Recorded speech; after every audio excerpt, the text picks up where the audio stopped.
Yeah. I didn't know if the game audio. I'm not understanding how the audio is working right now because I don't know how it's being muted, but also playing through desktop, but also being a bitch. Like, I don't know what's going on, so I'm just gonna pretend I understand how this audio is We're just gonna working. keep our fingers crossed and it's gonna be okay. So, Chris, if you can just make sure it's not doubling on the audio, it shouldn't. I don't think. Doubling or muted Yeah, or not at all and working if or it's too quiet, let me know. I don't know if actually turning it up on under the cat will make it louder. I'm assuming. I don't know, but we'll have to see. But let me get my headphones in. tell me Oh, you know why. what? I don't even have to plug in my headphone to my controller because I can hear it through my desktop now. I just realized. Tell me why. I should probably drop you that host, huh? But That fat host, you know.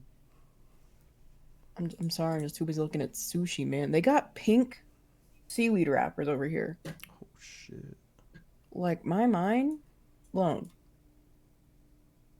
Never have I ever seen a sushi place do it to them like this Was before. developed with guidance from cultural, mental health, and transgender advocates. The game Oh portrays no. intense situations I cannot read fast. About family trauma and violence. So if you get triggered by violence, maybe if I like mean, I those probably was a little insensitive then with my stream title. I apologize. Anyway. I guess viewer discretion Cut the already on. cameras. Oh Dead shit. ass. Thanks for the host. Okay. Mhm. Oh hey, I can finally do my thing. Yo, give me the brightest setting you have. I'm not a blind bitch, okay? Or I am a blind bitch, actually. You know what? Blind rights. Settings. Let's make sure these hot subtitles are on. Because, you know. So woke, I stay on 24/7. George Bush was behind 9/11. You mad or no? Thank you. Dynamic range, headphone mode. Moan? What?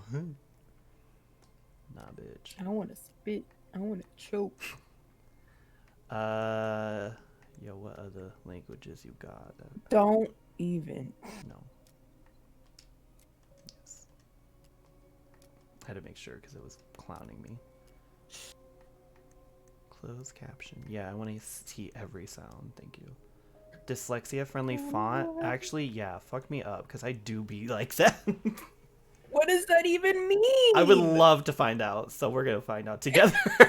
The player is sensitive to camera movement when not in their control. It will avoid motion sickness. Oh, okay. It's on, so yeah, we'll see how that looks. High contrast background HUD. I don't fucking care.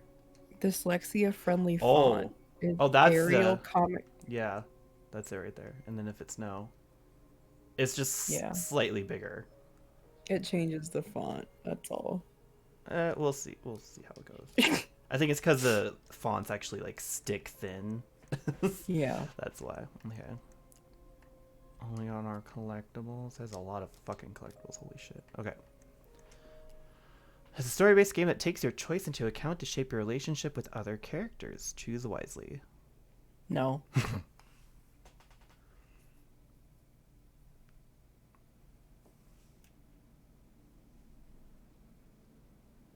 Xbox Game Studios. Donut Entertainment. Loving this rainy day lo-fi that's about to happen. Rain falling. Delos Crossing, Alaska, March 1st, 2005.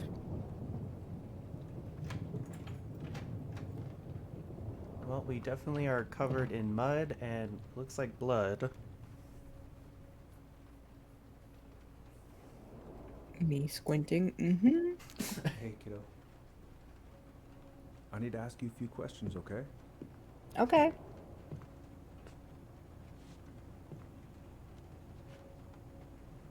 Oh, yep. Oh, he gave us a cookie. Got blood on our Can you knuckles. tell me what happened tonight?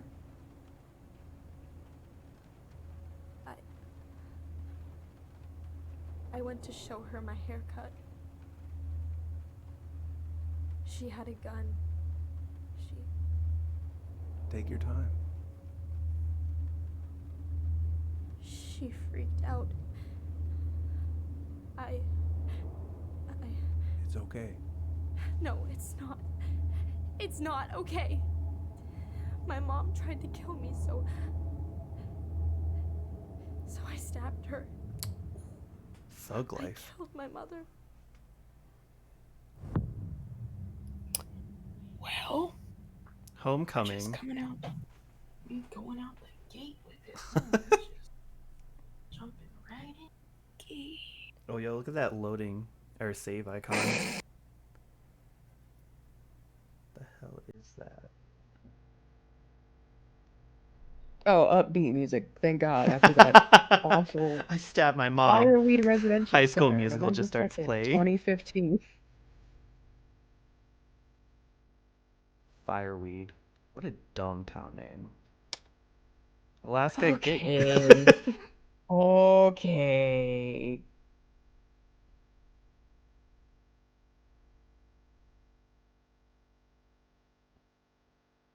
8 a.m. waking up in the morning, gotta get dressed, gotta go dancing. Sorry. Yo, is it Christmas time? It's November. I can't read. November Should have stuck 6th, to that dyslexia 2016. mode, damn it.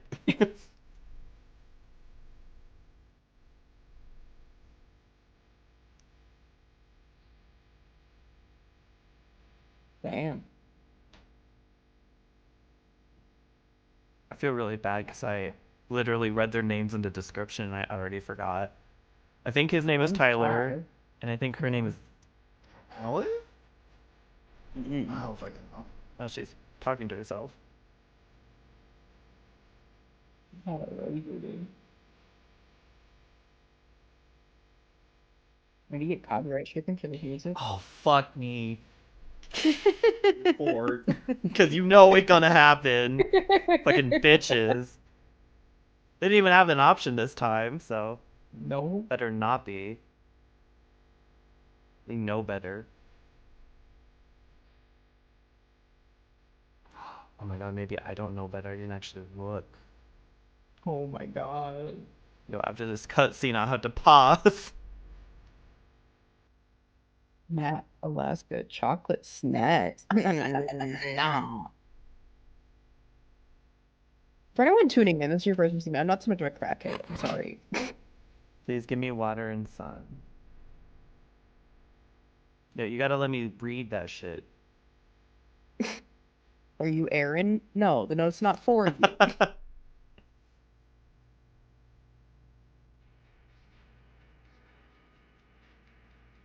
So she's very anal. Oh my god, you do. First, Okay, hold on. First off, I was hoping that they would do this. So anything that you want for her, I will do whatever you want to do. I was hoping that it would Okay. let me do this, and I'm so glad it did. But let me check the audio real quick. Okay, see, it didn't. Because if it did, it should be under audio, you would think. So this is accessibility. No. So I think we're fine. Font size. Do you need that to be bigger, blind keys here. man? then I'm gonna drive to Fireweed. All right. And I'm not going to freak out. Look at the Everything's poster. fine. Oh. Ooh, I can't wait to force Tyler to watch this with me. He's totally gonna hate it. Then the book on the bookshelf. Well, I was going to look at everything. I just meant like the audio, or audio, the actual options that you have when you talk to people or whatever. I have got to make solid plans to see the Geminids. I wonder if Tyler'd want to go. No, he don't. Look up at that stuffed animal. Hey, you wanna freeze your ass off watching burning rocks fall through the sky? Yeah, I might need to work on my sales pitch. Are you serious? But Hey, howdy. Up. Let me see my friends. No, not down. Up. Other way. Up. Ah, there he is. Here. Bitch. that's it? Not here. That's Pascal. What do you mean, not here? I'm taking that thing anywhere. Not here. Allison, you're so I'm upset. annoying. I need to bring this with me to Juneau. That whole thing, or like, No, just the little nail thing. Like fucking. well, that was riveting. Thought she was gonna say I should something. probably get rid of this. I mean, I can stream it anytime I want. But it makes me happy just to look at the box. It's not the same. Okay. Okay, honey. Oh my god. What's this? Oh, come on. Why do I still have this? Every time I look at it, it reminds me of how very single I am. Did you get it though? Allison and Bobby, Caribbean Dream Senior Prom 2012. So I'm assuming this is like happening now. So that would have Yeah. been like 8 years ago. Okay, well I don't want to look at this anymore. Wait, no. I love how we like put it back. We don't throw it I away. love how you say happening now, but that can't be correct. Well, let's see. Because when we zoomed in on the guy, it was November 2nd. Oh, shit. 2015. 2015. It was 2015. That was 2012. Well, I wish this showed the fucking. Police Chief Brown asked I can't counsel. believe we're gonna go back to that house. Listen, I'm fucking And we still reading. have Tyler. Police Chief Brown asked council to reconsider a budget dock strike to begin this week. Mayoral election candidate Tom Vecchi supports gun control money for local schools. Okay. Oh, this is I cute. should probably check my email one more time before I go. No, I've already done that 3 times this morning. Maybe I want to look at your emails, you bitch. Oh, just more looking. More textbooks. They're textbooks? So we in They're college? textbooks, yeah. Is he gonna like this? Or is No. it too much? It is too much. Team too much. Okay, let's go look at these lovely photos. It's so crazy to see him after all these years. I wish I could just like go down the line. That your dad? I don't know who that is. I don't think it is. Michael and Tyler Yeah. are so gonna hit it off. Who Tyler? Wait, who Michael? Oh, what's this? Michael. I love not getting any information from her. It's just like, okay, thanks. Go ahead, girl. Give us. Yeah, nothing. exactly. All set, I think. Oh, yeah? No, bitch. We Still need the to find those keys. damn house keys. Oh, that's what we're doing? I was just fucking exploring. Yes. Yo, actual mirror system? Can you believe? God. It's the bare minimum for me. Haven't practiced since high school. I'm probably super rusty. It's the trying to get all dialogue options for me. Yeah. I could look at this artwork all day. I It's can't. literally Mars. It's not the prettiest of presentations. She weirdly kind of looks like me in the morning. Oh, yeah? I can relate to that. You got 4 titties. Probably not gonna see any stars at this time of day. Yeah, especially with your With the curtain shade down, down. you fucking idiot. Why would it be in here? I don't know. I don't know your life. Yeah, we don't know your Obviously, you have a room, you problem. ass. God. So condescending. Why would it be in here? Oh, the grave risen. One more season. What am I even gonna do? Yo, with is this that if literally it's The over? Walking Dead? Get invested in the Yeah. lives Oh of my real God. people? The grave risen. That's a stupid name. I'm glad it's called The Walking Dead, even though that's just as stupid. Right. I Remember started when I down. had that crisis and I learned what the Oh, Walking yeah, Dead was yeah, for? dude. I'm so bad.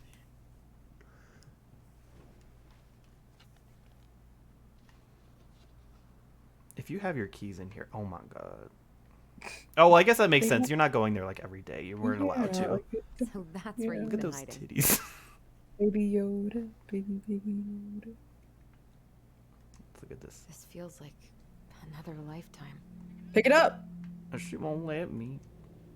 She like to look, but she don't like to touch. I guess it's good in these quarantine times, but still. There was no quarantine back in 2015. All right. We were sucking dick on I'm ready to streets. go. Oh, there's shit on the One ceiling. day I'm gonna film more of this in. Maybe when the house is sold, I'll book some tickets. Yeah, you keep telling yourself that. You can't sell a I don't murder really house. have time to dig through this right now. Girl, you're so boring. Let me look at your shit. You have all this crap and not look at it. Okay, I think that was literally everything. Mm-hmm. Can we run? We certainly can't. Oh, this is a different button. No. Nope. Also, we might not be able to because nothing's happening at all. Yo, we didn't even grab the bear. Did we? You didn't grab Pascal. Oh, you. Allie, she's gonna be so awkward. Wow. Oh, I can read. Okay. Dear Tyler, I know what you're thinking. A letter? Why all weird and formal? What's wrong with you? Oh, wait, actually, you read this. This is you. Yeah. I forgot. I'm sorry. All right. Dear Tyler, I know what you're thinking. A letter? Why all weird and formal? What's wrong with email? Well, I figured, hey, bro, just wanted to give my twin a shout before reuniting after 10 years of swank juvie is more like letter territory. Whatever. You'll thank me when we're 90 and the machines have taken over, and you'll still have something to read by candlelight. See? Always thinking ahead. Anyway, I can't believe you'll be out for real in a few weeks. What? Amazing! I'm definitely going to be awkward when I see you, so please try to. Wait, what? Please try not to notice, okay? How's your last month going? Are you sad about leaving your mentees? I'm guessing that's like our teachers, but for juvie. Also, I'm like really annoyed. They really. I mean, I know he murdered his mom, but I'm like self-defense. So you sent him to juvie? Like, I don't. That doesn't. I mean, he's a violent offender. He has to be rehabilitated. Yeah, but he's also white, so you would think they would just look the other way, like they always do. I'm gonna miss you. Next page. I got my tires replaced, so I'm all good to pick you up. And you can save this. Oh my god, I need to read off your screen. Okay, and you can save this. Like, it's so blurry on the thing. Okay, anyway. Yeah, she's been through a lot, and we can't all be car guys. Anyway, the veggies let me take the day off so we can go straight to the old house and get it ready for the sale and everything. Can't wait to never think about that place again. I really can't wait to see you. I don't know if I made that clear. I love you, Allison. Okay, I'm gonna do something. Yeah. I don't know if I can do it while I'm doing this, but we're gonna try. Oh, it's streamer mode enabled. Why don't you eat my ass?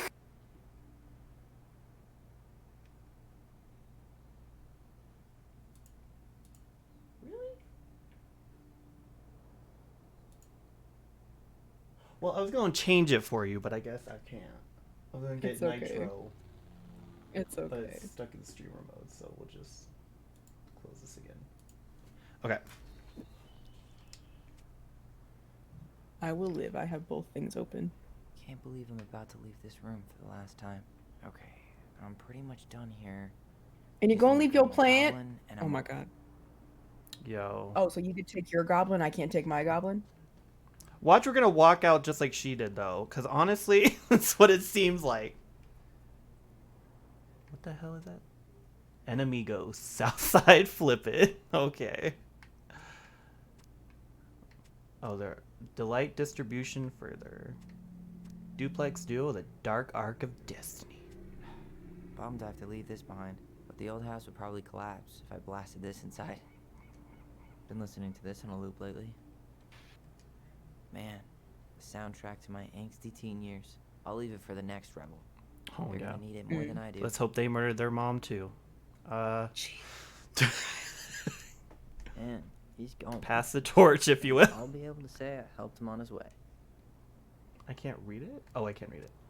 Oh, he's 20. If I read you Center student art show at Grindhouse. Tyler Ronan, 20, matches young Tlingit artist with favorite local venue. And Oh, sorry. he's going places. And I'll be able to say, is there any way I can... Nah, that's someone else's problem now. Wow. That's why we're not going to take the plant right there. Someone else's problem. I know most of these by heart at this point. Wish I could have finished this before I left, but God, it was a slog. And why did you want to finish it? Oh my god, let me walk. Hey, little guy. Oh my god. You're gonna be reunited with your sister soon. Baby Yoda, baby Yoda, baby Yoda, baby Yoda. Can I look at the box too, or? No. Okay, well, fuck me. Cool. I guess I'm totally ready to go now. Oh, I guess this is the first collectible, so I guess Pascal doesn't count. Bye, Herbert. Herbert, the Man, why plant is that weird? pervert. Wow, we had the same thought. I just didn't say it out loud. You escaped. Gonna miss these Love you, nightclubs. Ty. Best mentor. Good luck. I'm not gonna say that because I don't know how. Later, Tyler. See you soon. Vaya We'll con miss you. Dios. Yup. I didn't know which one you were talking about. I was like, oh, the one in Spanish. Is this the letter? Like, I'm about to be a clown. Oh, here's your important letter about the dumb plant you wanted to read so bad. Hey, Aaron, you know I'm bad at this, but just wanted to say you've been the best counselor in at-risk yet redeemable youth. Haha, could want. Thanks for putting up with me and helping in more ways than you know. I'll try to make it... Oof, I thought it said make it mount. I really should have had the dyslexia on. I'll try to make it count outside fire read. Survival is rebellion. Thanks, man. Tyler. Well, we're going to settings, y'all. We're going to change that font and make it bigger. Jesus Christ. Look at what accessibility. There we go. Watch me still, clown. Testosterone. 2015 Fireweed Residential Center. Refill TRX. They got a month. Wait, I thought they were fraternal. Now I won't cry. What do you mean? I didn't know. Oh my god, oh my god. I thought they were cisgender people. Now I get the warning. I'm so sorry. Yeah! That's why he has the book over here. The one in the I middle. wasn't paying attention at the book. I'm sorry. Okay, so what is this? This box of junk treasure is now yours by the first law of finders keepers. Wow. And yet we're not going to take it, of course. We're not going to even look at it. Denali, I need to get my application ready for next summer. Fire in the You hole. stay here. Educate the youngsters in Yo, classic cinema. is it just me, or does that look like Lana Del Rey? A little bit. Like, just a tad. It's the Also, lips. stream dropped off. So, like, give it a minute. Oh, shit, yeah, it did. Carry your bag. Okay. Well, I'm still in the red on mine. See, it's doing that thing again where it's like, it's way over 6,000, but it's in the red. And I think it's because it's so over it. Oh, no. Yeah. Oh, Maybe oh, you need to be like a 5. there it goes. Okay. Celebrate, Educate, Unite. Transvisibility March on Juno. March 31st, 2014. That was last year? 5:30 p.m. late. Brought to you by Juno Coalition for Equality. Oh, I keep pressing A. Okay, so we can just, like, leave. There's nothing else. I was gonna make a vacuum joke.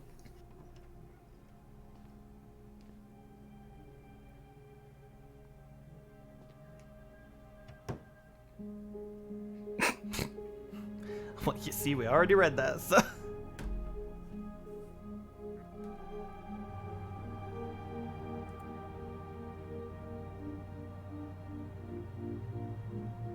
You ever just get sad? Why? Because I'm sad. I'm still gonna cry over this opening. This is stupid. Okay, well, you didn't have to throw it out. No, litter.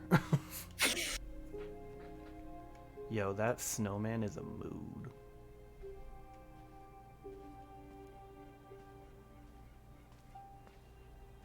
Hi, Tyler. Hi. First time we see each other in 10 years, and it's hi, Tyler. Oh, sorry. It's fine, Allison. Hi's a good place to start. God, it's good to see you. Likewise. You have anything else you need to get? Nope, this is it. My last 10 years in a bag. Then we should get going. We just have time to make the morning ferry. Killed her at 10. You look Crazy. good in that. Thanks. One of my mentees designed it. It's really good. Yeah, he's so incredibly talented. I got a couple of local coffee shops to hang his art. Tyler Ronan, shaping the leaders of tomorrow. Yep, we're screwed. So, are you gonna miss anything about this place? The food. No. Honestly, people. The other residents, my mentees, my counselor Aaron. It took me a while to fit in, but once I did, it felt like home. They made me feel safe.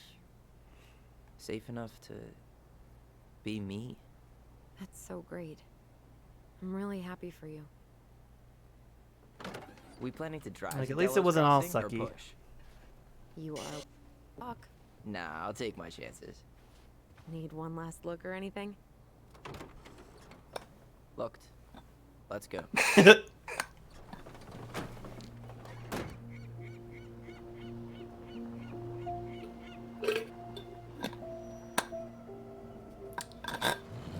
It's like, now that we're reunited, let's just go back to the house where fucking murder happened. You gotta face trauma at the source. I mean, I guess. Like, I mean, I guess I wouldn't, like, but I guess. not Really, relatable I am at all. for me. 100% not creative enough to make that stuff up. Oh, and just last week, they had to turn the ferry around because a bear was on board. Me. No way. Someone heard a commotion in the back of a delivery truck, so they opened it up. And there was the bear, fat and happy on a literal mountain of empty chip bags. You go where the food is. What are we I driving can relate to on? that. Are we We're even parked. driving? Then what happened? Why are we We're moving? parked I'm not at. sure. I 'cause think they it's couldn't get him to leave, panning. so they tranked him. Oh, poor buddy. Shot in the ass just for getting the munchies. Yeah, well, It'd be you know like what they that. say. Safety first in bear country. Yeah, but prevention is best. Common sense goes a long way in keeping them from getting shot. The bear is fine. Okay. For now. You hear they've been talking about loosening up regulations on trophy hunting again? Oh, we're on a fair. Okay. Higher bag limits, inhumane ground traps, even bringing back hibernation hunting. Sir? What kind of asshole gets off on killing a sleeping animal? I'm not against hunting, One that but can't predators hunt? play a vital role in the health of our natural parks. What? Why are you smiling? I'm being serious. Oh, I can tell, Ranger Tyler. Not yet. But at least I got the school part out of the way. I can't believe you've got a bachelor's already. While I boast a half-completed certificate in accounting from an online college that may have stolen my credit card number. You'll figure Well, out they what you did. want. You have time.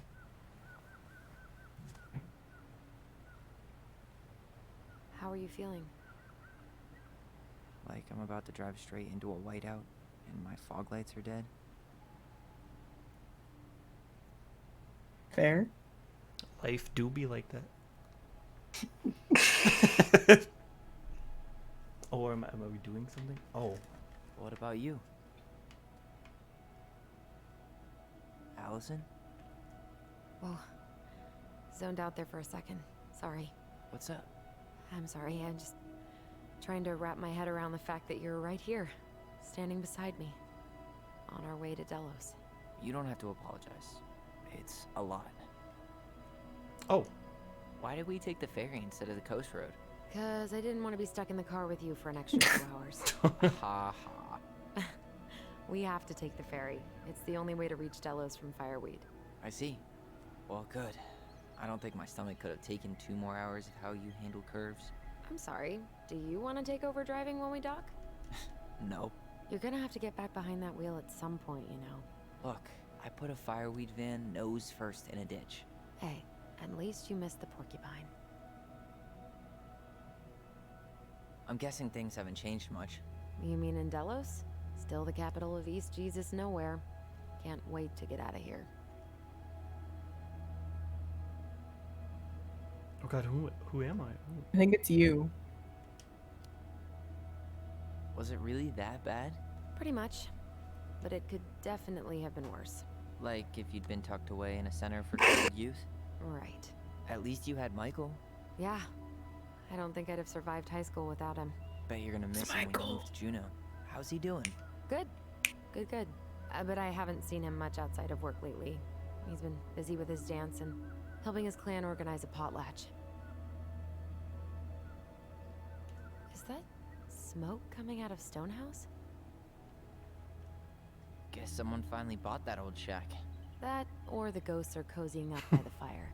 Think the new owners know it's totally haunted?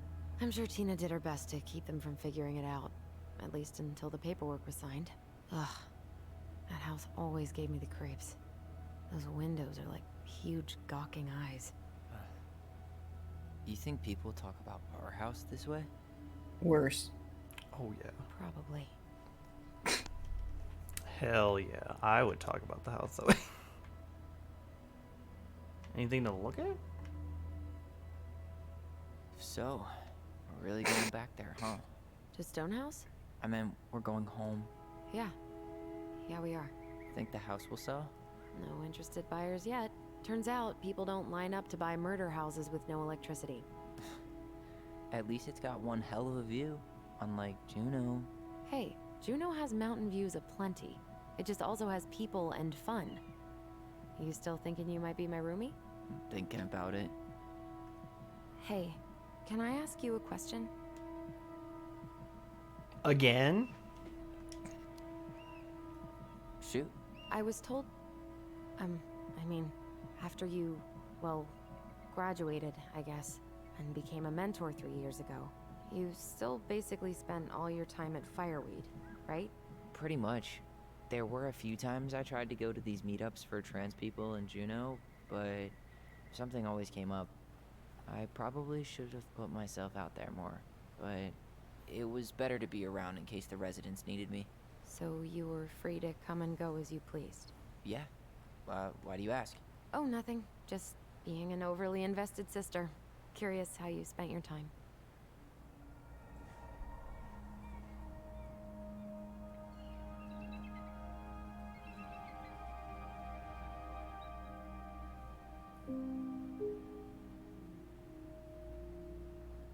Allison, Yeah?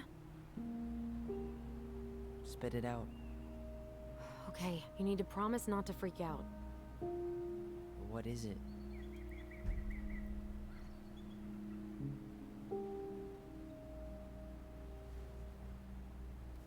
Oh hey, family rings. It's a gift. From Eddie. Who? I know he's not your favorite person, but I'm sorry. When you said Eddie, I thought you meant Chief Brown, as in the police officer who arrested me. come on, Ty, don't... And your adopted father, the man who didn't let you visit me for 7 years. The Fireweed administration backed him up, Tyler. They thought it was best for both of us. Yeah, well, it wasn't. It's a peace offering. And you're the two most important people in my life. Please, for me. He can't buy my forgiveness with some cheap-ass trinket. It's a gift, Tyler. You know what gift-giving means in Tlingit culture, and what it means to refuse one. Oh no.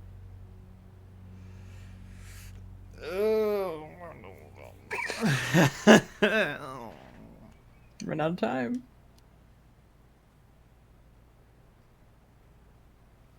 I can't accept this. I'm just not there yet. All right. Like, at least we didn't throw it over the boat, you know? Yeah. Hope about that for the rest of the day, or what? I just hoped you might make an effort, that's all. An effort? It's an effort not to punch something whenever you say his name. Can't you just cut him a break? He was doing the best he could with a truly shitty situation.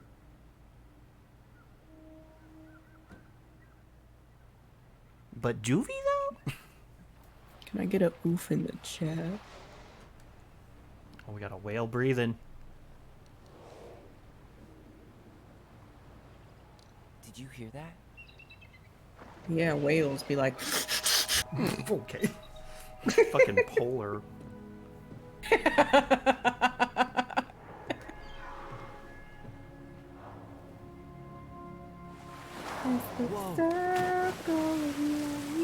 I'm sorry. So, I'm a jerk.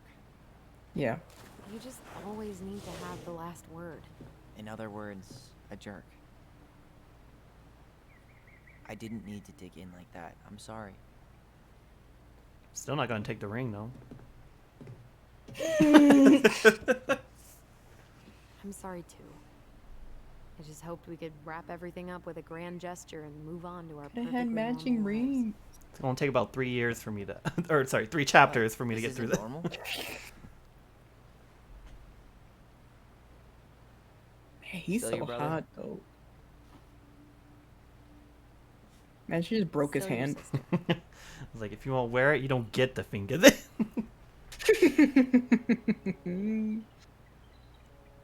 Would it ruin the moment if I said I needed to call home? Yes. Yeah. Completely. Sorry. Go ahead and stop apologizing all the time. Okay, sorry. Thanks. It's amazing how he, out of the twins, got the good eyebrows. You got the good everything. He really did. What? We gonna be real about something. Let's be Hey, real it's about me. that. Yep, we didn't die in a fiery crash. How It's are so you? weird being back on this boat. See, when you say ferry boat, I think big boat, not 2-car fishing boat. Well, now that I've played Alan Wake, and that's literally the intro is them going on. I guess this is a normal size for this, for like when you ferry Well, the yeah, cars. it's Alaska. Well, no, because the other one was in Alaska. It was in Washington, I think. Well, that seems fake. But they all seem to just be that size. They're only meant for like 3 cars, 4 cars. Yeah, ferry boat in Seattle out here taking 100 cars. Oh god. Aston winter formal? Fancy. Wait, wasn't that Allison's high school? It sure was. Under the sea. There surely isn't. Oh. It's a Oh. dance group that celebrates ancestry, community, and tradition. We invite you to join us for invitational drumming, singing, and dancing. Come share and celebrate our culture. Still not taking the ring. Not me realizing that there weren't. Okay. Introduction to Making Devil's Club Tea, our way of life, community, and cultural programming, sponsored by Huna Heritage Foundation. Learn how to harvest and process Devil's Club to make tea. Sign up today. Yo, is that a real number? Let's call it. Please do not call it. Is that 17? Is that feet? 17-foot Yeah. canoe for sale. Strong and sturdy fiberglass. Transom for 5 HP outboard. No, it's inches. It's inches? Could you imagine a 17-inch canoe? Well, I don't know. It's like, yo, canoe for your fucking cat. Do drop in bed and breakfast. Oh, that's a cool play on word. Do drop in.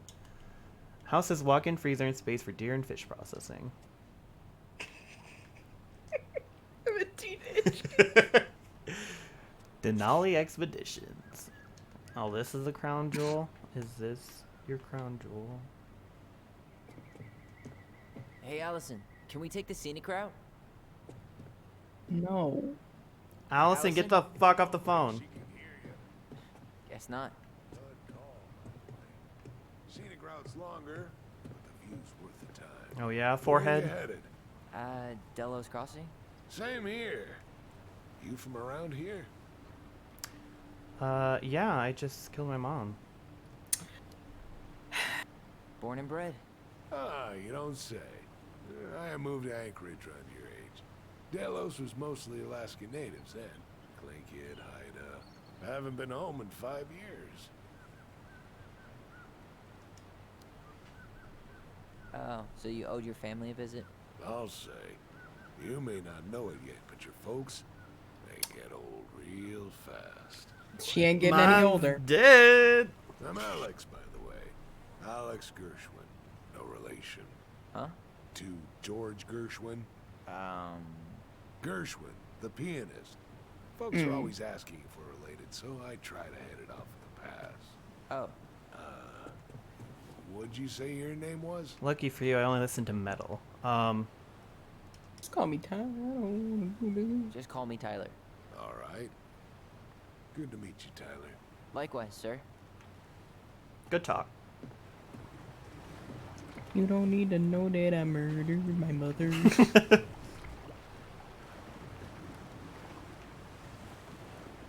It is very pretty. Yeah. But I'm here for dialogue, so bye. What a waste of a good pun. What? Why, Savo... You can't even say it. Saboteur. Oh! Sorry.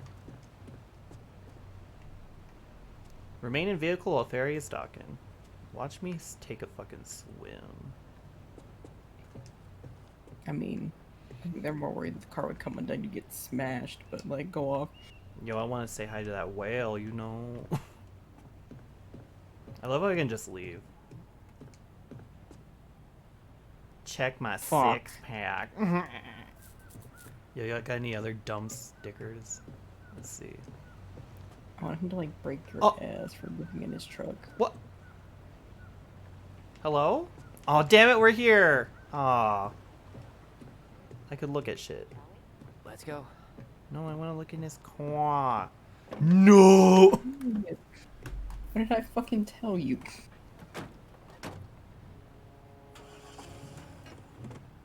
Ready to kick this dude's teeth in. Oh. Boom, boom, boom, boom.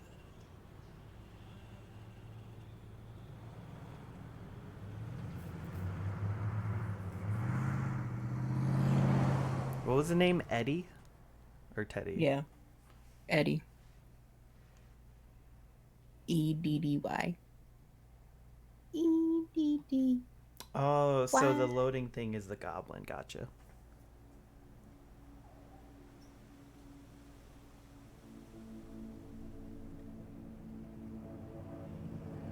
So has she been living at the house or living with the cop? She's been living with Eddie, Okay. the cop. And then she moved out when she went to college, it sounds like. So she like has her own place. Yeah.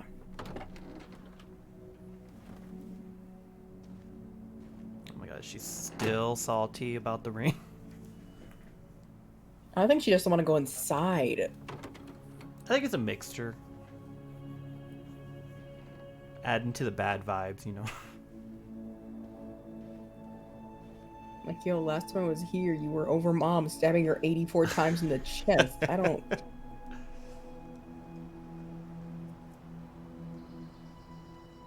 I don't like that he's doing that in front of the house that this happened at. I'm like, okay. What's like, are we there?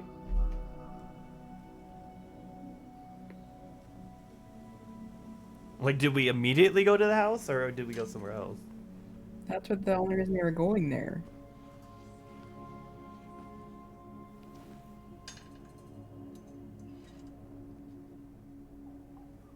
Things are about to get ooky spooky.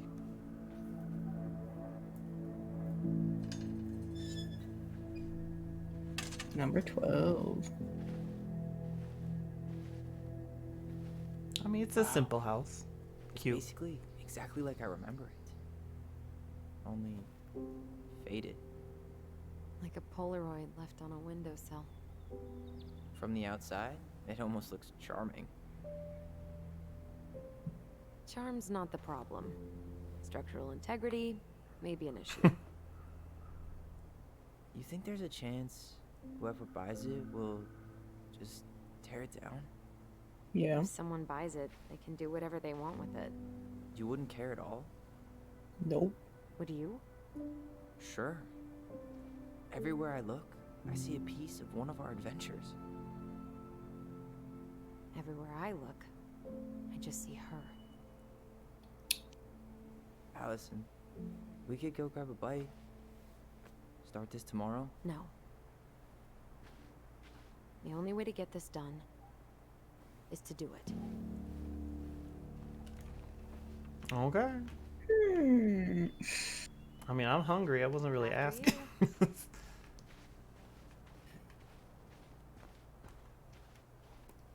Yo, I wish I could run. Oh my god. Marianne always spoiled the birds. She liked animals way more than people. I can relate to that. Hey, you remember that? Come on, Tyler. It's freezing out here. You're right. Sorry. Allison, you're like Let's head inside. literally no fun. Okay, you know, I didn't come here for you to like scratch off bark and put in your pocket. Like, I'm here to go through the Like, catch me house. taking a dump right on this front door.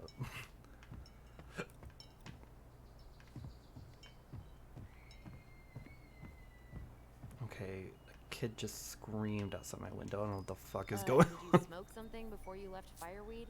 The door's right there. Damn. Fuck you. Oh, would you look at that? Locked. Don't you have Well, the key? It's a good thing I remembered this. Oh, yeah. Wait, did we change the locks? You should have the key. Oh, no. Looks like me looking at that window was Yes. something. Maybe someone changed the lock. Who would change the lock on us? I don't know. Eddie. Yeah, fucking Eddie. You got a plan B? Yeah, we find another way in. I never knew a locked door that could keep the crafty goblins out. Yeah, we had a million ways in and out of this old house. At least one of them's gotta work.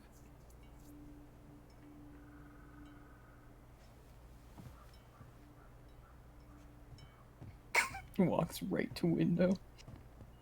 I could break a window. You know civilized people don't do that, right? Oh, so we're civilized now? Like, last time I checked, I went to Maybe not. juvie. But we are trying to sell this place, and broken windows aren't exactly amenities. Free air conditioning, just saying. Oh my god, there's snow Crafty outside. goblins. I haven't thought about them in forever. Or should I say, us? We almost spent more time as goblins than we did as kids. Oh, do you remember all the other characters? The Moon Hag, the Ice King, the Old Bear? Most of them, I think. But the details are fuzzy. Hey, do you know what happened to the book with all the stories? No, no idea. But I'm sure it'll turn up when we clean this place out. How did she get around on these roads with this thing? She'd rather have broken her neck than spend money on a new one. Yeah, still waiting for those bikes she promised us. Uncle Eddie got me one, but I hardly ever used it. Wow. Gotta bring up that bitch again. What was she doing out here that night? Come on, man. Stop thinking about that. Whoa, at least the tools are still here. That'll help with the repairs. They're good quality, too. Marianne wanted stuff like that to last. She did not like us using her tools. She was probably just afraid we'd hurt ourselves. Or she thought we'd go on a rampage and tear up her precious plants. And we would have, so... Homemade cleaning products may be better for the planet, but they do not have the same shelf life. Ugh. Add it to the shopping list. Alright, anything else, Becky? Nope.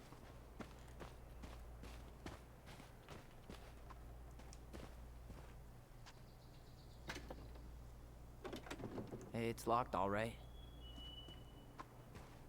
You hate to see it. At least the shed's still standing. Yep. I don't want to think about what might be living inside it, though. Well, Okay. better alive than dead. Ugh.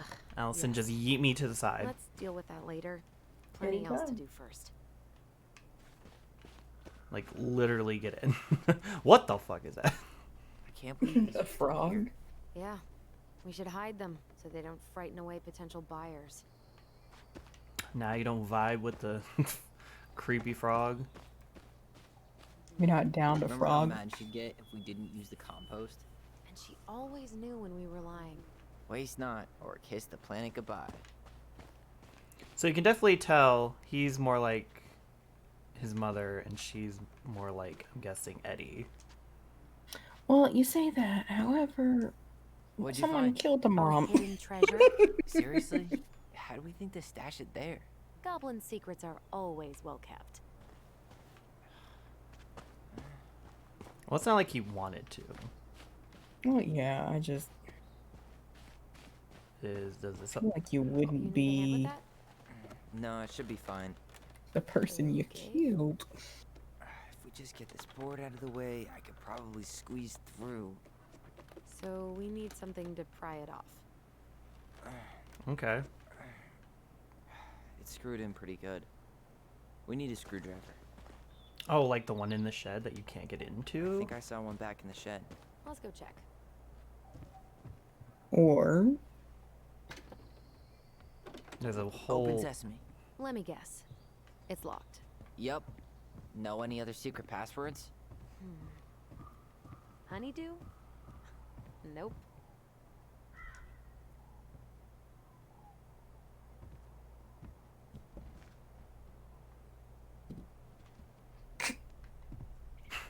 nice mime skills. Yeah. Move. Fuck. The animation was so long. Take a sneak peek in here. What if there was a dead body on the Oh my couch? god, I would Oh fucking my God. flip. Like, man, we only been here. Oh, At least we don't have any use for this right now. Luckily. You could pry the board off. In 2004. well, apparently we're not going to.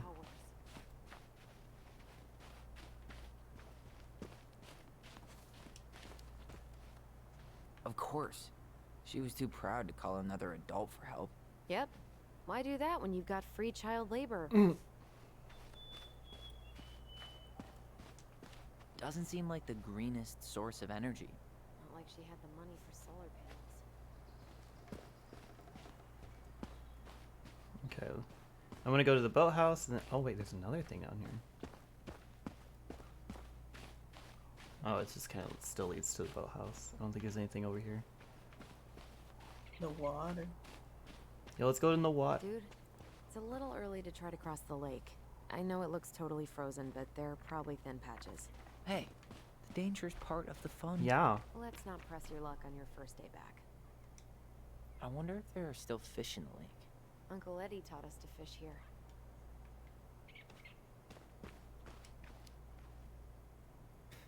Yeah, so she could keep an eye on us from the porch. She didn't trust anyone with us. Not completely. Not even Eddie. Yeah, but it was still a good memory. See? You do have some good memories with Uncle Eddie. Yeah, yeah. Allison, don't push it. Don't do it. Say less. Anything over there? Does not look like it. You really want to go out there? No, What? you're right. Oh, fine. Okay, so we need to get into the shed. Oh, are you okay with me breaking a window for this one? Because not the house.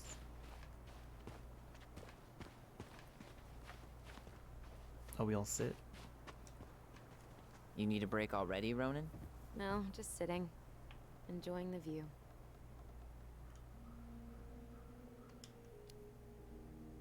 Seriously, how are you feeling? Tired. I didn't sleep much last night. Yeah. I can't believe how we used to run around for hours without stopping. Yeah. Always a troll to run away from. Or a treasure to find. We definitely never lacked imagination. Marianne didn't either. It was the one thing that brought us all together. Even in the end. She told a new story, didn't she?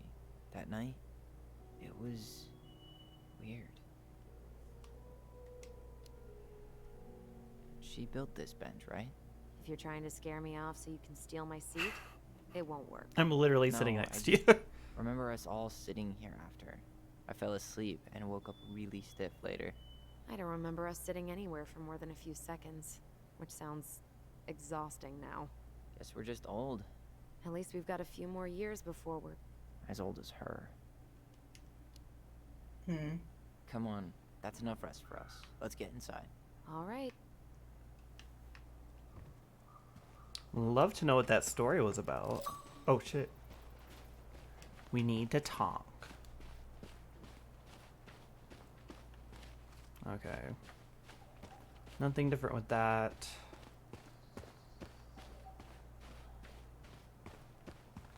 Okay. Should be something in here that'll work. Yeah, literally right I guess there. Marianne left us something useful, huh? Yeah. We still have to find a way to get inside, though. And please, no broken windows. We'll see ya. What's happening? Do you feel that? Oh. Oh.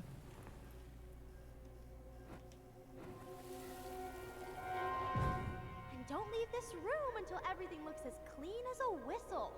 Ugh. This is the millionth time I've gotten in trouble because of you. You and your big mouth. Hey, you were thinking the same thing. You just weren't brave enough to tell her. What good would it do? It's not like she ever listens to us anyway. Well, I'd rather scream it right in her stupid face than be a quiet little mouse. Oh, we forgot the key. We need to put it back.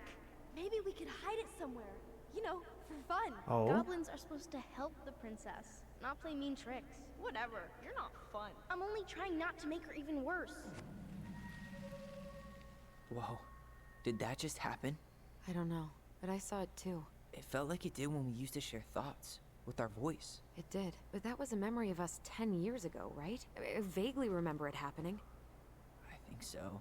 And, that's new, right? Yeah. We could share thoughts and feelings, but we never replayed memories like that. Why would it happen? And why that memory? I The don't know. key. It's pretty eerie. It's weird, but our voice was always a good thing. This could be too. Y'all are literally. I'm feeling something again. Near the barn. Yeah, me too. Oh god, the controller needs to chill. Hurry! Let's go see the silent frog. I'm coming. What? Stop sulking. I told you already. I'm sorry. No, you're not. Okay. Guess you don't want to see what I put in the treasure room then. What? No, I want to see.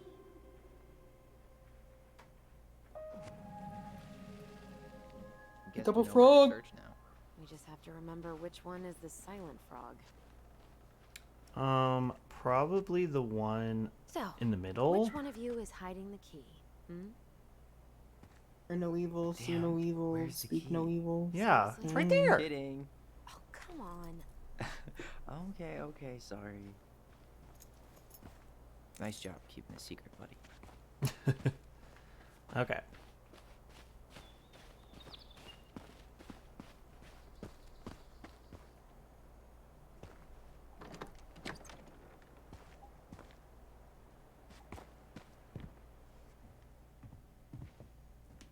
Can't get in there though. What the hell is this? Oh, is that Girl Scout cookies? Oh, we gotta look at it. Huh. Who left this box here? I guess we'll never know. Yeah, we'll never know. Wasn't me. Has someone been out here recently? Guess it's your lucky day, bird friends. Oh, it's bird Oh, food. it's Okay, bird food. gotcha. Can feed the birds while we're here. Got it. All this for a screwdriver? You got a better idea how to get in? All this, like we did the bare minimum, Allison. What did we really do? Jesus Christ. We tapped into our sixth sense for what? Yeah, honestly. You did this for what? I'm gonna fill the bird feeder. Watch her complain about that. These birds should get a reward for watching the house all these years. Thank you for your service, little friends. Imagine you just got mauled. Gonna say they eat his ears off. Oh my god. Marianne always spoiled the birds. She liked animals way more than people. I can relate to that. Okay, so we were trying to get to that board.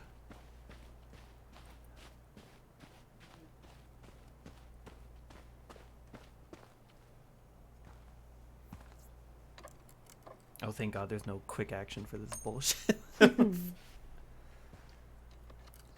Like, you know, there doesn't have to be a quick effect thing every time we do something. Okay. You sure you want to go in there? This was our very first den, remember? Who knows what lives down there now? Well, we finna find out.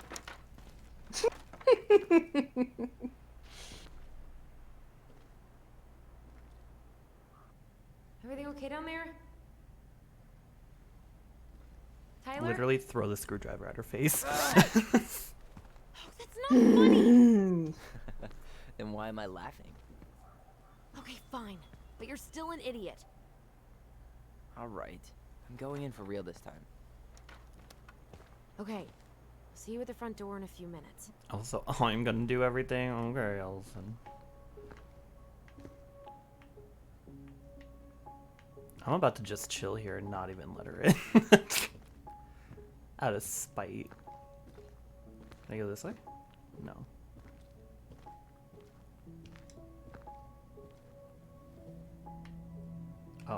Sir? You. Are you okay? What happened? I just hit my head like an idiot. Wait. What? Where are you? Ty, I'm outside. But I can hear you in my head. Her voice. Wow, It's back. that's so crazy. Damn, can't talk shit about her in my head now. I suppose you remember how to get to the hatch. I think so. Dragons, straight ahead. Need to go left, I think. No. You were right. Nothing here. Of course I was. I'm sorry, what is this? Is this nothing? Oh, Snuggles has to go potty. Oh, okay. Here, I'll pause. Hey, achievement. Oh god, that was loud, sorry. Chris, is the audio okay? You haven't said anything, so I don't know. I had to do something different for this stream, so...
Alrighty.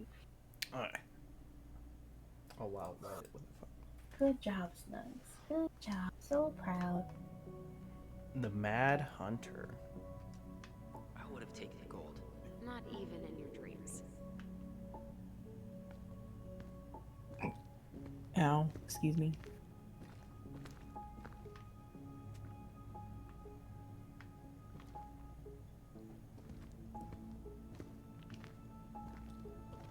And left again after the goblins. No.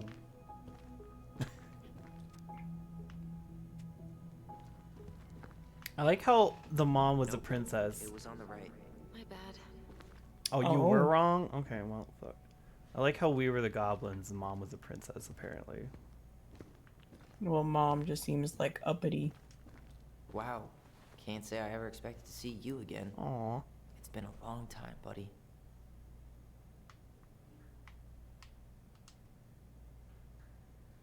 And then we just leave it And here. back in the dirt. Yeah.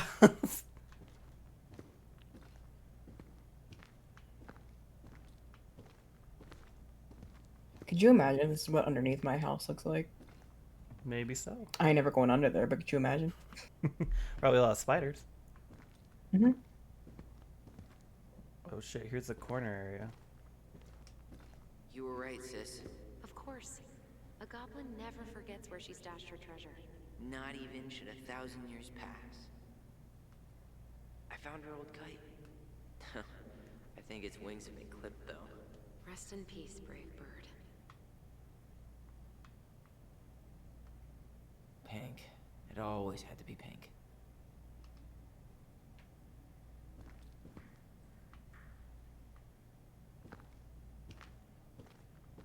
Past the treasure. Straight ahead. You know, I almost convinced myself our voice was just another childhood fantasy. Me too. But we really are connected. The Mad Hunter. Why am I still afraid to say his name? He was Mary Ann's creation. She made all the creepy characters. Mm-hmm. That must be her bad side.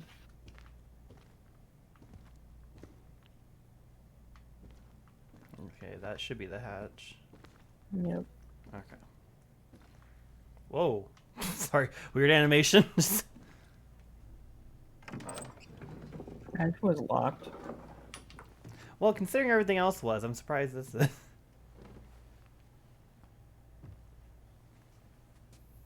Or like a washer or dryer was on top of it.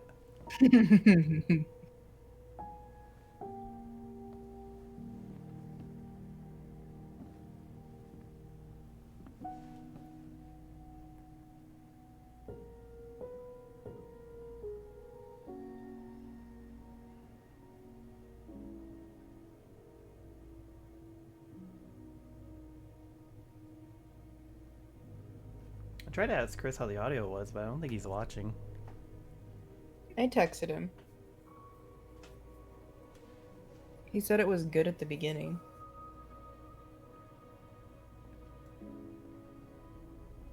Tyler, are you in there?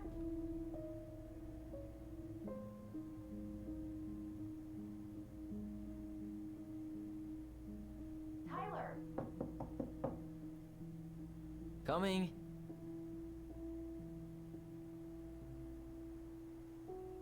Oh, I'm sorry, you cold? Are you okay? Olive, good to hear your voice again. Yeah, same here. So, coming in or what?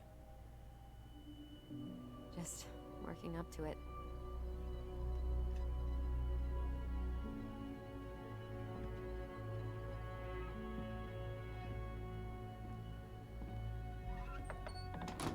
Well, we're here. Here we are. So, how do we get started? We figure out what to keep, what to trash, and see what else this house might be trying to show us.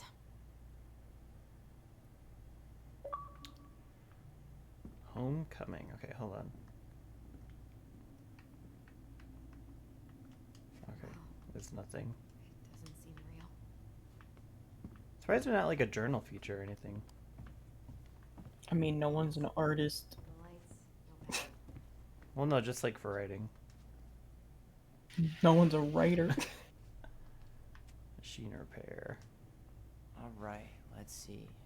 Broken shelf, broken jar, and the washing machine. Broken. The dryer never worked to begin with. Mary Ann thought dryers were straight up evil. Energy hogs. I hated hanging drippy laundry. I refused to change for a few weeks once, so I wouldn't have to do it. Ooh, this place needs some serious cleaning. Or an extra. Both. Yeah.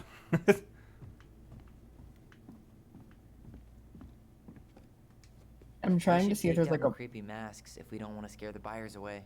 Oh, so now you don't want to scare someone with those masks. Are these authentic Glinkit? I doubt it. I'm surprised Marianne would buy fakes. 20 years ago, everyone was buying fakes.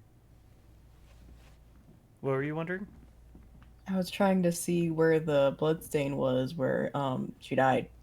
Okay, well, she keeps going this way, so what's in here? Marianne's room. Let's not go in there until we absolutely have to. Agreed. Well, you're going to have to eventually, so. Dead plant. What was she hoping to do with all these jars? She used to barter for our clothes with homemade jam. She tried everything to make ends meet. Well, not everything.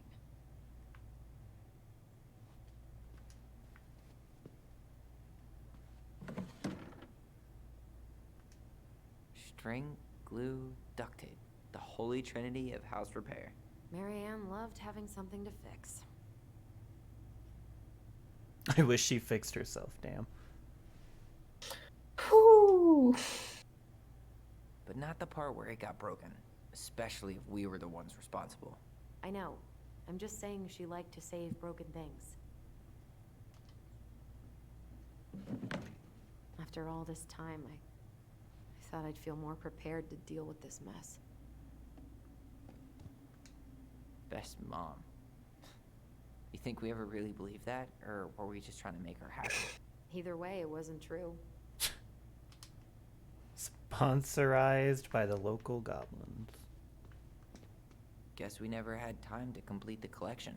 These came out of one of the prize machines at the Becky's store, right? Yeah, you'd slide the quarters inside on the little tray, and then magic, out pops a sticker. Flex. Nut. Nut. I'm nut.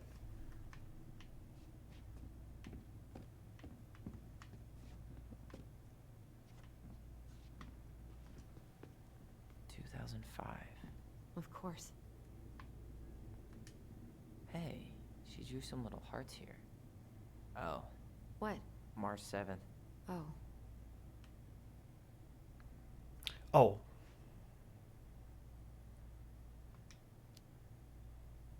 Hey, that reminds me.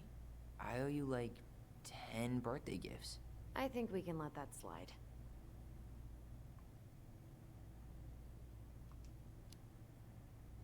What? You don't want me to buy you presents? You're gonna need your cash to get started. We've got a lifetime for gifts. Okay. But no presents from you either, then. Deal. Gosh, can you believe twins with psychic powers and they made them fucking Pisces? The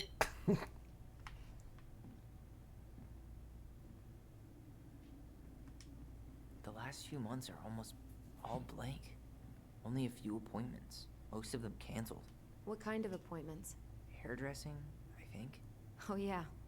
She did that for a while.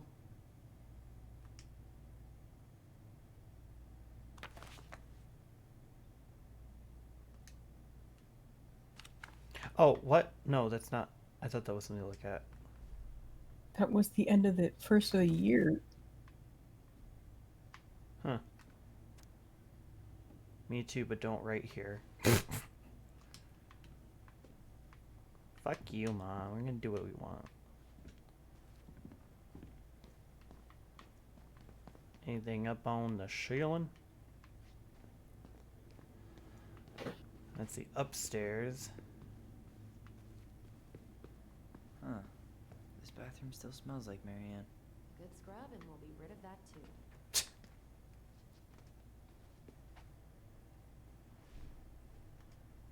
What are we gonna do with all her jewelry? Well, I'm certainly not gonna wear it. Donation pile it is, then. Wow. I forgot all about her weird concoctions. And how she was always testing them on us. Like The we were fucking mouth lab movement in the rats. mirror. She was testing the medication on you? Handmade soap. Still here after 10 years. Impressive. You could say that about the entire house. Not a total disaster, Ronan. I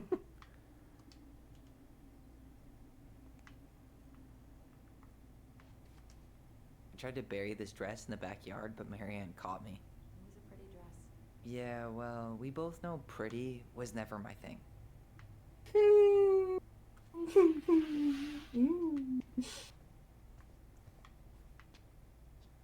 Oh. We were so competitive about who measured taller. Like, we actually had anything to do with it. And after all that, it ended in a tie. Yeah, none of that crazy stretching I did made any difference. I wonder why. Okay. So we have Allie and Ollie. For what? The original name that he had. I tried to read the sign in the basement, but it was blurry on my side. Oh, hold on. Well, that just has A and O. Oh, it does? Yeah, Oh, it it doesn't have. does. Oh, But the sign in the crawl space had Allison and something else with an O. I actually don't know if they ever said it. I wasn't actually paying attention. Let's see.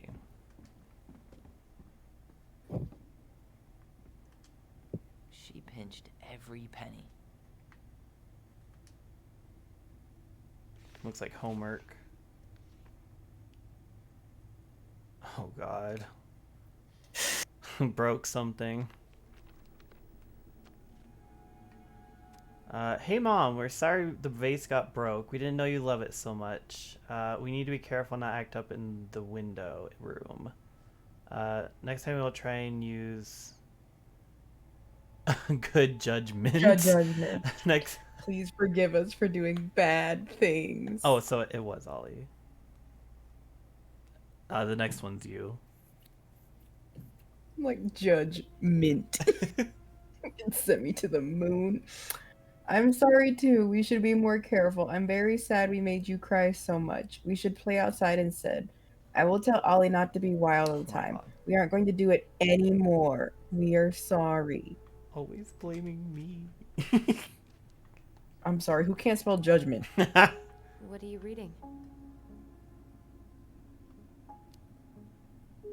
A letter we wrote her.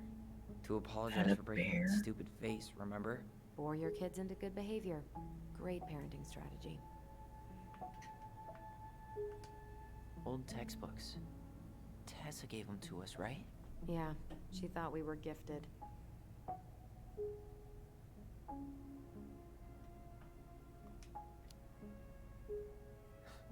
We were.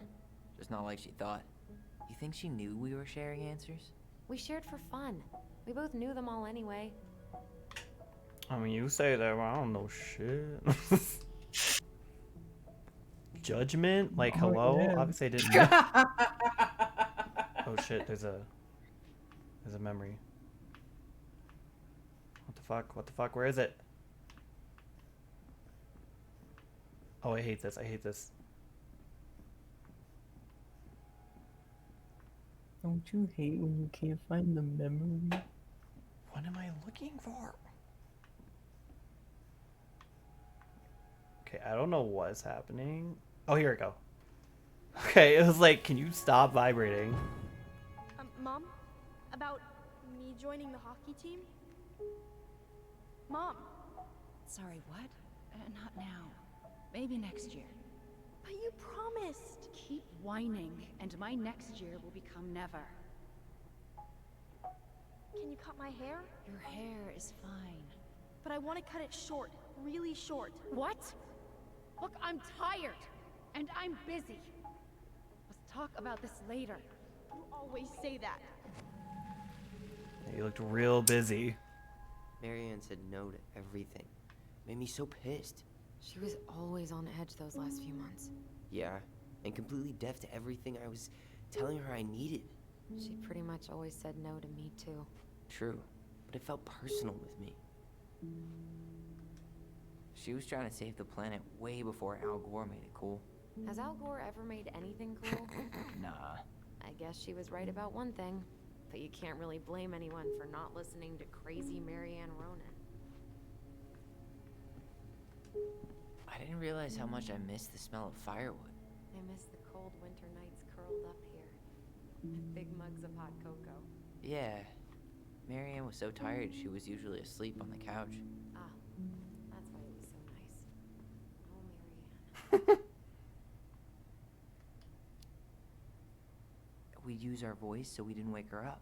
And then we'd be up all night telling stories and watching the fire die.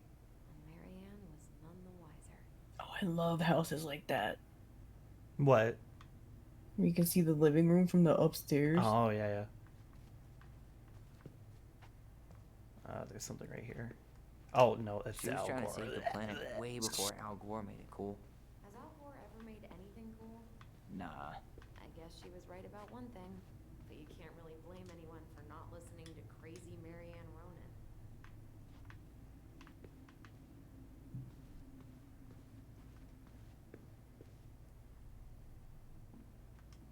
She She took so many pictures. Yeah. Like she had to document every second of our lives.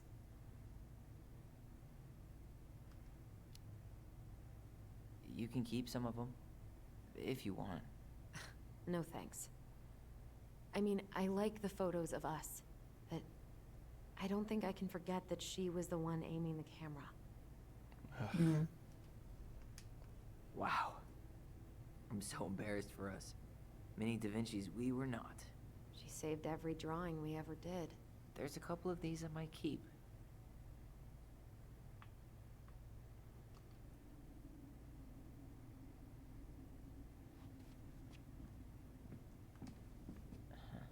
I don't remember these. It's probably one of Birds. Marianne's unfinished masterpieces. There's 2 of them. Maybe they were us. In some weird way that only made sense to Marianne. Maybe so.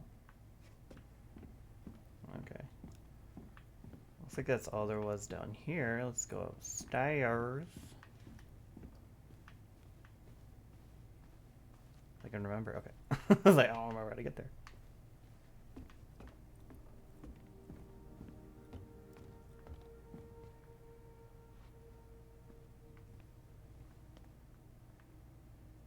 What the hell? Little spaceman. I don't want to open that just yet. I'm guessing that was our room. Yo, what that?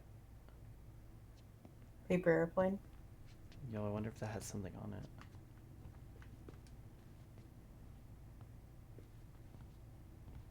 Allison. Yo, what are you doing down there?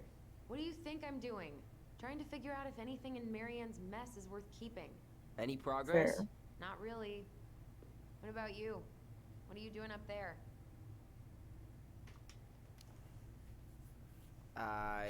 Just plotting world domination. Ah, it's a big responsibility. Not sure if you can hack it, Ronan. Oh, ye of little faith. I guess it is about time to check our bedroom. I'll be up in a second. What if I don't want you up? I wish I could look at that About dumb airplane. Where'd you come from? A tale of 2 swords.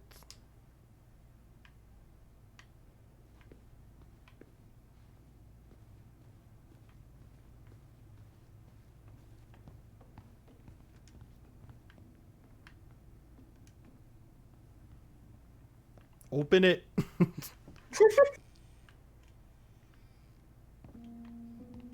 No, this feels like home. So much for my dream of being a hockey star. Marianne thought sports were too aggressive, too competitive, and too groupthinky. You How hate did a you group convince thing. me to let you put this up? It was my favorite movie. Back then. Mm-hmm.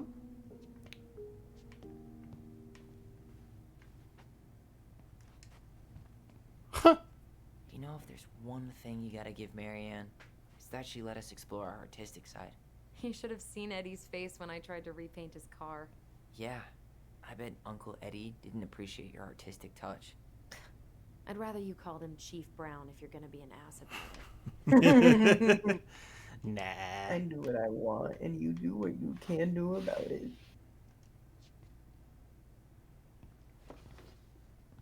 Look what I found! What? Only our greatest creation, the Book of Goblins. Seriously? It was in that chest the whole time? All these stories. I had ideas for so many more. Oh. Marianne wrote a lot of them. Yeah. It's one of the only times I remember her being at peace. Holy shit. Oh god, I don't know if you want me to go through all of these. I'm sorry. It's 80 pages. It really is. Damn, that's a lot of stories. Oh wait, but that's the last one. Okay. Okay, I'm gonna read them. I'm gonna read them. Okay. You want to alternate? I'll read one and you read one? Okay. Why not? The frog earns the right to speak. Wow, okay, that's... Once upon a time, in an ancient and deep forest, there lived a big frog in a small pond. She was a peaceful creature who spent most of her time eating, swimming, and sleeping. From the morning to the evening, she did everything the smaller frogs did, except she did it bigger. She ate more, she jumped farther, she was smarter, and she made much more noise. Everybody in the forest could hear her loud croaking, and everybody was happy that they could. You see, it was easy to get lost in the forest, but thanks to the frog's loud noises, you could just as easily find your way back to her pond. Maybe it would not have been the same if the big frog had kept singing during the night, but she was much too lazy an animal to stay active after dark. One day, an unknown visitor came to the forest for the first time. It was a young woman dressed in a beautiful gown. She was walking fast through the woods as if she was running away, and she never looked back. Many eyes spied the princess pass by, but no one dared to help her, for the mad hunter was on her trail. "This is not our business," they said. They stayed in their lane, and we had better look away, for the mad hunter was an unyielding man who loved nothing but hunting down prey for money and glory. Nothing could escape his piercing eye for long. So the princess walked alone without help until she was hopelessly lost in the big forest. Exhausted, she pressed on with no idea of where she was heading. As the hunter drew ever closer, dogged in his pursuit, she continued this way until she heard a heavy croaking, far off to her left, so clear and loud that the princess immediately made for the source of the noise. A few minutes later, she reached the big frog in the small pond, and the frog looked at her with a gentle smile. "Help me, please," said the princess. "I need a place to rest and to hide." "Ribbit," answered the frog, and the princess frowned. "Please stop making noise. The mad hunter is after me." "Ribbit," said the frog again, so loud that the princess had to cover her ears. The creature began to jump every which way. "What are you doing?" asked the princess. "Stop all that noise, or he will find us." But the frog kept croaking and jumping around her, left and right, up and down. "Ribbit, ribbit," until the princess understood the meaning of all this fuss. Cautiously, the woman climbed on the back of the big animal, and then with a leap, the frog set off away from the pond. The frog jumped so high and so far that even the hunter could not find where the princess had gone.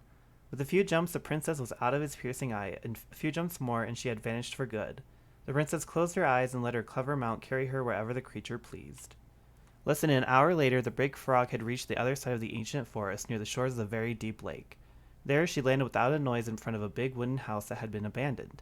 "Thank you," said the princess, covering the animal's snout with kisses. "I only wish you could speak, so I would have understood what you were trying to do sooner." As she pronounced those words, something incredible happened.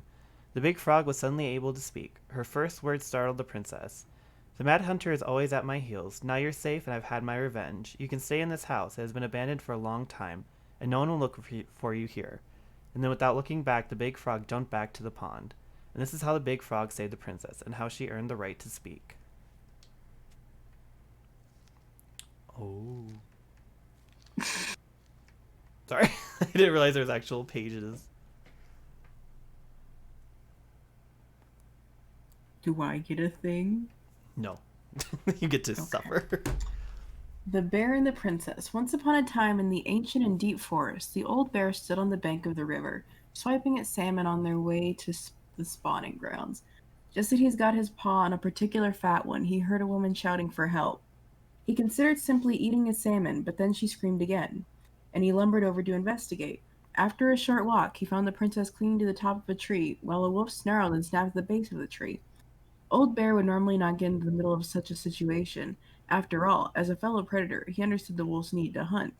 But when he saw the princess, he was struck by her beauty, and he knew he had to help. With a great roar, the bear heaved onto its hind legs, rising to its full height. The wolf snapped and snarled in his direction, but the bear roared again, and the wolf took off into the trees, tail behind its legs. The old bear fell back down onto all fours and stared up at the princess. She regarded him fearfully. "You can come down," he said. "How do you know? How do I know? How do I know you didn't just save me so you could eat me for yourself?" I can't read! "I suppose it is a fair question," admitted the old bear, "but I promise I won't eat you." Eat her. The princess had no reason to trust the old bear, except that he had kind eyes. Oh my god. Oh, God. And so she slowly made her way down the tree and reached the ground. The bear only watched her, and so she supposed she was not going to be eaten today. "Thank you," she told the old bear. "Of course," he said. "Can I walk with you back to your home?" "Of course," said the princess. And so the princess and the old bear walked together through the forest, back to the big wooden house. After that day, the princess would occasionally find gifts from the bear: a fresh caught salmon, a handful of ripe berries, a newly bloomed bluebell. One spring, when a sudden thaw flooded the path out of the princess's home, the old bear was there, and she rode his back across the river. The old bear began to think that the princess should be his mate. Wait a minute. After all, she had no mate, and she needed one, and he could keep her warm and provide a much more suitable den and catch fish for her and protect her from wolves. She, in turn, would brush out his fur and pick berries without smushing half of them and scratch that one part on his back he couldn't reach. And with how she took care of the goblins, she could be an excellent mother for his cubs. Oh God. One day, the old bear came with a ring of spruce and asked the princess to be his bride. I'm sorry, said the princess. You are a very good friend, and I appreciate all you've done for me, but I cannot marry you. You're a bear. I'm a princess. It will never work. The old bear was crushed. Can we still be friends? He asked. We will always be friends, said the princess, but I will never marry you. The old bear and the princess carried on their friendship, and after 1 year, he tried again to ask her to be his bride, but once again, she refused him. This happened 1 year later, and 1 year after that, and then finally the princess said, Old bear, you are my dear friend, and I appreciate all you have done for me, but I would sooner you have left me to the wolves than marry you, and that is how it'll always be. I have my hands full with the two goblins who live under my house, and they are all I need. That wounded the old bear deeply, and it was finally enough to stop his proposals. They remained friends, and he continued to give her gifts of fresh salmon and ripe berries, and his newly bloomed bluebells. But the old bear never again asked the princess to be his bride, much as he might have wanted to. And that is how the princess befriended the old bear, and how she refused him. So the princess is still the mom. Okay. And the bear is a Probably. Anyway. What's this one called? Oh, what? The Princess and the Bear. Oh, I hit the wrong one. The Beaver Fixes the House. Once upon a time, in an ancient and deep forest, there lived a wise princess in a big wooden house. One night, a particularly violent storm shook the house. It shook the shingles on the roof and the planks in the walls. It even shook the beams on which the house stood, blowing the whole thing near to the ground. The princess hid in a closet, fearing the house would come down on her as she slept. In the morning, the house was still standing, but it was badly damaged. The storm had blown shingles off the roof and planks off the walls, and even bent a post upon which the house stood. The first two things she could fix, but the last concerned her. What will I do? Despaired the wise princess, for though she knew many things, she did not know how to fix the big wooden house. Just then, the old bear came by to see if the princess had any trouble in the storm. When he found her nailing planks back into place, he said, Stop, princess. Let me do that for you. I'm happy to do it, said the princess, but if you want to help with the roof, you may. When the pair were done with the roof and the walls, they examined the bent support post. I could throw my body against it, said the old bear. I am very large. He stretched up onto his hind legs, being sure the princess could appreciate how very large he was, then charged straight at the post. He threw his body against it with an impressive thud. The impact moved the post, but too far, and it ended up bent the other direction. The wise princess decided more precision was needed. She thought then of the very old beaver, who kept an excellently crafted dam. Perhaps she can help. She went looking for the very old beaver and found the industrious animal hard at work, slapping down mud on a part of her dam that had been blown apart in the storm. I love how all of the animals are just very old. Most of the structure was unharmed because the beaver was very good at building things. The princess knew she had come to the right place. Beaver, she said, my house was damaged in the storm. Would you help me fix it? I believe I could do that, yes, said the very old beaver, and she paused at fixing her own den to follow the princess. The very old beaver examined the big wooden house and nodded. It will be an easy fix, she said, and she set about righting the post with loud slaps of her tail. When she was done, the wise princess stroked the beaver's head. Thank you, beaver, she said. The wind blew the shingles off the roof and the planks off the walls, and even bent this post. Now, thanks to you, I still have a home. Think nothing of it, said the very old beaver, who returned to work on her own den once again. That winter, the very old beaver grew ill, very ill. She was not able to fix her den nor to gather food. When the princess found out, she set about delivering meals to the beaver. She brought stews of corn and beans and baskets full of bark and twigs from the beaver's favorite aspen. One day, the wise princess noticed that the beaver's den had begun to fall apart. She set about fixing it, and though she was not as talented as the very old beaver, the fix kept the creature warm and dry. Thank you, said the very old beaver. Of course, said the princess. You helped me when the storm blew my house near to the ground. Thanks to you, I still have a home, and I am happy to do the same. The princess continued to nurse the old beaver until the day she came to the dam, and the forest was still. No birds sing, no branches rustled, no small things skittered within the underbrush. Oh, said the princess, staring sadly at the dam, for she knew the old beaver had passed on. Goodbye, my friend. And that is how the very old beaver saved the big wooden house, and how the wise princess repaid her kindness. Well, she did, so. How many of these stories? Holy shit. Hold Yeah, on. there's a lot. Oh my god.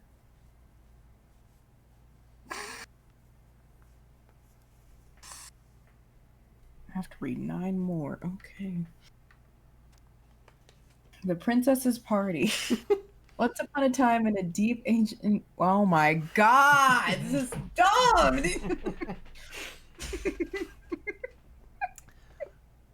I mean, I can read them all if you want. But, we're gonna see how much we struggle. We're gonna see how bad it gets. In a deep and ancient forest, the princess was melancholy because it was the 1-year anniversary of when she had run away from home. Sensing her sadness, her forest friends showed up at her door. They were headed by the. This is why I need like paper to read things. I'm like reading more ahead. They were headed by the pelican. I don't know what that word is. Pious, Pious. whatever, and attentive and organized by the moose. Oh my god. Stalwart and farsighted. Go ahead. Okay. The old bear was here. It'll just be me reading to you, okay, Sierra? I'll tell you stories. Okay, great. The old bear was there, with his claws so sharp as well as the big frog prattling away. Even the haughty muskrat, who mostly came out at night, had come. The bear invited her to ride on his back, promising no wolf would harry her path, and then the animals led her to a fairy glen, where a fabulous party had been prepared. There was a buffet of seafood the pelican had served from her never-emptying beak. The air was filled with winking fairy lights the moose had arranged after clouds filled the sky, and the gregarious frog mixed up fizzling drinks. Only the muskrat had done nothing in particular, mooching off everyone else's hard work. Well, lovely. The princess had a very good time at her party. Such a good time that she forgot to say thank you to any of her friends. Noticing this, the fairies devised a bit of mischief. When the princess went to open her gifts, she found 3 identical boxes at the edge of the glen. Puzzled, she turned back and gasped. The entire party had vanished. Because you have taken your friends for granted, called the naughty fairies, we have hidden them from you, but we like games. Guess who has given you each of these presents, and you'll get your friends back. Wow, that's fucking rude. The princess opened the first box. Inside there was a torch, which, when it revealed the truth... which, when lit, revealed the truth. Said the princess. Someone wants to make sure I don't get lost in the woods when it's dark, and that I always see right from wrong. Which of my friends would give me a gift like that? She opened the second box. Inside there was a magic sword, which would leap right out of the bear's hands to defend them. Said the princess. Someone wants to make sure I am protected if I'm ever under threat. Which of my friends would give me a gift like that? Well, probably the bear. She opened the third box.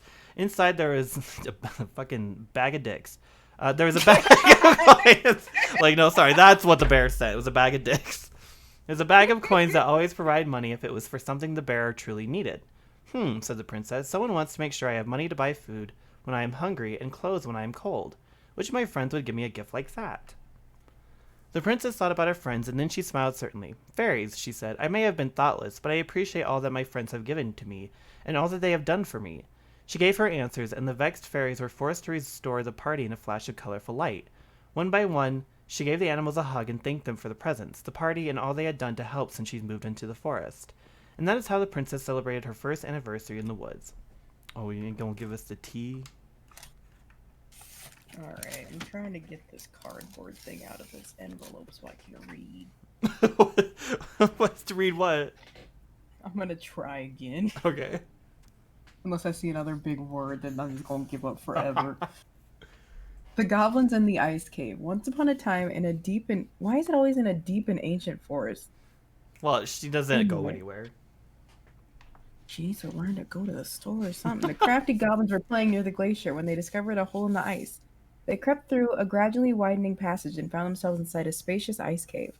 Light spilled down into the undulating blue-white walls in a way that made them look like an electric waterfall, and a column made up of hundreds of icicles stood in the center. This was the time before the goblins had settled beneath the old wooden house, and they had nowhere to live. Perhaps we could live here, they said excitedly.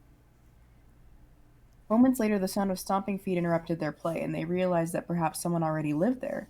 They hid behind a boulder to wait to see who was coming. The old bear sauntered into the cave, shaking powdery snow from his coat. He let out a giant lawn.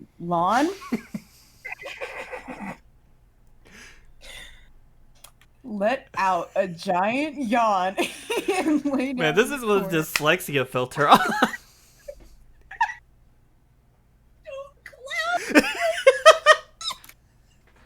You know I can't read.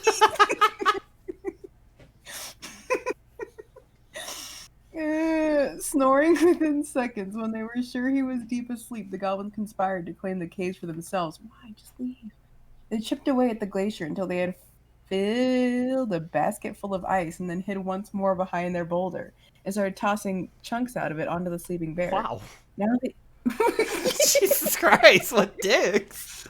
Now Old Bear was not the smartest creature in the forest, so when he woke up covered in ice, he roared, "My cave is collapsing!" And then he lumbered to his feet and ran outside before the whole thing had come down on top of him. The goblins crept out after him and did a loop before coming back to find him sitting outside. "Oh my god, what happened?" they asked. "My cave, it's collapsing," bemoaned the old bear. "And it's time for me to hibernate. Where will I stay for the winter?"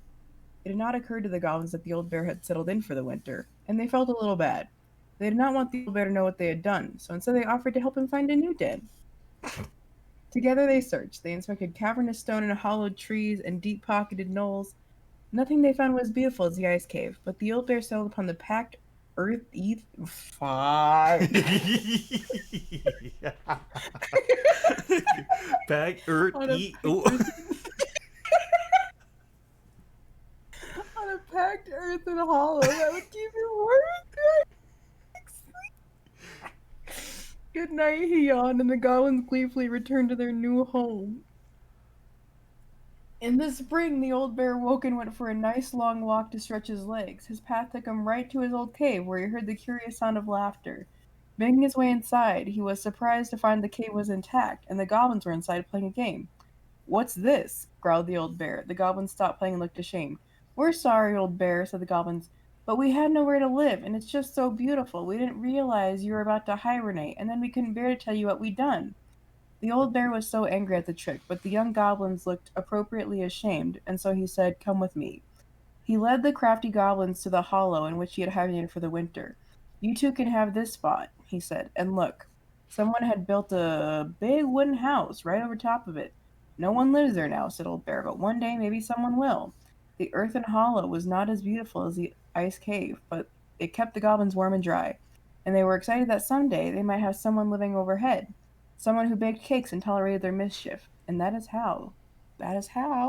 the story of how the crafty goblins tried to steal the cave of the old bear and how they got their own instead. 23, never learned how to read. I do like the artwork. It's very cute. Yeah. The Princess and the Two Thieves. Oh, of course, the goblins again. Once upon a time, in an ancient and deep forest, there lived a wise princess in a big wooden house. The house was built from the strong wood of the forest, and it kept the princess warm and safe. The princess was not a native of the forest, but she never spoke about where she had come from, for it made her cry. She did not have many friends, but that was how she liked it. The forest was big and deep, and many paths led to her house, but not many visitors passed by. The princess was happy to be left alone in the big house in the deep forest. She knew that the forest would provide for her, but that its generosity had to be respected, so she only took what she needed, and for a long time life was just fine for the princess in the big wooden house.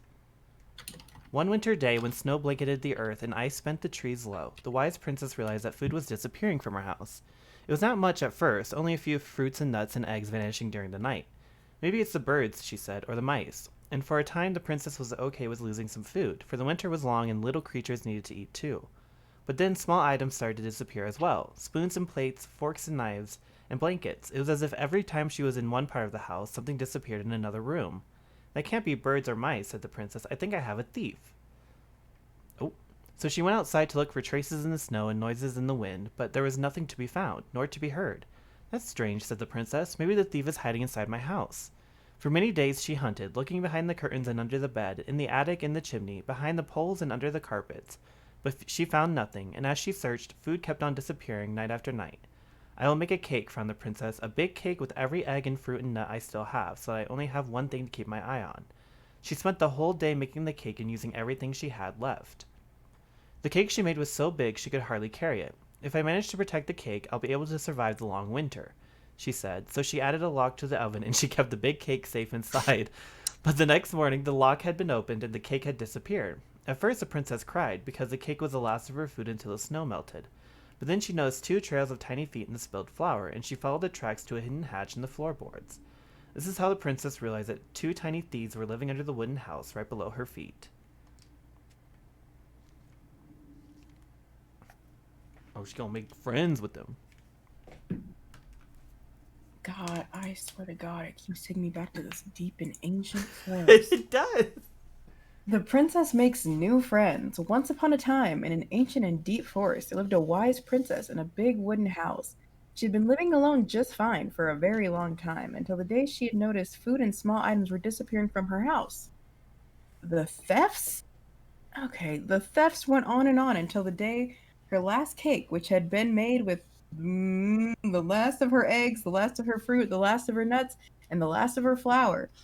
Well, the last cake was stolen too. And all she found at the scene of the crime were two trails of tiny feet in the spilled flour, leading to a hidden hatch in the floorboards. The princess did not try to open the hatch, nor did she try to break it. She was too tired and too hungry. All she could do was cry in silence, alone in the big wooden house hidden in the ancient and deep forest. She cried for a long time until the evening arrived, and then cried some more. Suddenly a tiny voice came from under the house. "What is that noise you make?" it asked. "We do not like it, not one bit. I'm crying because you two are mean to me, whoever you are. You stole all the food I had, and I will starve before the end of this long and cold winter." The hatch opened just a peep, revealing 2 frowning faces peering from the darkness of their hideout. "But we are hungry too," said the second creature. "We have been hiding in this cave for a long time, and now the winter is upon us, and we need food." The princess dried her eyes and smiled at the 2 goblins. "If we were friends, we could share the cake you stole from me." The 2 thieves spat and smirked. A friend? What's that? The princess frowned, for she realized that the 2 tiny thieves were as lonely as she was. "A friend is someone you love and care for, someone you would never hurt." "We never hurt each other, and we care for each other," said the goblins at the same time. "Does that mean we are friends?" "Yes, that's exactly it." "And if we were friends, you would not hurt us?" "Of course not. Friends trust each other." The goblins shook their heads. "We trust no one, for no one trusts us." Their words made the princess cry again, for now she understood the 2 creatures were not only as lonely as she was here in the big wooden house, but they had been lonely since they were born. "You 2 are making that noise again." "Oh, you are making that noise again. I can't read." "You are making that noise again," frowned the goblins. "Please stop, for it makes us feel unhappy. Are you a witch? Is this some sort of magic? Why is there a dog?" Why is there a dog? "Is this some sort of magic? It makes you unhappy because we are friends," said the princess, "but we don't know you, and you are not like us. Sometimes friendship comes right away, even between people who are very different. Does it mean we can't steal from you anymore?" "Yes, but that's what we do. We are the crafty goblins who live under your house." "Well, then maybe we could arrange something. Is that what friends do?" "Yes, I believe they do." And this is how the princess met the crafty goblins and how they became friends. Wowie. The Bear's Big Paws. Once upon a time in a deep and ancient forest, the old bear was out looking for a snack when he spied a bee's nest in a hole high up a tree. The tree was dry and brittle, but the old bear was hungry, and so he made his way to the nest. But when he got there, he found his giant paw couldn't fit into the hole. Determined, he tried to force it inside, but the effort caused a branch below him to snap. The old bear tumbled to the ground and landed with a painful oomph. He lay there stunned from the fall when all of a sudden something bit him. The bite was followed by another and another and another. Carpenter ants were swarming up his legs. You see, they had been nesting in the branch, and they did not appreciate being forced from their home. The old bear howled and jumped to his feet to dance around as he swatted and snapped, but his big paws couldn't do much about the tiny ants. When he had finally managed to squish or scare them all off, the old bear heard someone laughing. The crafty goblins had seen the whole thing. "Clumsy old bear," they teased. "Those big old paws aren't good at anything, aren't they?" Then they sped off, leaving Old Bear's pride hurting just as bad as his body. He lumbered through the forest, hungry and sad. "Maybe I am just a clumsy old bear," he moaned, "and my big old paws aren't good at anything." At that moment, the old bear heard a sad, sad noise. "What's that?" he wondered, and he followed the sound to where a mountain goat stood atop a boulder high up a hillside. "Old bear," she cried. "Old bear, please help. My kid is stuck." Why didn't he die? Sorry. Like, why did the beaver have to die and he had to live? Sure enough, a tiny mountain goat was trapped inside the stones, bleeding sadly. What? The bear's Eddie, you dumbass. That's why he didn't die. So who's the beaver? I don't know, probably their grandma or some dumb shit. Sure enough, a tiny mountain goat was trapped inside the stones, bleeding sadly. The old bear began to walk toward them and then stopped. I'm probably just going to make it worse, he thought, but then the goat kid started to bleat even louder and the old bear put away his fear. He climbed up to where the goat was trapped, careful of where he stepped and trying not to think of how he had only just fallen out of a tree. Every now and then the ground would slide away from under his feet, but he kept going. When he reached the goat kid, he put his mighty paws against one of the boulders and began to push. At first it didn't budge, but he dug in and pushed even harder. Finally, the boulders parted just wide enough to let the kid scramble to safety. The old bear released the boulder and let out a roar of triumph. Roar! Okay. Thank you, gushed the mama goat, and she and her kid bounded off up the mountain. The old bear watched them go with a smile and then made his way back down the hillside, wiggling his rump in triumph as he went. To his surprise, the crafty goblins waited at the bottom of the hill. We saw the whole thing, they said. We were wrong. You aren't just a clumsy old bear, and your paws are good for helping others. Oh, is that a song? Oh, God. Great. The moon hag loses her name. Once upon a time, in a deep and cold lake in an ancient forest, there lived an old seal who was a powerful witch in disguise. She was mean and cruel. She liked nothing more than to swim in the deepest part of the lake, where the light was dim under the ice, admiring the corpses of the many victims she tricked into the water over the years. She was so hateful that only the cold water of the lake could keep her cool. Okay. Anyway, her most prized possession was a tin mirror sold to her by the secret keeper, and she kept it in a chest at the bottom of the lake. It was no ordinary mirror. If you looked into it, you could see a reflection of who you truly desired to be, and for 1 hour, the mirror granted you the power to appear as that person. Whenever a boat or an unwise traveler approached the edge of the lake, the old witch would use the mirror to appear as the beautiful woman she'd always wished to be. And with this disguise, she lured the unfortunate sailor or wanderer into the deep and cold water. There, the old seal forced her victim to become her servant. When she was done with them, they joined her collection of corpses in the deepest part of the lake. One day, when the old seal swam down to her den under the lake, she discovered that someone had stolen her mirror. The chest where she had kept her most prized possession had been forced open, and now it was empty.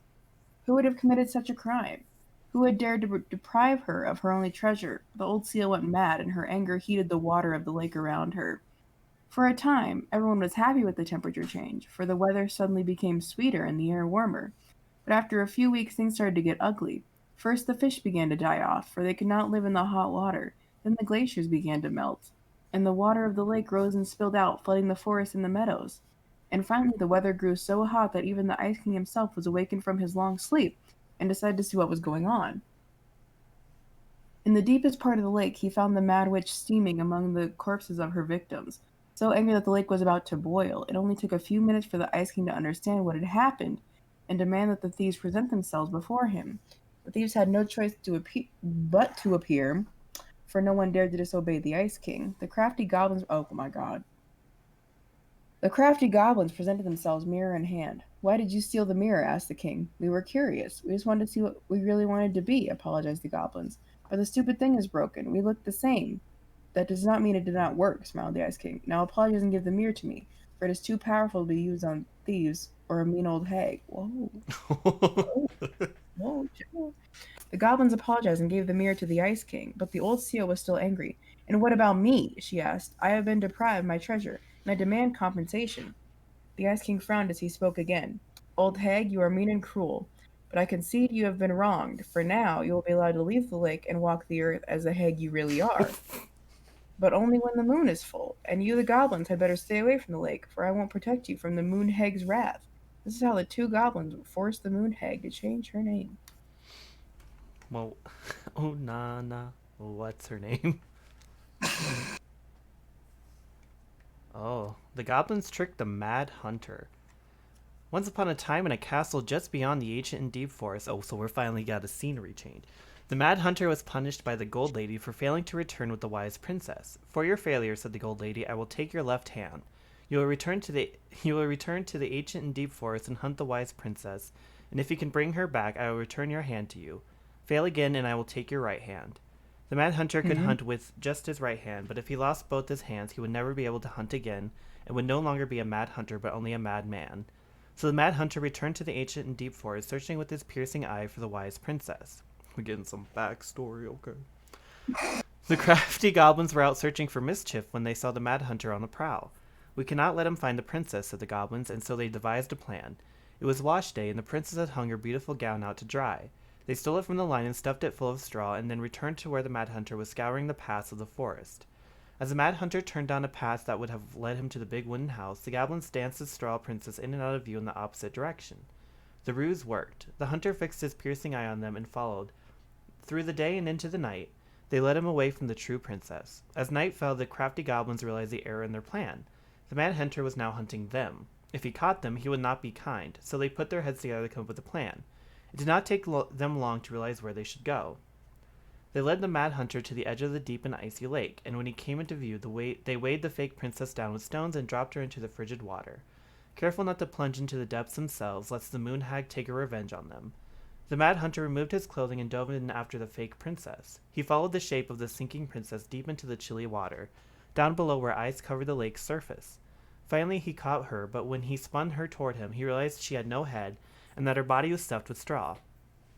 And then he felt a slippery fin brush his shoulder as the moon hag loomed overhead. The next morning, the princess went to retrieve her gown from the clothing line and found that it was gone. She immediately suspected the goblins of mischief and called, "Goblins, did you take my gown?" The goblins emerged from their cave and nodded sadly. Now what will I wear?" asked the princess, sad and angry that she had lost her only dress. "Let us explain," said the goblins. So they told the princess the story of the Mad Hunter, and then they produced his clothing, which was a bit large for the princess, but much warmer than her beautiful gown. She immediately forgave them. "Thank you, my friends," she said, "for rescuing me and for this clothing, which will keep me much warmer in the winter than my beautiful gown." The Mad Hunter was forced to remain below the lake with the moon hag, but she did not kill him, because even reduced to just one hand, he was too useful a servant. Lo, he plotted the day he would emerge, to once again hunt the wise princess and earn back his left hand. And that is the story of how the crafty goblins rescued the wise princess from the Mad Hunter. So we're finally on the second page. Hello. Yeah. The pelican helps her friends. Once upon a time, in a deep and ancient forest, an early winter storm blanketed everything in snow. It was so early in the year that the creatures of the forest were not ready for the ordinary winter, much less a bad one, and everyone agreed that the storm was a sign that the Ice King had plans for a long, cold winter. The princess had grown up in a kingdom where it was sunny all year long, and the goblins were very young, so no one in the big wooden house knew to prepare for such a winter. The house was not well insulated, and they did not have enough fuel or food. What's that word? Only the pious. Pelican noticed their plight. And when it came time to fly south with the other birds, her heart was heavy with sadness. What can I do? She thought. I am a migratory bird, and if I were to stay, would you look after my flock? The time came to go, and the pelican struggled to take flight. It felt as though a leaden weight were struck right in the center of her chest. What can I do? She thought, what the fuck? Did that just repeat? Anyway, I'm a migratory bird. If I were to stay, who would look after my flock? She managed to take off, but only just barely, flapping fiercely to catch up with the other birds. As the pious pelican began her journey, the storm picked up, battering her to and fro. She had fallen well behind the flock, and she was already growing tired. But for all her challenges in the air, she could tell things were much worse on the ground, and a deep freeze had settled over the forest. The leaden weight in her chest grew heavier as she thought of the princess and the goblins. What can I do? She thought. I'm a migratory bird, and if I were to stay, who would look after my flock? Just keeps repeating it. Mm-hmm. Like, yo, chill. The storm intensified, and the pelican was in a total whiteout. She knew she would have despaired, but all she could feel was the weight, which had grown and grown, till she thought she might drop out of the sky. She had felt called to help the prince of the goblins, but she had ignored it. I should have stayed, she thought. It was the right thing to do, and now I am lost with no way to make it right. Suddenly she was plucked from the sky and deposited in the hall of the Ice King. Pelican, he said, you were flying in circles around my mountain. I was lost, she said, weighted down by the weight of guilt in my heart. And the Ice King stared at her sagely. Is it guilt or is it something else? Open your beak. He reached down inside of her, pulling out a glowing stone. The pious pelican was surprised at how it filled her with warmth and chasing away her cold and doubt. You know what you must do, said the Ice King. The pious pelican flew straight into the house. Yo, what the fuck is up, y'all? I'm back. The pious pelican flew straight to the big wooden house. Snow had already blown in through its many cracks, and ice crept across the floorboards. She found the princess and the goblins huddled in the floor in front of the quiet. Fuck me.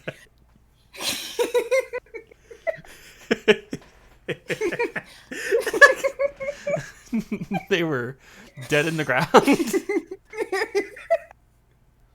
Huddled in front of the quiet hearth, nearly frozen solid.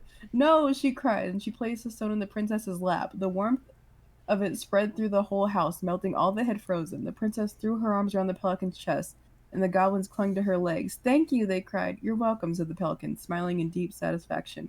What is that? Asked the princess, staring at the wonderful stone. At first, said the pelican, I thought it was my guilt, but when the Ice King pulled it out of me, I realized it was something much more powerful. We pulled it Just out of then. you. Okay. Fuck, no. You freak. Just then, the storm had broke and the skies had cleared. So Pelican filled the big wooden house larder with food from her beak, and then she took to the skies, lightened by the knowledge that through her charity, everyone in the big wooden house would be warm and fed until spring. And that is the story of how the pious pelican saved the wise princess and the crafty goblins from the long winter and didn't fly in the house, and I can't read. I'm a migratory bird. I'm just trying to see. Really say it that many times? What the fuck? The goblins earned their voice. Once upon a time in the deep and ancient forest, the crafty goblin spied on the secret keeper as she made her rounds, gathering up secrets that the animals at the forest had for sale. How, said the first goblin, does she get people's secrets? Do you suppose she peels open their heads? Let's find out, said the second, and so the goblins watched the secret keeper. They watched her until the stalwart moose came to her, head hanging low. It was my fault. I chose the uneven trail. I can't bear to remember. The secret keeper nodded and gazed into stalwart moose's eyes. Though the goblins couldn't hear anything, they knew she was speaking to the moose, for the secret keeper spoke in people's minds with the gift of the voice. After a few minutes, the stalwart moose blinked. I feel lighter, said Moose. Did I just give you something? The secret keeper nodded, handing him a coin. The stalwart moose nodded and plodded along down the trail. He spied the goblins hiding in the woods and narrowed his eyes, for he knew the goblins were often up to mischief. The two goblins whistled innocently, and the moose was forced to carry on because they were not doing anything obviously bad. I need to know what that secret was, said one of the goblins. Let's go buy it. So the goblins approached the secret keeper before she could stow away Moose's secret.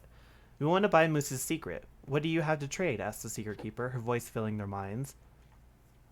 The goblins produced a silver-handled hairbrush they had stolen from the princess, and the secret keeper nodded. And that is how the goblins came to know that Moose's mate had tumbled down a cliffside to her death. Oh, wow. Oh, jeez. Okay. The secret keeper moved on. The first of the goblins said, I want to know more. So the goblins followed the secret keeper, hoping to find where she hid the secrets. They followed her to the peak of a nearby ridge and watched as she stowed the rest of the day's secrets high in a cloud. When she had gone, they climbed a high spruce tree that had disappeared into the misty sky. They reached out and just managed to dip their hands into the clouds. Their heads were filled with memories, and they snatched their hands back out as if they had just thrust them in boiling water. Tears poured down their cheeks. That was how the secret keeper found them, crying in the tree. You stole my secrets, seethed the secret keeper. I'll say that 10 times fast. Fuck. Give them back. Jesus Christ, that was a tongue twister. The crafty goblins stopped crying because they saw an opportunity. What will you give us in exchange? They asked. I will give you back the silver-handled hairbrush, offered the secret keeper. For so many secrets? Pshaw, you'll have to offer more than that. What if, said the secret keeper, I shared the gift of voice? The crafty goblins grew excited. That will do. So the secret keeper shared the gift of voice with the goblins, and immediately they found that they could hear one another's thoughts and feel each other's feelings. The crafty goblins gave back the secrets they had taken and ran back to the big wooden house. There they found the princess preparing food. They tried to peer into her mind, but they found it was a blank. She's just dumb as shit. They tried to speak to her using only their own minds, but she could not hear them. It seemed the secret keeper was craftier than the crafty goblins, for she had only shared enough of her power to let the goblins use the gift of voice with each other and not with the whole of the forest. And that is how the goblins stole the gift of voice from the secret keeper, but why they could only use it with each other. It's weird because I'm pretty sure the mom came up with these stories. So the fact that she's saying this about the voice. He said that Mom helped us write so many of them, so I think it was all of them. Oh, okay. I was gonna say, And like, she how just did she wrote them. know? I think she just took their stories that they told her and wrote them down.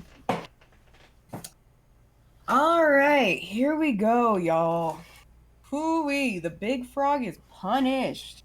Once upon a time, in an ancient and deep forest, lived a big frog in a small pond. She was no ordinary frog, for she had been given the gift of speech when she shaved? I'm gonna die. When she shaved the princess's head bald. Wig. Oh my god. When she saved the princess from the mad hunter. From the morning to the evening, she did everything the other frogs did, except she knew how to speak. Everybody in the forest could hear her loud voice, and everyone was unhappy with that. But she never stopped babbling. She babbled about the too hot sun and the too deep pond, about the rain to come, and all the delicious flies she had eaten. Across the forest, all the creatures tolerated the endless noise until one day they could not deal with it anymore. They asked the big frog to quiet down. I can't, said the big frog. This is what I do. Before the princess kissed me, I croaked all day long, and you like that. You like that? So why the fuck are you complaining now, bitches? My mind and you all liked that I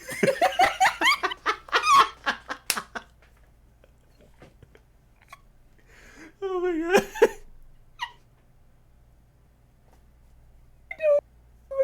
visual novels.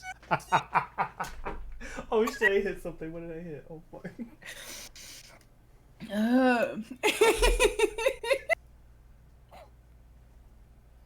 And you all like that I did. This is the same, except you can understand what I say. And now you're But I can't change what I am, can I? Could you? All the creatures agreed that she was right, and that it was to ask the big frog to stop doing what she had always done.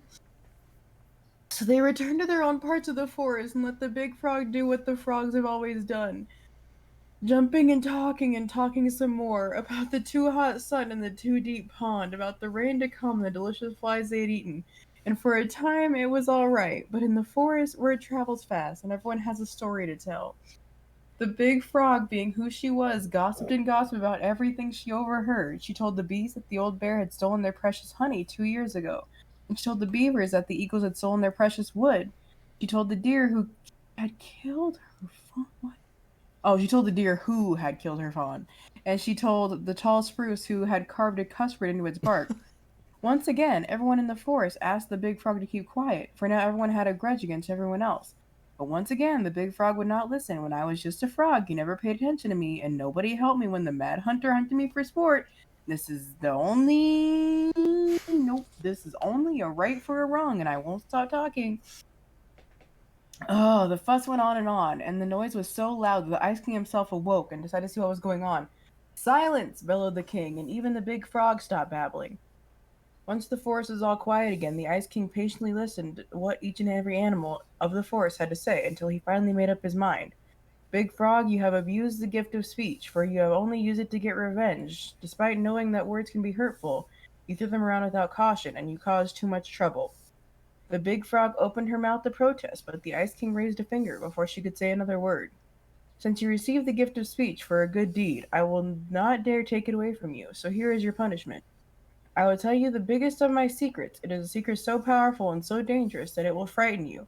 But if you reveal it to anyone, the Ice King bent down and whispered such potent words into the big frog's ear that the poor creature started to tremble. Now go about your business, all of you, and try to forget what the big frog told you, for you are all living in the forest, and you have nowhere else to go. This is how the big frog irritated the Ice King, and how she was punished. Well, the goblin saved the old beaver. She's dead. Well, once upon a time in a deep and ancient forest, winter gave way to spring in a sudden burst of warm air that melted all the snow and all the ice all at once.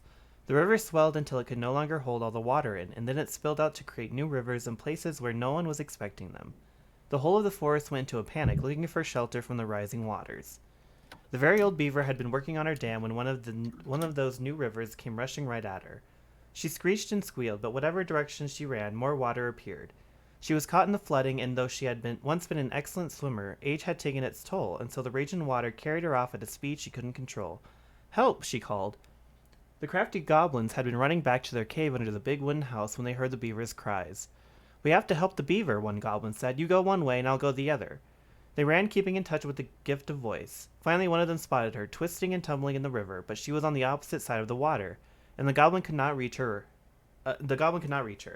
"Brother," the sister goblin called out through the gift of voice, "I see her, but I can't get her. Maybe you can." "I'll try." The goblin guided her brother so that he would hit the river in just the right spot to reach the beaver. The plan worked, and soon the second goblin appeared in just the right spot. "Beaver," he shouted, holding out a branch, "grab a hold of this." The beaver grabbed it, but in her panic, she pulled the goblin in too. "Oh my god." "No!" cried his sister. She ran as hard as her legs could go, managing to outpace the river and get ahead of the beaver and her brother. Searching for some means of getting them out, she spied a low-hanging branch. They'd zip by it quickly, but if they were fast enough... "Brother," she cried out through the gift, "you're coming up on a low-hanging branch. You'll zip by it quickly, but if you're fast enough..." "Got it," said her brother. And then he said to the beaver, "Get ready to grab a hold of a low-hanging branch. We're going to zip by it quickly, but if we're fast enough..." Suddenly they were right in front of it and reached out, snagging hold. Though the water beat against them, trying to shake them loose, they pulled themselves along the branch back to dry land. When they were all safe, the very old beaver thanked the goblins. "But how," she asked, "did you know just where to find me? And how did you know that branch was coming?" The goblins shared a secret smile. "Just lucky, I guess," they said, and that is how the goblins saved the very old beaver from the flooding river, and how she never knew how they did it.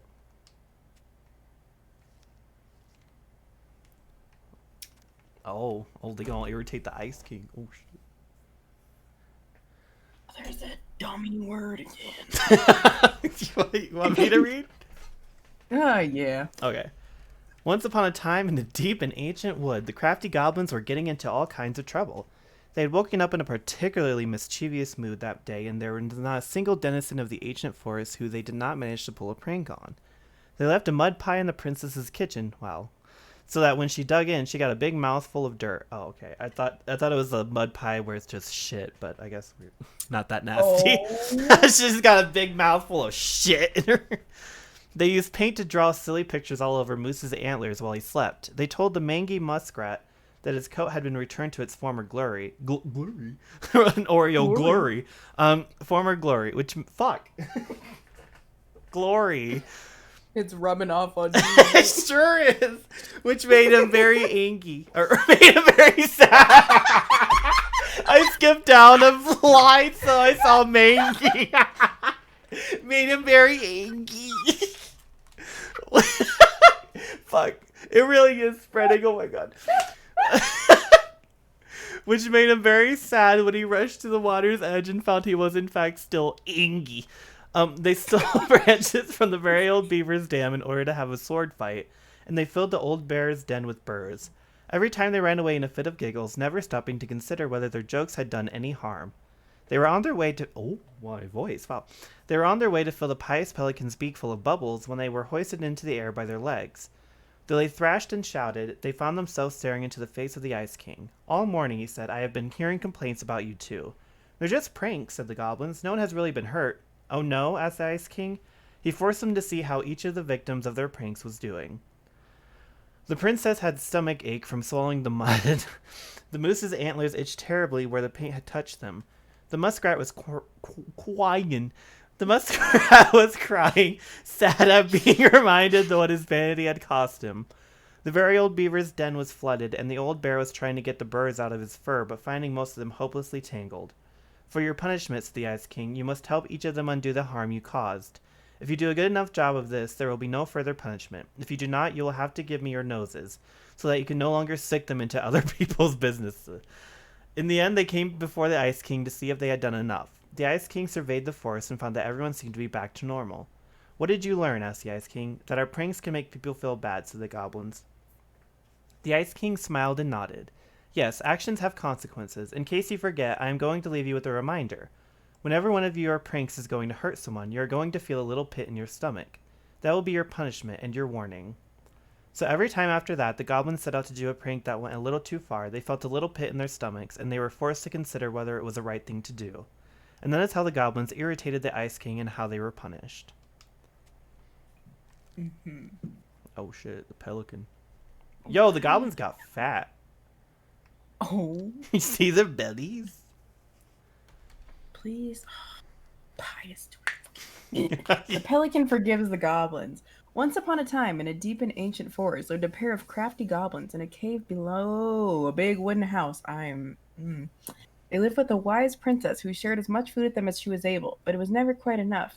This left the goblins hungry, very hungry, always hungry. One day, as they were out foraging for food, the pious pelican landed on a rock and dumped a smorgasbord from her beak, which the goblins knew was magic and never emptied. There were king crabs in red, blue, gold, and scarlet, veiny blue.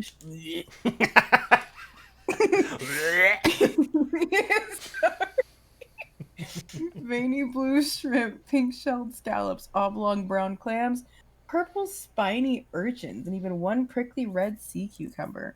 The food just kept coming. They watched as the pelican ate one clam and then took a nap. Do you think she would mind if we took just a little? Asked one of the goblins there. Her beak never empties, so she probably wouldn't miss a couple crabs. From the second, said the second, licking her lips. They agreed, and so they crept over. Filched? That sounds Some like a crabs. sex word. Sorry. Sorry. All right. The goblins scarfed the crabs, but when they were finished, they found out they were still hungry. She won't miss a handful of shrimp, said one goblin to the other. The goblins scarfed the shrimp, but when they finished, they found they were still hungry. Maybe also a few scallops, said one goblin to the other. The goblins scarfed the scallops. When they were finished, they found out they were still hungry. Jesus So they Christ. went back for clams, and then urchins, and finally to the sea cucumber. Finally, they were not hungry, but there's also nothing left. Just then the pelican woke up. What happened to my food? She asked, unable to lie about it. The goblins confessed their crime. The pelican was dismayed, but she was a charitable hearted bird, and she could tell the crafty goblins were growing little creatures. Error 404.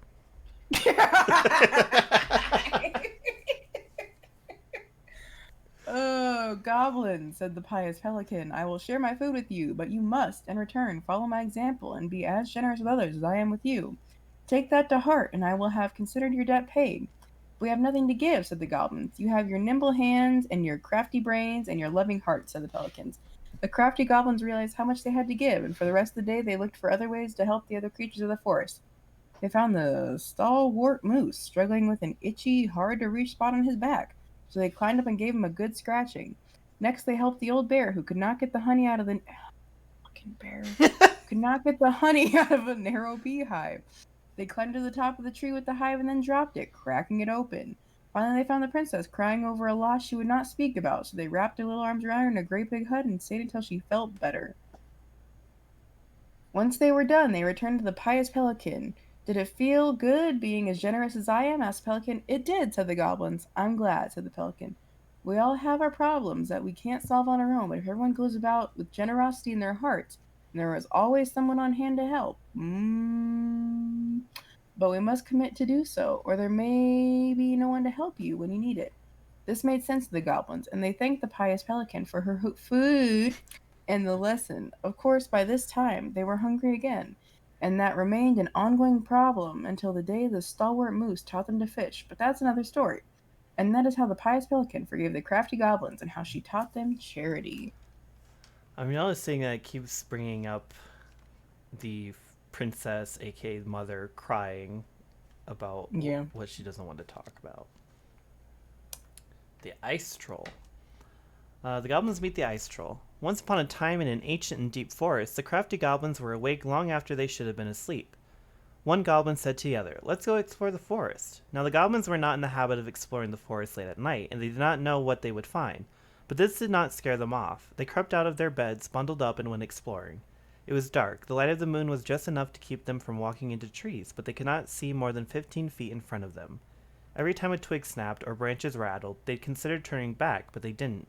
And so they had ventured far beyond the house into a part of the forest they were not familiar with. When they realized the snapping of twigs and the rattling of branches had become steady, something was following them. They turned to run, but a hulking figure emerged from the darkness. sweeping them up with a giant hand and stuffing them into a burlap sack. The goblins wiggled and cried out, but the sack remained shut as their captors stomped through the forest, singing, "Whittle diddle dum, whittle diddle dee, and this bag's a meal for me." After a lot of thumping and thudding, the bag opened and the goblins were dumped into a giant iron pot full of warming water. A huge troll stood overhead, grinning down at them through long bushy white eyebrows. "I am the ice troll, and you are my dinner." He ready to cook the goblins, singing, "Whittle diddle dum dee dee dee. There's soon to be a soup for me." Finishing his ditty, he bent over to stoke the fire beneath the pot and let out a loud noise of pain, rubbing a spot on his back that always ached. The troll stood painfully and walked over to a stone shelf where he began to chop potatoes. One of the goblins had an idea. She whispered to her brother, "Follow my lead." The goblins stretched out in the water, floating and letting out sighs of contentment. "Ah," said one of the goblins, "this is the most relaxed I've ever been. My body feels so good I think I could run 100 miles without stopping," said the second. The troll peered at them. They weren't supposed to be happy about being in the cook pot, but they certainly looked like they were. "Troll," said the goblins, "if your back is hurting, you should try sitting in the water, just for a little bit, before it gets too hot." The troll stomped over. "But if I take you out, then you will escape, and there would be no soup for me. Put us back in the sack," suggested the goblins, "then we can't run away." This made sense to the troll. The spot on his back that always ached was still bothering him, and the goblins couldn't go anywhere if they were trapped. So he stuffed the goblins back in the sack and climbed into the soup pot. He stretched out and let out a sigh of contentment. Meanwhile, the goblins threw themselves around in the sack until it began to swing. The troll was so relaxed he didn't even notice. The bag dropped onto the shelf where the troll had been chopping potatoes, and the goblins pushed it up against the edge of the troll's knife, sawing a hole. Then they made a break for it. The troll finally noticed what they were doing and roared out in anger, but he was so relaxed that when he tried to chase them, he tumbled out of the cook pot and into the flames, catching his bushy eyebrows on fire. The goblins ran and ran and ran as fast as they could through the ancient and deep forest, until they were back in their cave and safe in their beds. They vowed never to venture out in the ancient and deep forest late at night again, for they did not think they'd get so lucky as to trick the ice troll twice. And that is the story of how the crafty goblins met the ice troll and why they never did again. So I'm wondering. Okay. So I'm gonna read the last two because I'm very curious about the last story. There's 3. Oh, did I skip it? Yeah, no, that's what I'm saying. If you want to read this one, I'll read the last 2. Okay. Snuggles, you have to wait. You have to wait one more time. The goblins tricked the muskrat. Once upon a time, in a deep and ancient wood, there lived a muskrat. The muskrat was a lazy, cowardly creature who did little but lay around in the sun, cleaning his beautiful coat until it shone. One day, the muskrat found crafty. I'm gonna kill myself. Quaffed mac and cheese goblins. The crafty goblins playing king of the mountain on his favorite rock. He was too cowardly to confront them directly, so he retreated a safe distance and then pitched a stone right at the hornet's nest that had been hanging overhead. One of the goblins saw him do it, but before she could say anything, the hornets emerged, furious, and chased the goblins away, stinging them. With the rock empty, the muskrat claimed a spot. When the goblins returned, they asked the muskrat, "Why did you do that?" "I don't know what you're talking about," he said, turning away to ignore them. Okay. The goblins knew that the muskrat cared for nothing but his coat, so they devised to steal it in order to teach him a lesson. As the muskrat lay in the sun, he spied the goblins strutting by. Their skin was covered in flecks of gold. "Goblins," called the muskrat, "what happened to your skin to make it shine that way?" "When we were attacked by the hornets, we ran and ran until we found a pool by the glacier. We dove in and came out this way." "Would you show me this pool?" asked the muskrat. The crafty goblins led the muskrat to a pool. The muskrat looked at the pool skeptically. "It looks like a pool," he said. Gobbles? The goblins chuckled and shrugged. "You don't have to jump in if you don't want to, but what do you lose if you try? And if it works, you'll be the most beautiful creature in the whole forest." With visions of his splendid coat in mind, the muskrat jumped in. When he emerged, he was disappointed to find that nothing had changed. Said one goblin. "Maybe you have to be stung by hornets first, just like us." The muskrat hesitated, because being stung would be painful. Seeing his hesitation, the goblin added, "If it works, you'll be the most beautiful creature in the whole forest." The muskrat decided it was worth it, so he returned to the hornet's nest and pitched a stone right at it. The hornets emerged even more furious this time. They chased the muskrat, stinging him repeatedly until he jumped into the magic pool. The muskrat was disappointed to find that once again nothing had changed. "I wonder if the magic only works for us," said one of the goblins. "Would you like me to jump in with your coat?" The muskrat hesitated. "If it works, you will be the most beautiful creature in the whole forest." With visions of his Snugbles, don't you dare poop on the floor, I swear to God. Come here. With visions of his splendid coat in mind, the muskrat agreed. He slipped it off and handed it to one of the goblins. Without his coat, the muskrat was pale and covered in scabbing welts. Instead of jumping in the pool, one of the goblins ran away with the coat, laughing. The other pushed the muskrat into the frigid pool, and as the water splashed the goblins, the gold flecks ran, revealing that they had only ever been painted on. The muskrat cried so pitifully that it made him clamor that he awoke the Ice King, who came down to the forest to see what had happened. When the Ice King saw the muskrat, he laughed, only further infuriating the creature. Tell me what happened, said the Ice King. Both the muskrat and the goblins told their sides of the story, and the Ice King considered the case before him.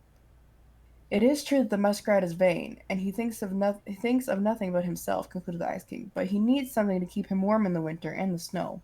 The Ice King was decided. The muskrat would get his coat back, but it would be patchy and unkempt.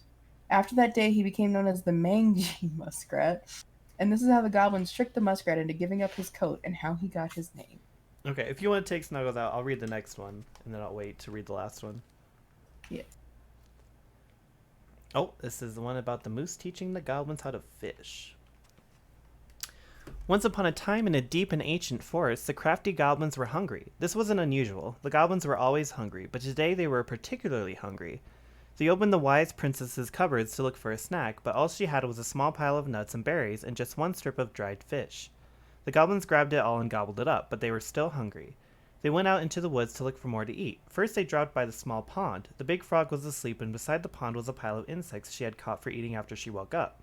The goblin crept up to the pile, careful not to wake the big frog. As they got close, she ribbited loudly and they froze, but the big frog kept sleeping. So they grabbed up the pile of insects and gobbled it up, but they were still hungry.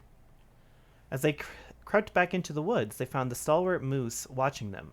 Did you just steal the big frog's food? The goblins tried not to look guilty, but failed. She said we could have them, they cried. Oh, really? Asked the moose. Let's ask her. So Moose woke up Big Frog and asked, did you say the goblins could have your food? The big frog looked at the goblins, who she knew were always hungry, and nodded. Yes, I did. Really? Asked the moose, surprised. Frog nodded, and the moose sighed. All right, then, he said, and he had to let the goblins go. Their next stop was a river. They watched as Old Bear swiped at a leaping salmon, catching it deftly in his large paws. He lay it out upon a rock and left it to dry, lumbering into the woods to seek out some berries. The crafty goblins crept up to the rock carefully in case Old Bear returned. They reached the rocks, grabbed the salmon, and gobbled it all up, but they were still hungry. As they crept back into the woods, the stalwart moose was once again waiting for them. Are you going to tell me Old Bear said you could have that? Yes, replied the goblins. Old Bear ambled up at that moment, and Moose asked him, did you leave that fish for the goblins? Old Bear looked at the goblins, who he knew were always hungry, and nodded. I did, he said. Really? Asked the moose. Really, said the old bear. After Moose left, Old Bear said to the goblins, be sure to tell the princess I was kind to you, and don't steal my fish again. The goblins, still hungry, went out looking for one more meal. They crept up to the mangy muskrat's lodge and began to climb inside when they were dragged right back out. The stalwart moose dangled them by the seats of their pants and said, now I know Mangy Muskrat didn't tell you that you could eat his food, because he blames you for his coat being ruined. Besides, he barely has enough for himself and he doesn't share with anyone. The goblins began to protest, but he shook his head. He set the goblins down and said, come with me. The goblins followed the stalwart moose to a part of the river where it ran slow enough for them to walk into it safely. He gave them each a fishing line and said, I am going to teach you to fish, so that when you are hungry, you do not need to steal from the animals of the forest. It will be hard work, but it will be honest. The crafty goblins were not against working hard. They were just hungry. And so they listened to Moose and soon pulled wiggling fish out of the river. They ate them up, and finally they were no longer hungry. And that is how the stalwart moose came to teach the crafty goblins to fish. Okay, so Hi. I think Eddie is actually the moose. Yeah? Because this is teaching them how to fish, and they did talk about Eddie teaching them to fish. So maybe the bear isn't Eddie. Maybe the moose is Eddie. Mm-hmm. Okay, we're on to the last one. And so this was this creepy story, apparently, that their mother told them. I'm assuming that she told them right before she tried to kill them. The Mad Hunter gets his hand back. Oh, that's not good. Oh, God. Once upon a time in a deep and cold lake near the ancient forest, there lived an old seal who was a powerful witch. After angering the Ice King, she had been bound to the lake, allowed only to venture out when the moon was full, and only looking like the hag she truly was. A mood. Well. For years, she dreamed of vengeance, all alone within the deep lake among the corpses of her many previous victims. One night, she awoke to see a black and hooded silhouette clawing to reach a beautiful gown full of stone. The human had delved far deeper into the lake than any land dweller should have been able to go. His tenacity and ferociousness impressed the moon hag, and she decided he would be wasted in her statutory. Oh, sorry. She decided he would be wasted in her statuary of corpses. Shit. She used her magic to enspell him, allowing him to breathe underwater, but also binding him to her service. You, she said, will be the instrument of my release and my revenge, for you and I together will kill the Ice King. The moon hag had never heard of the Mad Hunter, and she did not know the power he wielded. She could only tell he was a hunter, and her lust for revenge blinded her to the threat he posed. She gifted him a hand of ice, which was not as nimble as a hand of flesh, but allowed him to serve her better than no hand at all. The moon hag spent years devising the perfect plan to kill the Ice King, and years more moving all the pieces into place to execute it. In the meantime, the Mad Hunter served her, guarding her chest of treasures and plotting his own plots. Finally, everything was prepared. The full moon rose, and the moon hag stepped on land, giddy at the thought she would never have to leave again if it did not please her. She brought the Mad Hunter to his post, a jagged peak of ice and stone from which he would loose the arrow that would slay the Ice King. Before she could go, he put forward a proposal. Moon hag, said the Mad Hunter, if you grow back my missing hand, I would be certain to hit the Ice King with my arrow. We will have only one shot, and I would hate to miss. You're a powerful witch, so you'll be able to craft ties to bind me to this place that I cannot break. The moon hag considered it. All right, I will grow back your hand and then bind you here with ties that will not break. She cast a spell, and the Mad Hunter's hand of ice was replaced with the hand of flesh. As the witch left to complete the next part of her plan, the Mad Hunter grinned wickedly in the moonlight. After a short time, the moon hag returned, luring the Ice King into the Mad Hunter's line of sight. What is this about, moon hag? Asked the Ice King. Many a long year have you bound me to the lake, said the moon hag. Many a long year have I been alone in the dark. That ends tonight. She cast a powerful spell that made the Ice King slow to react, and then gave the signal. Mad Hunter, she cried, let your arrow fly. Nothing happened. She twitched nervously. Mad Hunter, she growled, let your arrow fly. Still nothing happened. The Ice King, meanwhile, was striding toward her, slow but furious. The moon hag fled, running first to the jagged peak of ice and stone where her servant should have waited. But the peak was empty. The ties had been broken, and the Mad Hunter was gone, for in the end he was the more powerful of the two, especially once he had two hands. When the Ice King finally caught the hag, his furious voice could be heard throughout the forest. For your wickedness, you will be eternally bound to the lake. You will no longer be allowed to leave, and not even under a full moon. The moon hag was imprisoned in the lake, and she never again tried to escape. And this is how the Mad Hunter escaped the moon hag, and how he got his left hand back. And that was it. Where is it? You looking for something in particular? My diary. You never told me about it. Yeah. With the way Marianne was, I tried extra hard to keep it a secret. Marianne. Yeah, that day she found out about it. Oh. You gotta let me out. Oh.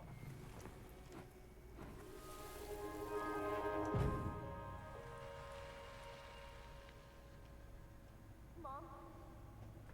It's been so long since we've seen them. It's been an hour. I know, she's...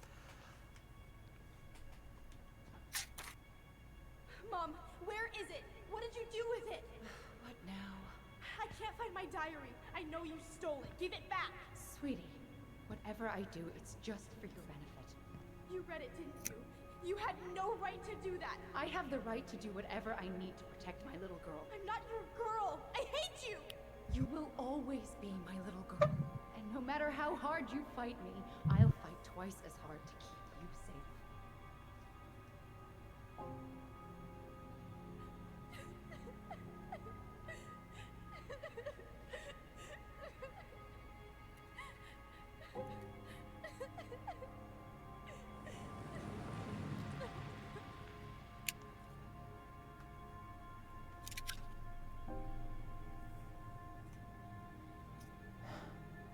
I don't know how I never saw it coming.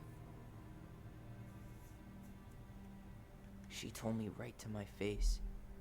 She was willing to hurt me to keep me from transitioning.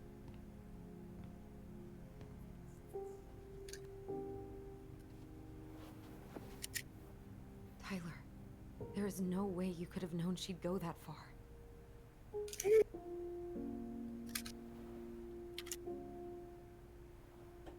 I want my diary back. Her room was the only place I didn't look. Okay, but do you need to get it, like, now? That diary was important to me, Allison. Writing down my thoughts helped me realize who I am. Well, then let's go find it.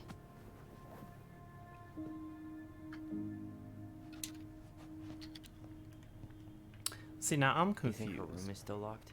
It always was. I'm not looking forward to going in there. I know, but we'll have to eventually, and I need it back.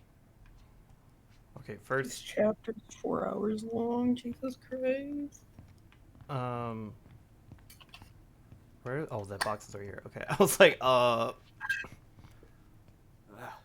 Some of our old toys give me the creeps.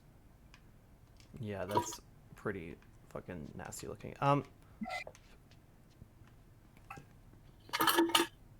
Bit. Look at this. Fuck. Oh, hey, Moose.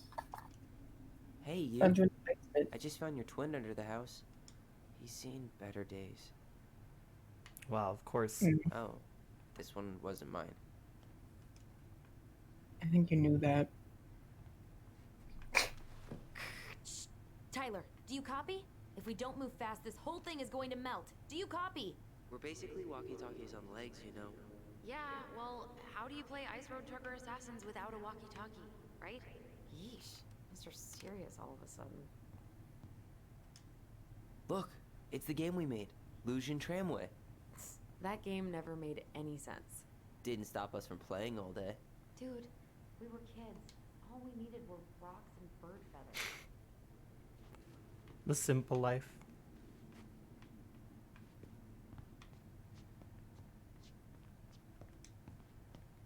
Hey, the postcard we sent ourselves from Juneau. Forever alone. What? We barely had any friends. We even had to be our own pen pals. Hello, Allison and Ollie. We are writing from the past. What is it like in the future? Anyway, Juneau is super cool. We took the tramway all the way up. Ollie was scared. Liar. We got some books, but Mommy went to the restaurant at night and forgot them. It was cool. There were a lot of whales on the ferry. No, there wasn't. They were in the water. Stupid. Anyway, here's a postcard to remind you how awesome we are, especially me. A&O, Allison and Ollie Ronan.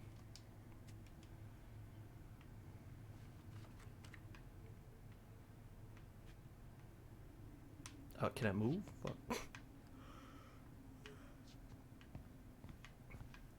Uh-oh. Uh-oh. The Ice King finally caught the hag.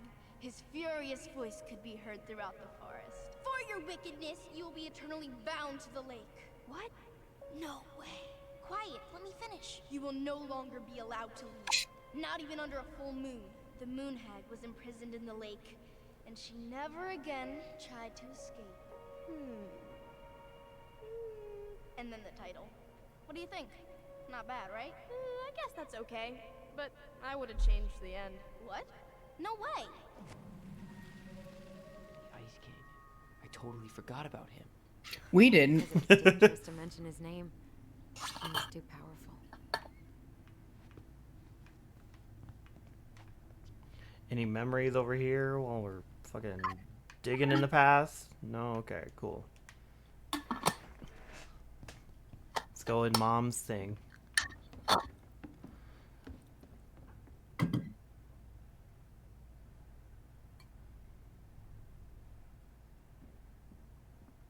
So did you stab her like outside? Or... Remember this? No. Unfortunately. You must solve my riddle to earn the right to enter the princess's sanctum. Nothing a good hard shove won't take care of. I mean, yes, we could brute force it, but it might be kind of fun to finally solve it, right? We have different definitions of the word fun. Okay, well, if we break it, we're just gonna have to fix it for the sale. So let's at least try not to. You have the Book of Yeah. Goblins? Fix the whole fucking door anyway. Yep. Hand it over.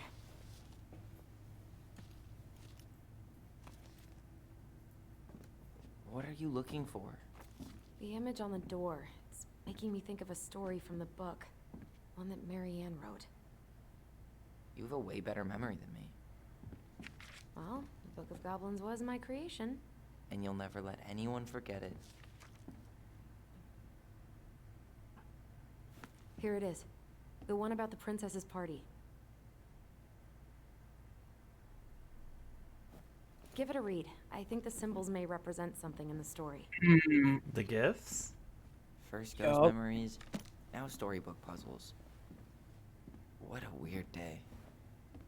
What a weird childhood. Touche. Oh, we have to find out who gave it to her. Whack. Well, you think the... Oh, okay. Well, what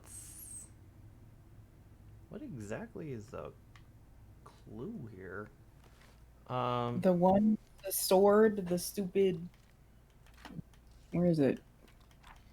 No, not that one. Keep going. Oh, here it is. The torch, she would never be in the dark and they would tell the truth. The sword, that would defend her by itself, and the money so she could always buy clothes and food. I think the money was the swan.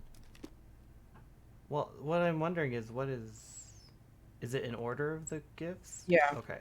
So then the swan, I definitely think, because the pious pelican, sorry. We know. The torch is the frog. You think the torch and is the the sword- frog? I would say the torch is the frog and the sword is the bear. I definitely think the sword is the bear. Let's try the frog. Oh, it was And it the was the moose. moose. Okay, that makes sense because I don't think the frog would give her anything. The frog just likes to talk. Well, you made sure no one told the lie, and the frog was spitting facts. Well, the moose was the one that was like, "Yo, goblins, Yeah, can you bro. stop stealing food, you We're dumb in. bitch?"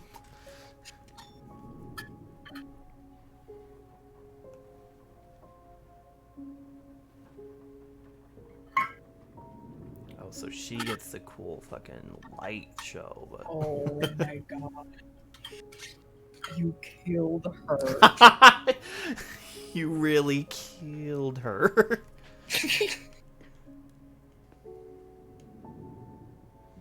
After so many years, I expected this to feel more, you know, like a win. I would have expected that light to be dead. Speak for yourself. I'm the one who solved the riddle.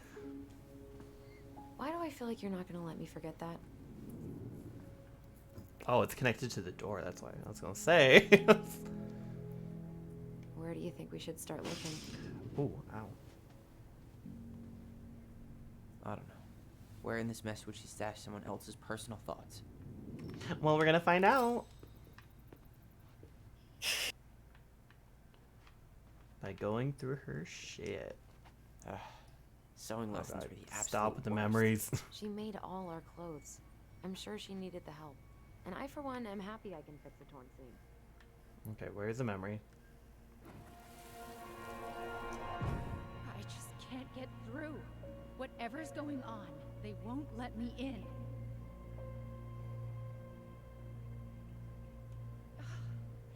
They used to tell me everything, but they shut me out, Tessa. They've shut me Hmm. out. So you killed him? Oh my So god. much on my plate lately, and they're convinced I'm the enemy, and I don't know why. I need them. I need my goblins. I remember now. We heard her crying. We listened through the door. Seeing her like this, as if she's still here, It really sucks. she was really coming apart those last few months, wasn't she? I'm sure we're gonna find out why. I tried to read this one.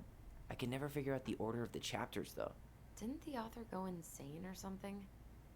No wonder Marianne liked it. Damn, roasted. Sorry. So she... Straight in the trash? No. I bet we could sell it on the internet. True. Maybe we could sell it to the guy who collects John Wayne Gacy's clown paintings. Wow. Okay.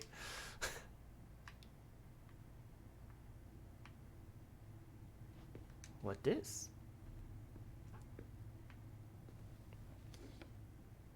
She and Tessa were best friends. Until suddenly they weren't. Wonder what happened. Either Tessa got sick of Marianne's moods, or Marianne got sick of Tessa's judgment. What's wrong, Snuff? Oh, I just hit my titty. I have a feeling my diary's in there, so I'm not gonna look at it. Medication. Explains a lot. You're mostly full. She was too stubborn to take medication. She always had to have a picture of us close by. Why this picture, though? I mean, do you see the expression on our faces? Not really. Yeah, it's kind of blurry, not gonna lie.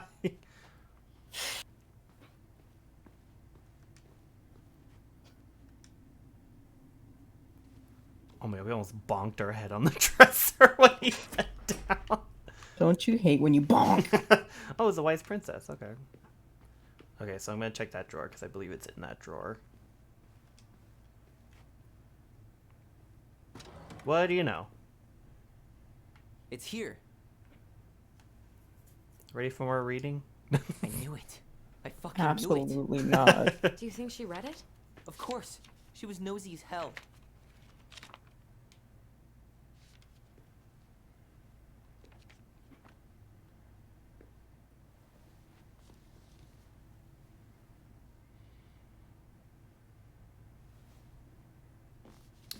I fucking knew it.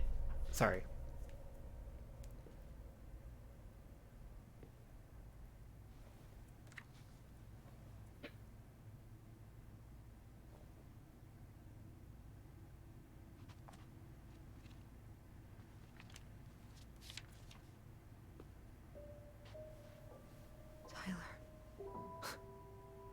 Tyler, What? look. I wouldn't show him that.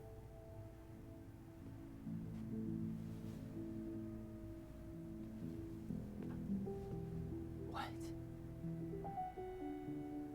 Where did you find that? It was on her desk with her papers. Seriously? Are you fucking kidding me? Oh You no. gotta be really careful not to overthink this. But it doesn't make any sense.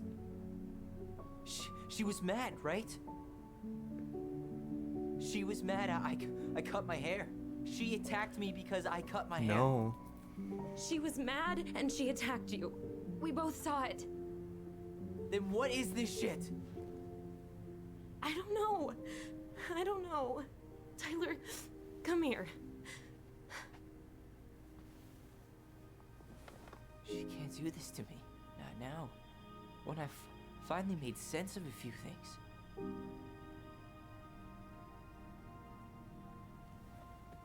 Well, that was your first mistake. Thinking the world made any kind of sense.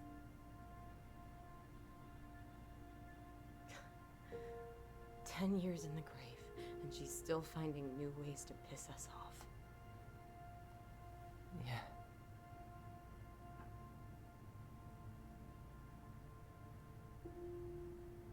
I think I need some air.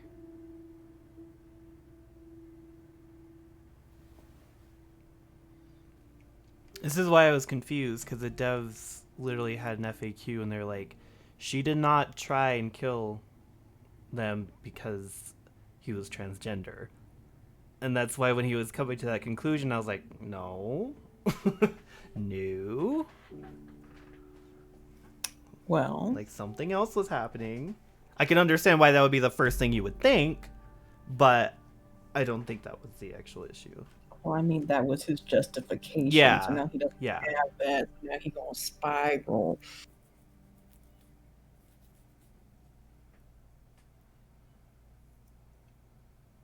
Obviously, she still didn't handle it great, but I don't think that's the reason why she grabbed a gun. Are you really, really sure? I am. Do it. Oh, cutting the hair. Okay. Here we go.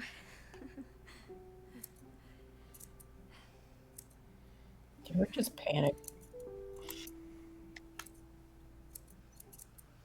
Ooh, oh, Oh. ooh. Is it all gone? You know, really, you should just be grabbing a thing and just, because that will look a lot better than what this is. It looks amazing. Oh no, okay, now it's a little better when you pull out. You pull I out. can't wait to show Mom. She's been so sad lately. Maybe it's More just the than way it's sad. textured. She's been scary. Yeah, but not tonight though. It was almost like a party. Thank you, Allison. You don't have to thank me. You're my sister. I feel more like your brother. Brother, sister, we look out for each other. But I'm pretty sure I just gave you a really bad haircut. Yeah. I'm getting bad Mom? vibes. Mom! Bad vibes.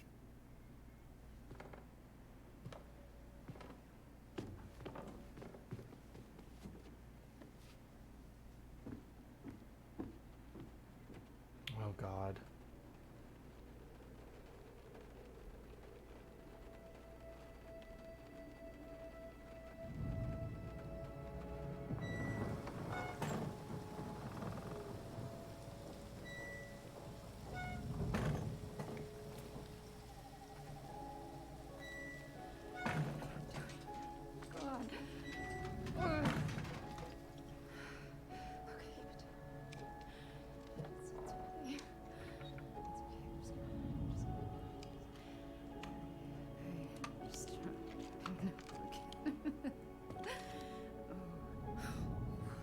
Mom?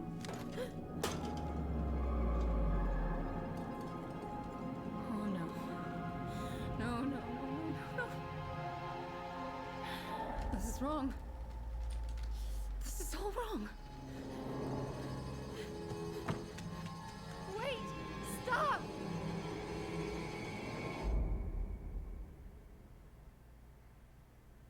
Don't leave me like that. Don't.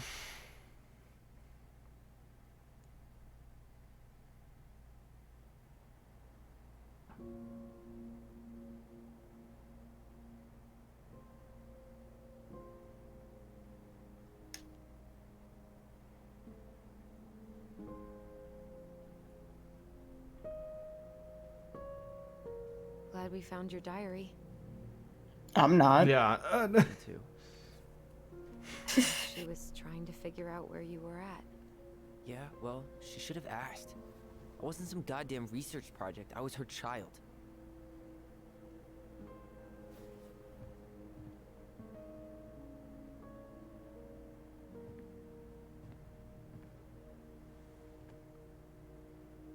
About the book. Raising your transgender child? Do you even know how rare these books were in 2005? Was she trying to figure out how to support me? Maybe. Which, she wasn't trying. She never... It doesn't make sense. I know. You cutting your hair was what set her off, right? Allison, she read my diary. She already knew. It wasn't my hair. And if we were wrong about that... Fuck. You think she read it. It's possible she never even opened the diary, and that things are exactly like we always thought they were. But if she did, and they aren't... God, Tyler. Sure. I mean, we could have been wrong. But what good does it do to ask the question now? You mean other than not having to live with the thought that my mom tried to kill me for being me? Tyler, I know you want there to be something to find. Something that'll make it all make sense. But she was unhinged. So that's it then. She was crazy. Nothing else to say. I think we'd be better off if we tried to move on. Why don't we talk to a few people who knew her? See if that book makes any sense to them. People don't want to talk about Marianne. They pretend like that night never happened. I just need to know who she wanted to kill in the first place. Do we want to talk to... I think we should talk to Tessa. I mean, it's your person. Go ahead. What about Tessa? She was Marianne's closest friend. Let's ask her about it. Sure. But I'll warn you, she's particularly touchy about this subject. Well, maybe she'll talk to me. I was always her favorite.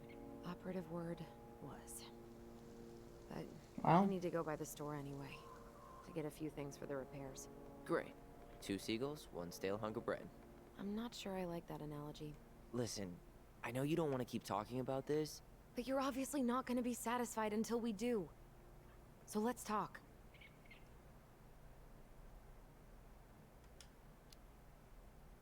You've been on edge all day. Is there something more going on with you? It's nothing. Pretty sure it's not nothing. And I'd like us to be on the same page. I thought we were on the same page. Sell this place as quick as possible and move on.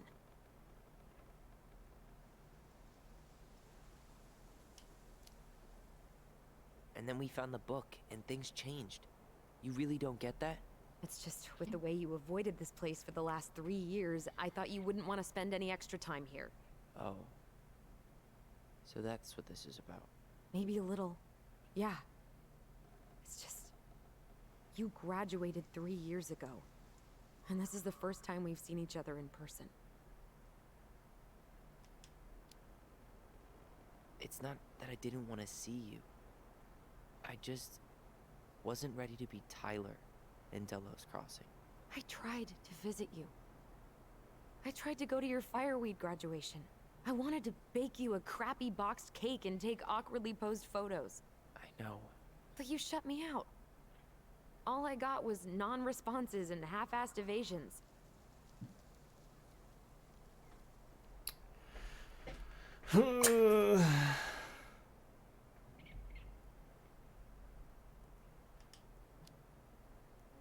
Look, I didn't want to see anyone. I just started testosterone. And, oh god, I had the worst acne. My emotions were all over the place, and the smells... Allison, the smells... Men smell bad. I know. I've dated a few. Look, I needed some time to figure my shit out before I asked anyone else to try. Does that make sense? Yeah. Yeah, it does. So, I was thinking... Do we need to be in such a rush to sell this place?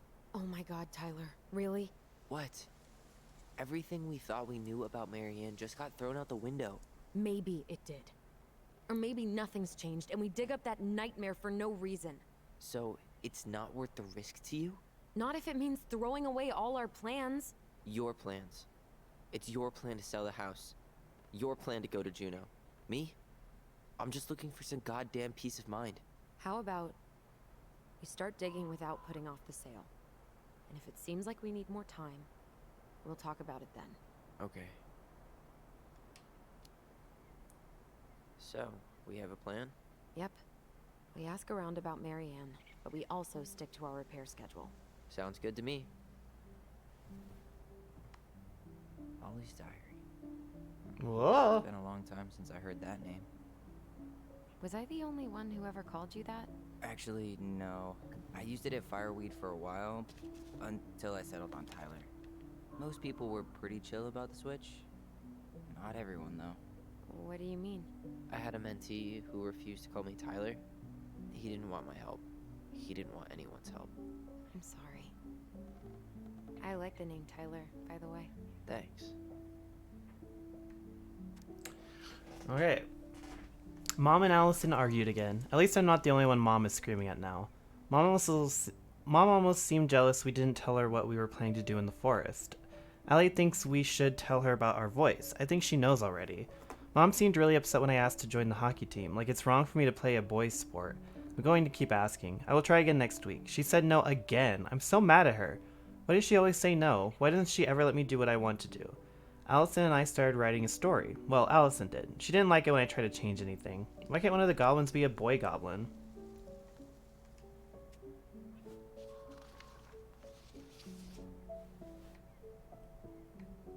Saw Star Wars yesterday at Bobby's place. Luke was so great.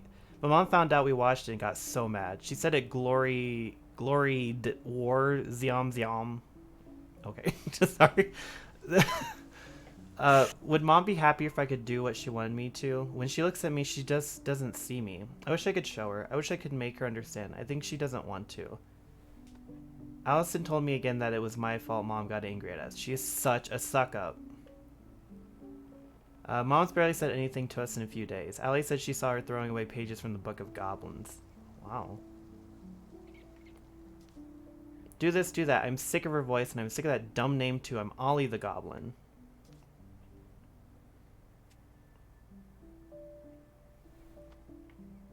I guess that's it.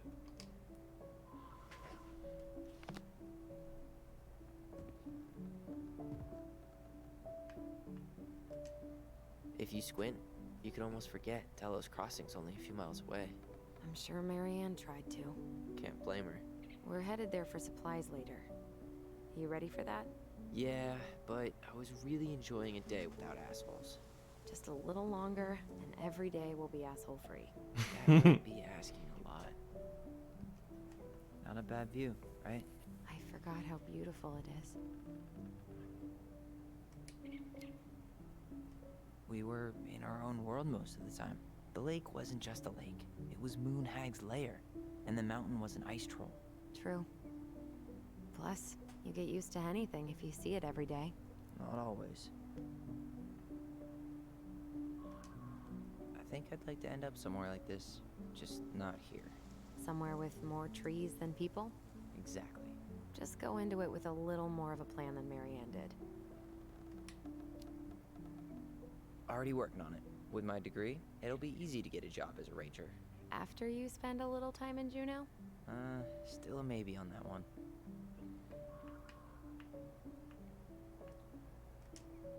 At least the glacier's still there. You have to wonder just what kind of stories it could tell.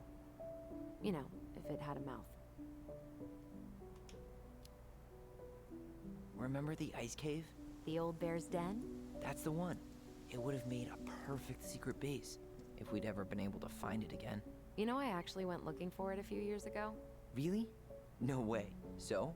We found it, but the entrance had collapsed. Ah, bummer.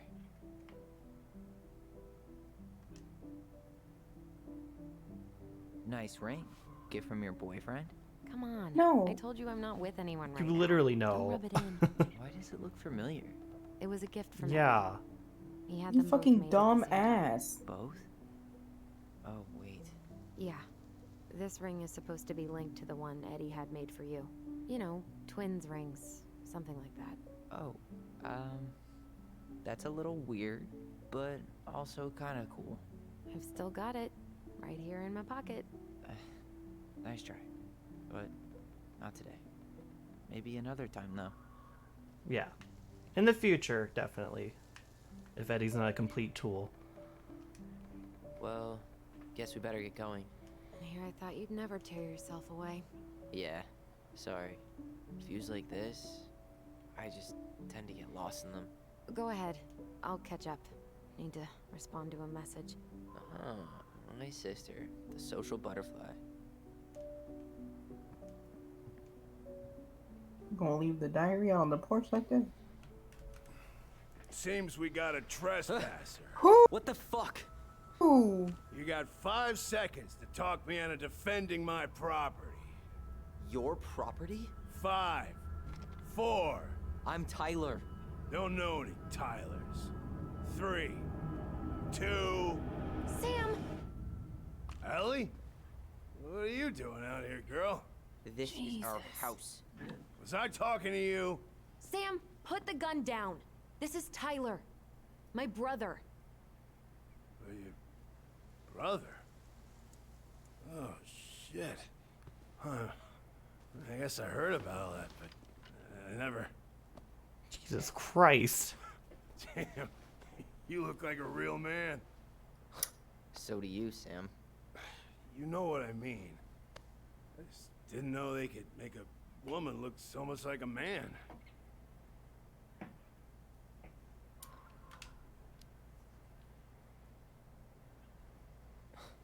Not a woman who looks like a man, Sam. A man. A real man, just like you. Oh, shit. Guess I'm the asshole again. You gotta excuse us old guys. I really don't. Come on. You kids keep changing the rules. You can't expect us to keep up. Just respect the people are who they say they are. It's not hard. No, it ain't hard, but it just takes some getting used to. We'll get used to it. 'cause we What aren't is going happening anywhere. with Allison's coat? It's the second time it's like shrunk. So, it keeps doing that. What Stop. are you doing here exactly? Sorry. It's very distracting. Oh, yeah. I've been kind of keeping an eye on this place for you, you know? It's like patching the roof, checking the pipes, you know, all that stuff. Thank you, Sam. Oh, yeah, that's no big deal. I just, you know, your mama, she was a special lady. She deserved much better. I wonder if he was a bear. You know, Yeah, what you got. I believe it. I can see that. Me Didn't too. you used to help Mary Ann with repairs and building Yep, projects? repairs, building. Oh, yeah. Yeah, seeing as your mama never had a man around, I just took it on myself to help her keep this place standing. Mm. How Yeah, he's a bear. antiquated of you. Thanks. I guess you two are still aiming to sell the place? That's the plan. Which, by the way, we need your keys. Since apparently you went and changed the locks. Oh, yeah, absolutely. But, selling your mother's house? Are you sure? Bad or good? It's all you've got left of her. Could rent it.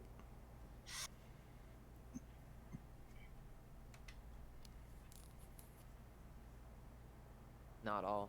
I'm sure the gun she tried to kill us with is still somewhere in there. Tyler! What?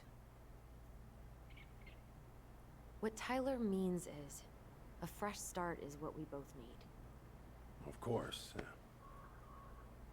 If you want it so bad, why don't you Place buy has it? gotta be full of all kinds of bad memories. Ain't got the money. But maybe some good ones, too. Maybe.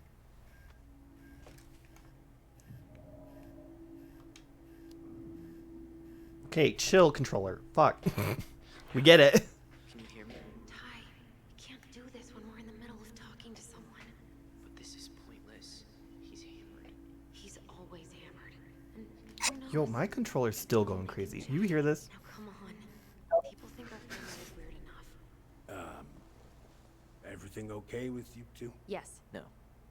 Oh, all right.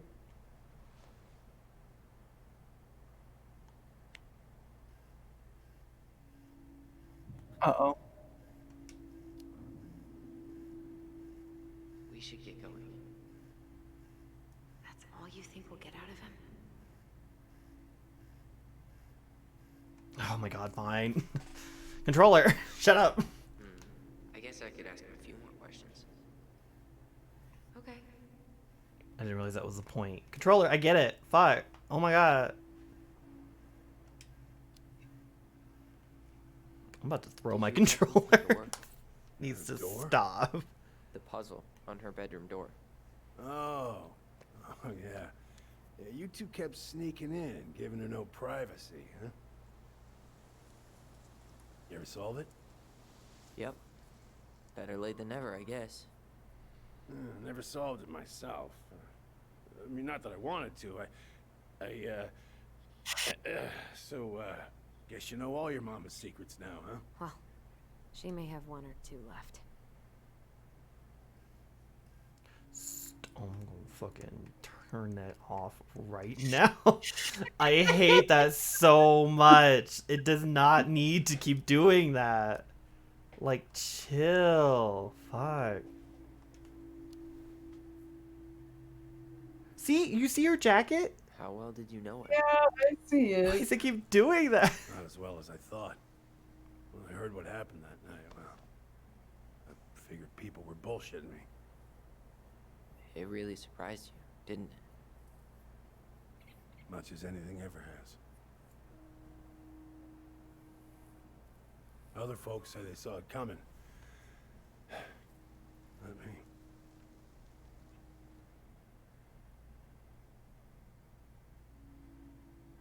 Okay, well, yeah, let's go. Can't really ask him anything else.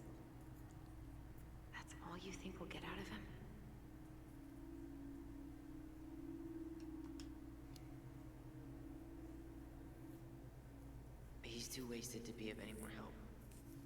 I'll tell him to get a move on then. Well, we've got a supply run to make, and Uncle Eddie's expecting a visit.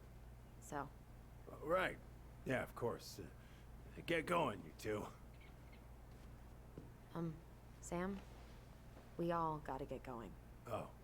Of course. Of course, yeah, I got lots to do myself.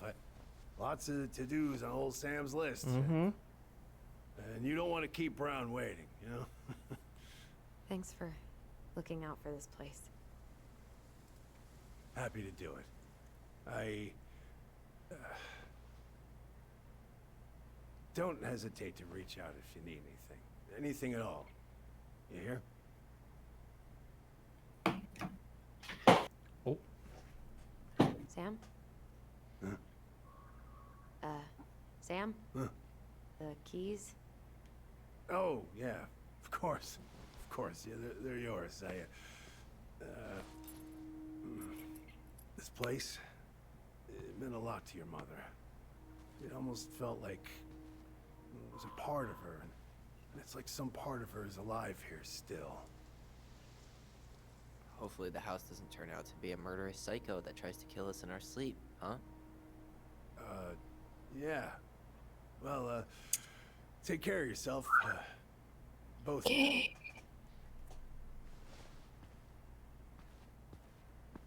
Hey, so we really do have a lot to do. Okay, go on. I'll be right behind you.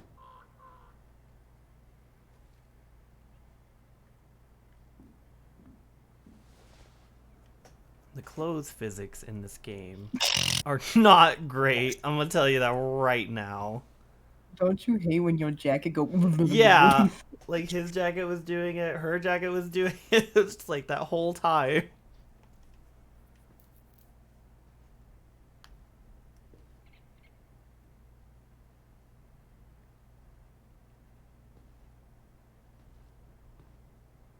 And then her hand was clipping through her jacket too. So. I need to know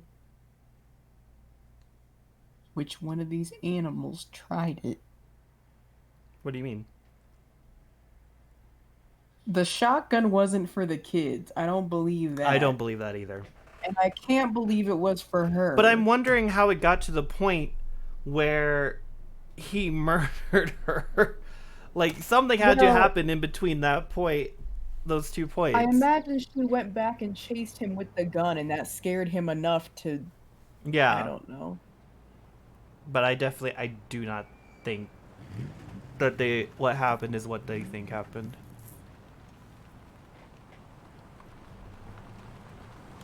So we have the moose, the bear, I think the pelican. Oh, well. And we also have the Ready muskrat. The frog, yeah. The muskrat is the one that only thinks of itself. It's like, I don't know if Tessa's supposed to be the pelican or the beaver, and I can't... Just try to keep in mind that your memory of her is 10 years out of date. Yeah, well, Okay. it wouldn't be if she reached out to me while I was in Fireweed, which she didn't. So I'm Well, it seems like Oh! We're you now. Oh, hey. You finally get to do some options. 3.5 hours in. Is there anything... What does that say? Tom Vecchi, for you. I'm trying to be focused on this game, but I can't stop thinking about gobble me, swallow me, drip down the side of me. I'm trying so hard right now. Oh my god.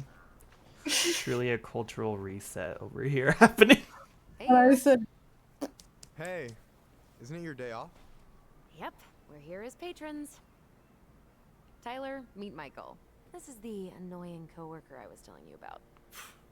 I was there for your introduction to marshmallow vodka and wine coolers, and I've only worked my way up to annoying coworker. Rude. Don't worry, she told me exactly how miserable she'd be in this town without you. It's so good to finally meet you.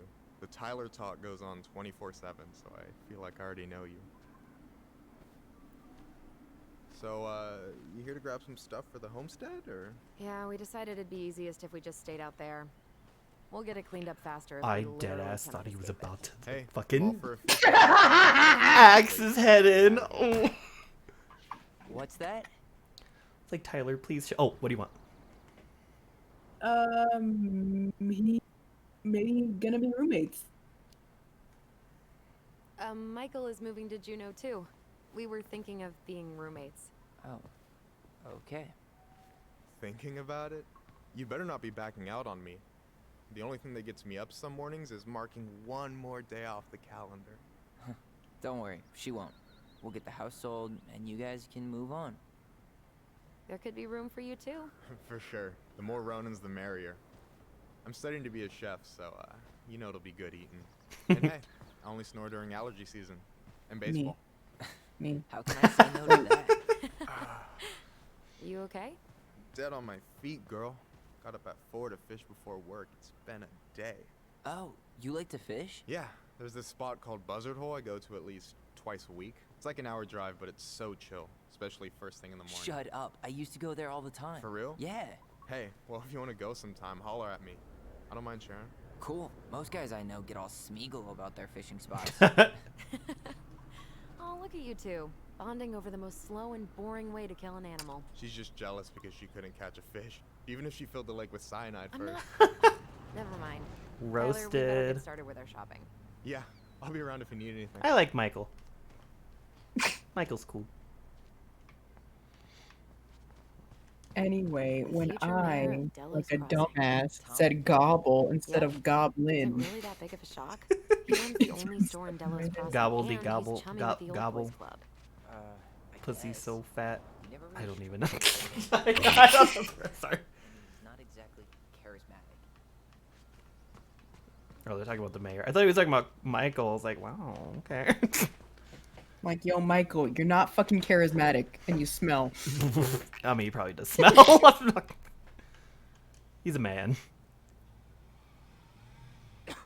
Gobble me, swallow me, jump down inside of me, quick jump out for it, let it get inside of me. I tell him where to put it, never tell him what I'm about to be. Quick jump on for it, have it running me, talk your shit. At your lips. Sit down on this carrot stick. Ooh. Oh my god! Get the sword. Remix. Jesus Christ. Is there anything over here? Does not look No. good. Can we go up here? I don't think we're Yo, why did the supposed to. music get like weird X-File-y? Like, what the fuck? Because you held down the memory button. No, I didn't. Here, I'll hold down the memory. Then why is the memory thing Oh, happening? it's because I don't have the vibration anymore. It's not. I'm not getting the notification because I wanted it to Like, do you not stop. see the edges of the screen change? No, I see it now. There's a memory somewhere. Oh.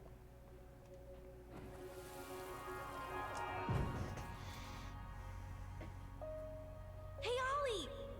Look! I'm the ruler of this kingdom! Oh, that makes a lot of Is sense. this a dome? You're gonna fall, stupid. That was funny. It was probably Alice and Olivia, but they started calling her Ollie. Not as funny as you getting all pouty when I didn't laugh at your jokes. I loved baiting you. It was my favorite thing. I mean, yeah, sibling.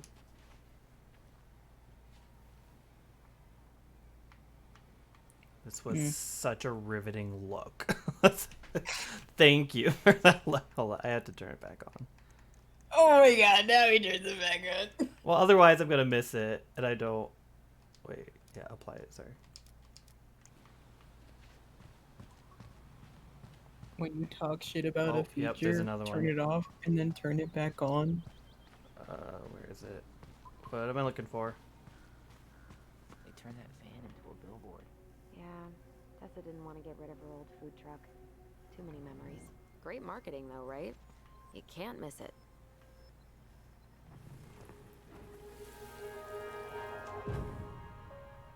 I want to have the crispy tocino and noodles and spring rolls.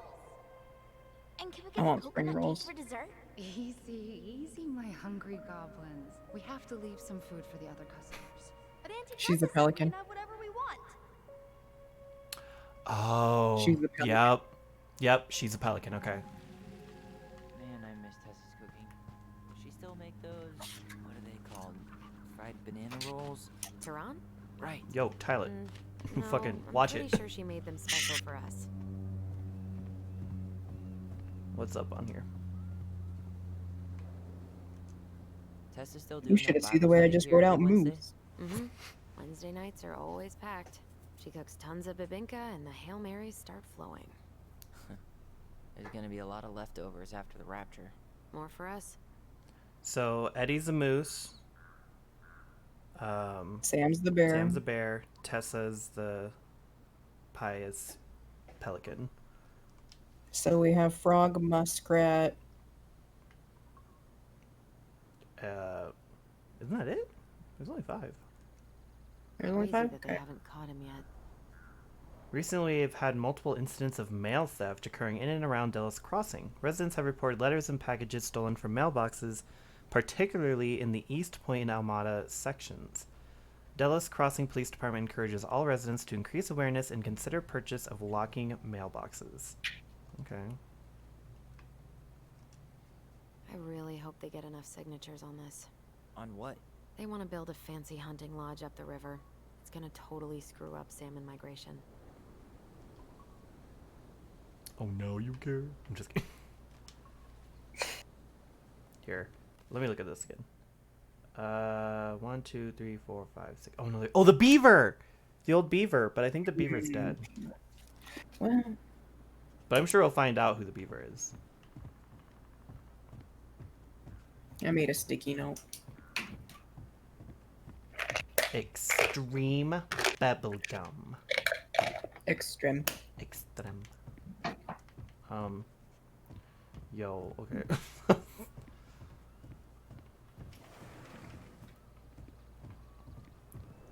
Tessa better square up.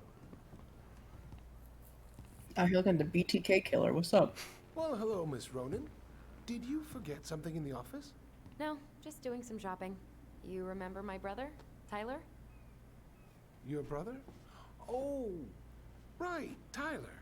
What a pleasant surprise. Didn't Oh, wait, are Allison you tell running for I'd be mayor? by today? Yeah. Yes, I think she did. I just didn't expect to see such a dapper young man. Well, I did shower this morning. Okay. Did you just get back into town, or? More or less, we've been working out at the old house, but surprise, surprise, after 10 years of sitting empty, it was missing a few things, hence the supply run. Ah, right. Well, we'll get you set right up. It must be nice to be home. I'm not sure nice is the word for it. Oh, of course. I assume being there feels complicated. That's one way to describe it. Well, don't let me keep you any longer. I'll be here if you need anything. Thanks, hey, Tom. Is Tessa around today?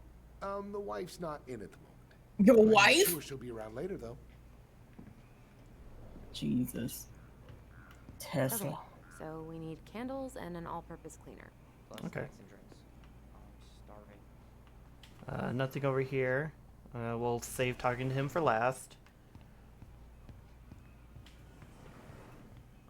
There's a moose. Okay. Where? Any drink preferences? Oh, Up on the way. what would you like? Soda. Grape soda? Oh yeah, I forgot that was your favorite. Stop. Up. Oh.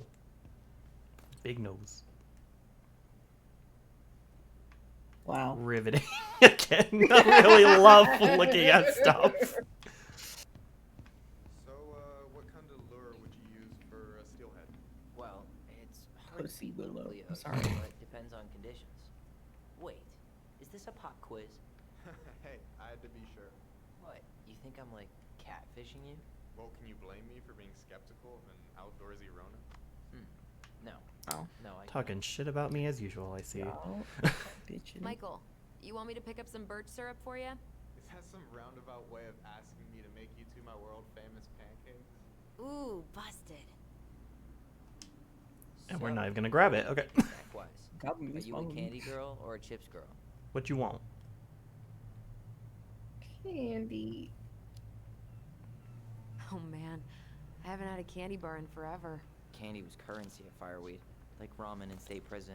Well, you won't need to trade any shifts for these. Let's see. Fresh cut peonies, triple layered chocolate chip cake, toasted marshmallow. Marshmallow. Marshmallow. Which one's marshmallow? I cookbook? see holly candle. Nope. Just browsing these fancy ass candles. Has to be the yellow one. You think so? Well, I'm seeing holly candle, Candle. and then this one says, what the fuck? Oh, read tea light regular 6-pack 30 bucks unscented, for a bottle of or forced holly syrup? candle glacier scented. I guess glacier scented. Oh, what does he but, want? Oh god, what? Oh, it's burst syrup. definitely worth it. It's worth it. Michael refuses to serve his pancakes with anything else, and they're the best part of waking up. Like, if you get a part. candle, Look, all it has the to have a good scent. spots are marked. Yeah. So you want the holly candle? Yeah. Okay. Yeah. Oh, what does he want now?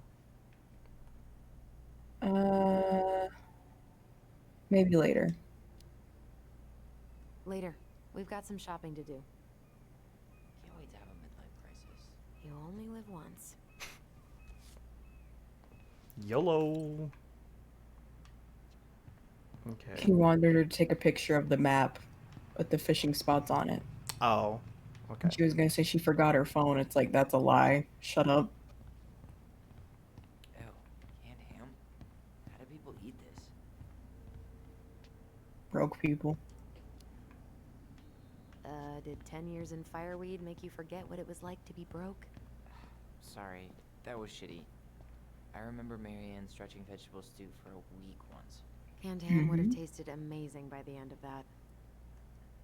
Hey, Tom, when'd you get that new California plate? You remember that nice young couple that came through town last summer? With the funky van. They sent you their license plate? Their van got impounded. Hmm. I pulled some strings to get it out. So by pulled strings, you mean you gave Eddie a discount on those new waiters? I've got friends in high places. Okay. Whoa. Hey, Tyler, remember the Trout King? No way, it's still here? I thought Tom would have retired him by now. You kidding? He never misses a chance to tell customers he won a trout derby. It was a 12-pound... Fuck's sake. Wholesome small town life, you know. We already checked that one, so I'll check this. Oh yeah, we needed anti-cleaner. You want to talk to Michael before we get it? Spend here as kids. Sure. Oh, what do you... Oh. We'd run the place, dude. Buried. That's not even how you spell it. A lot. Marianne would come here to play cards with Tessa, and we'd have the run of the place. It was the highlight of the week. We'd play on the playground, and Tessa would let us fill our plates at the restaurant. And it got Marianne off our backs for a little while.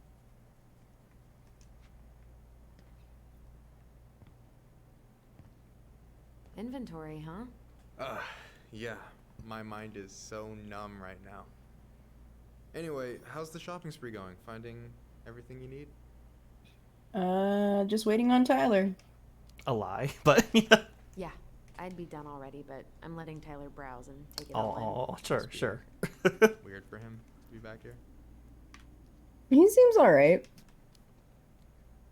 in. It is, and it doesn't help that everyone around here keeps making it weirder, but he's doing okay, all things considered. I feel like there's a story there. Come on, spill. Just bummed to go back there. It was just kind of unsettling to go back to the old house after all this time. How are you feeling? Still unsettled, but it'll pass. All right. Well, I'll be here if you need me. For sure, for sure. Okay, let's grab the cleaner. Any opinion on cleaning products? Only that using them is an unfortunate way to spend an afternoon. Boomerang! You want boomerang? Yeah. I'll take the strong one. We ain't going for the organic. Okay, I think we're done here. No. Tom will ring us up at the counter. Wow, Tyler, it's almost like that's how convenience stores work. Allison, I'm waiting. Let's pay for the groceries. Wow, bitch, chill. Athletic, graceful, and spirited. Sounds like you. Sorry, I might be movie star handsome, but I can't act for shit. I should write down their info for after the move. Juno's Jawbreakers. Oh shit. You are not a derby girl at all. Shut up.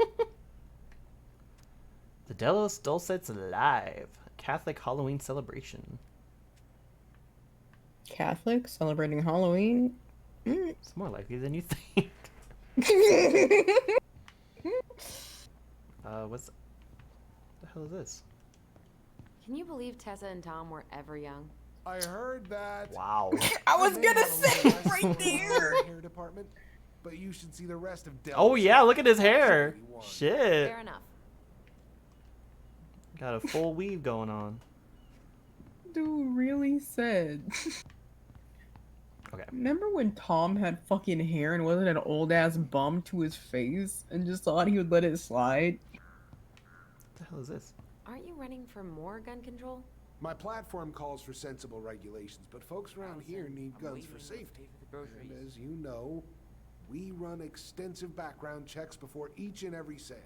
Didn't work on my mom.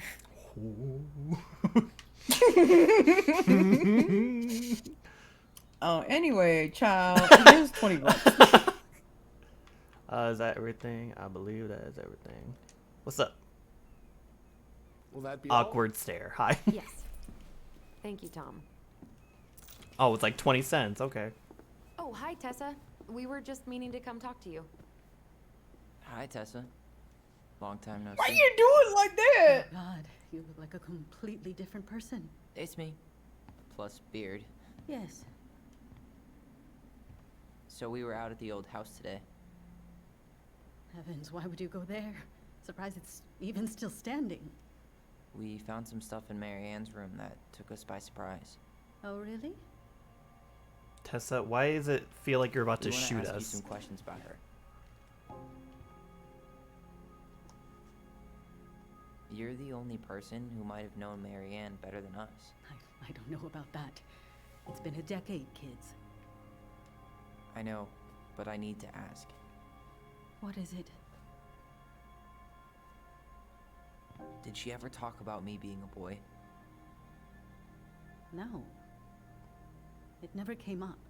I found out much later, just like everybody else. Mary Ann was obviously concerned. She really didn't confide in you at all?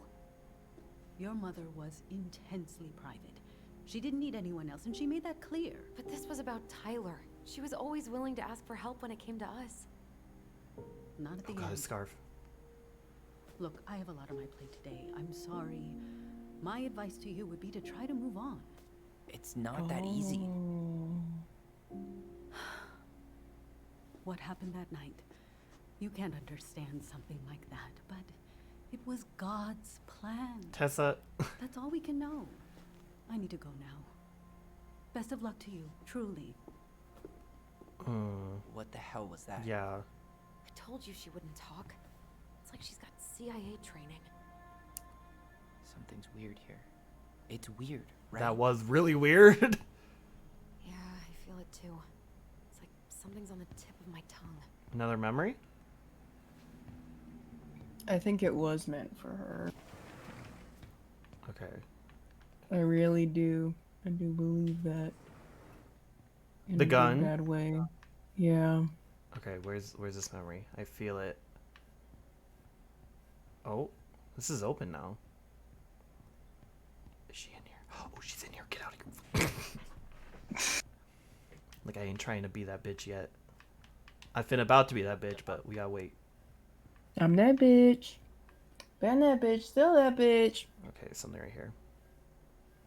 Maybe. Hello? I see it. There you go.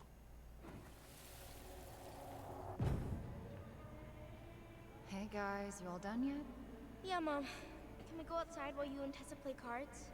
I'm afraid there's no time for games today, sweetie. Now let's Is that go. Tessa? Marianne, can you come here? Sorry, Tessa, I'm in a bit of a hurry. Oh, what's your excuse this time? Emergency repairs for the beaver dam? Tessa, look. No, I don't want to hear it. I want to talk to you now. Or do I need to start calling in your debts? What the fuck? Huh. I'd completely forgotten about that. I remember it, but not exactly like that. Here, let's see if we can call up my version, okay? Oh, so they're twins with amazing mind powers, yet still have different memories? Well, You hate you to have see to it. think. There's always like two sides of a story, and there's two I perspectives. know. I know. So how one person remembers it will be totally different to how another person remembers it, especially in tone. Outside while you and Tessa play cards? No, there's no time for games today. Marianne, can we talk? Like, especially as kids, I feel like one might think of it as more dramatic way than the other. No, we can't. Just leave the groceries, kids. Let's go. Don't. Please, let's just talk for a few minutes. Okay? Whoa, that was really different. Yeah, like Really? I guess that makes sense. Rashomon, you know? But whatever happened, after that, they walked to the counter, and then Marianne lashed out at Tess, right? I want No. to talk to you. Marianne now. defended us because Tessa got all preachy. Which is it going to be? Which one do you want to go with?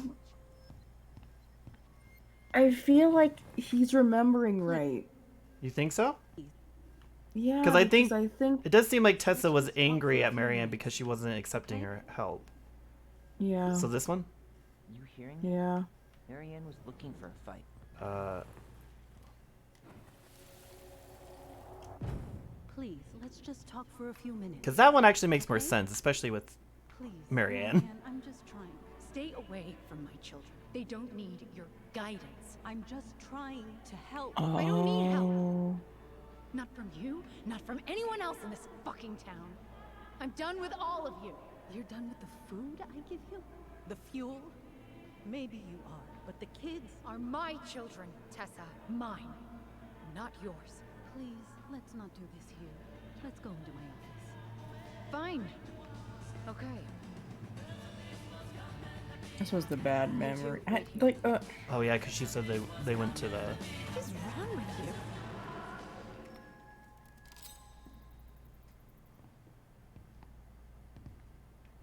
I'm still skeptical, but okay. For now, let's say Marianne was being Marianne. But once they got into the office, they both went at it. Hard. What do you think they were arguing about? Me? Don't Yeah. know. It was impossible do. to hear anything after she cranked up the music. But hey, now that we know she was lying to our faces, let's ask her. Okay. I love confronting she a didn't bitch. want. She didn't want her guidance on your life, Which is why didn't she had approve that of. pamphlet, I bet. Because Tessa is- runs that. Mm-hmm. Tessa. Hey, I'm gonna look through your shit real quick and then I'll get right to you. Yo, what you got in here? A gun? Can I help you, Allison? Oh, Maybe. no thanks. I'm good. I'm just looking for something that I Give me that. forgot. It's mine now. What's this doing here? The pious pelican. What the hell is that? Tessa keeps track of everything in these notebooks. Grab it. Grab it. Grab it. Any Grab loans it. She's given out, stuff she lets regulars take. Can I with her right there? Even her tithes. And then what? She starts passing out horse heads if people don't pay her back. I think she just likes having a record. She's gonna hand it off to St. Paul like a resume. Really? We can't take it? Man. Oh my Tessa god. keeps track of everything in these notebooks. Like what? Any loans she's given out, stuff she lets regulars take for free, even her tithes. And then what? She starts passing out horse heads if people don't pay her back. Hush. Is there something I can do for you? Okay, what do you want? Your fight with Marianne. Earlier you said Marianne kept everything to herself. But you two had a big fight a few months before her death, didn't you? We argued all the time. You'll have to be more specific. This wasn't about who cheated at Canasta. This was intense. You locked yourselves in the office so we couldn't hear. I'm sorry. It was a long time ago. Now, I was in the middle of something. Okay. We'll leave you to it. Damn it. I think she knows more than she's letting Yeah. on. Duh. But there's no way to nail her down when we don't even know what we mean. If we could pinpoint what it was about, Grab that she'd book. be out of excuses. Sure, but how do we do that? The music was too loud to make out what they were saying. Marianne and Tessa were obsessed with that song. It was on all the time. What are you thinking? We've been getting these visions whenever we see or hear something really emotional. Maybe listening to it will trigger something. I guess. You may be onto something here, Ronan. We can't go back to her with anything half-assed. We should go talk to Tom. Make sure we build as strong of a case as possible. Okay. Let's see if we can figure out what song it was. Okay. Please be tequila. Please be tequila. We should go talk to Tom, right? See if he remembers the song. Okay, I just want to see if you want to talk. Oh, God. Sorry, I didn't see Tessa before. She scared me. Hey, Tom. There's something I can help you with? Do you remember that one song? This might be a weird question, but do you remember the song that Tessa and Marianne used to love? They played it all the time. How could I forget? I think she's still got the CD back here. Well, thank God I'm recording so I don't get muted. Where, of course. Hold on. Here it is. I was happy when it got put away, to be honest. A bit cheesy for my taste. Oh God, what is it? Is it Rick Astley? Why is there an alert button? Okay. Okay, it's nothing. What do you mean alert button? There was like a yellow exclamation point on Discord. Oh. This is it, right? I think so.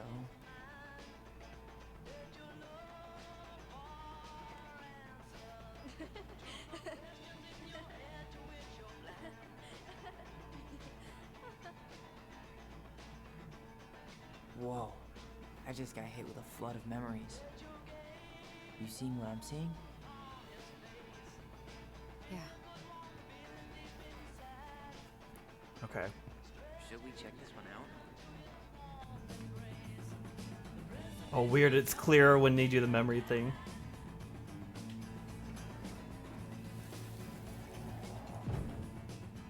Oh shit! Get it, white girl. Get it. So embarrassing! Oh yeah? Tessa, come join me. I know you love this song. No, I couldn't possibly. Some of us are actually trying to get work done here. I forgot how carefree she could be. Yeah. What the hell happened? It's a good question. Think there's more memories lurking around? I don't know. We'll see.